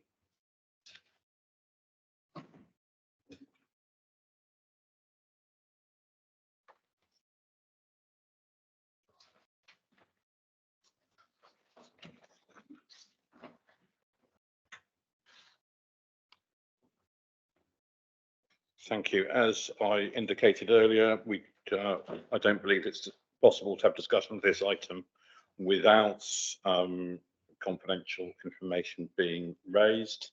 So just to propose to exclude the press and public from the meeting where there is any discussion at the meeting regarding exempt or confidential information as set out Appendix A, and that Appendix A be regarded as exempt information and be treated in confidence, as the case for public interest in maintaining the exemption outweighs the public interest in disclosing that information, and C, to approve the recommendation set out in Appendix A. Do I have a seconder for that proposal, please? Councillor Rigby. All those in favour of that proposal, please show. That's clearly carried. So could I just ensure that all members in the room are members or officers of the council, and can I seek that assurance online? And also to seek assurance that any members online are alone in their rooms unless they happen to have a council officer or another councillor with them.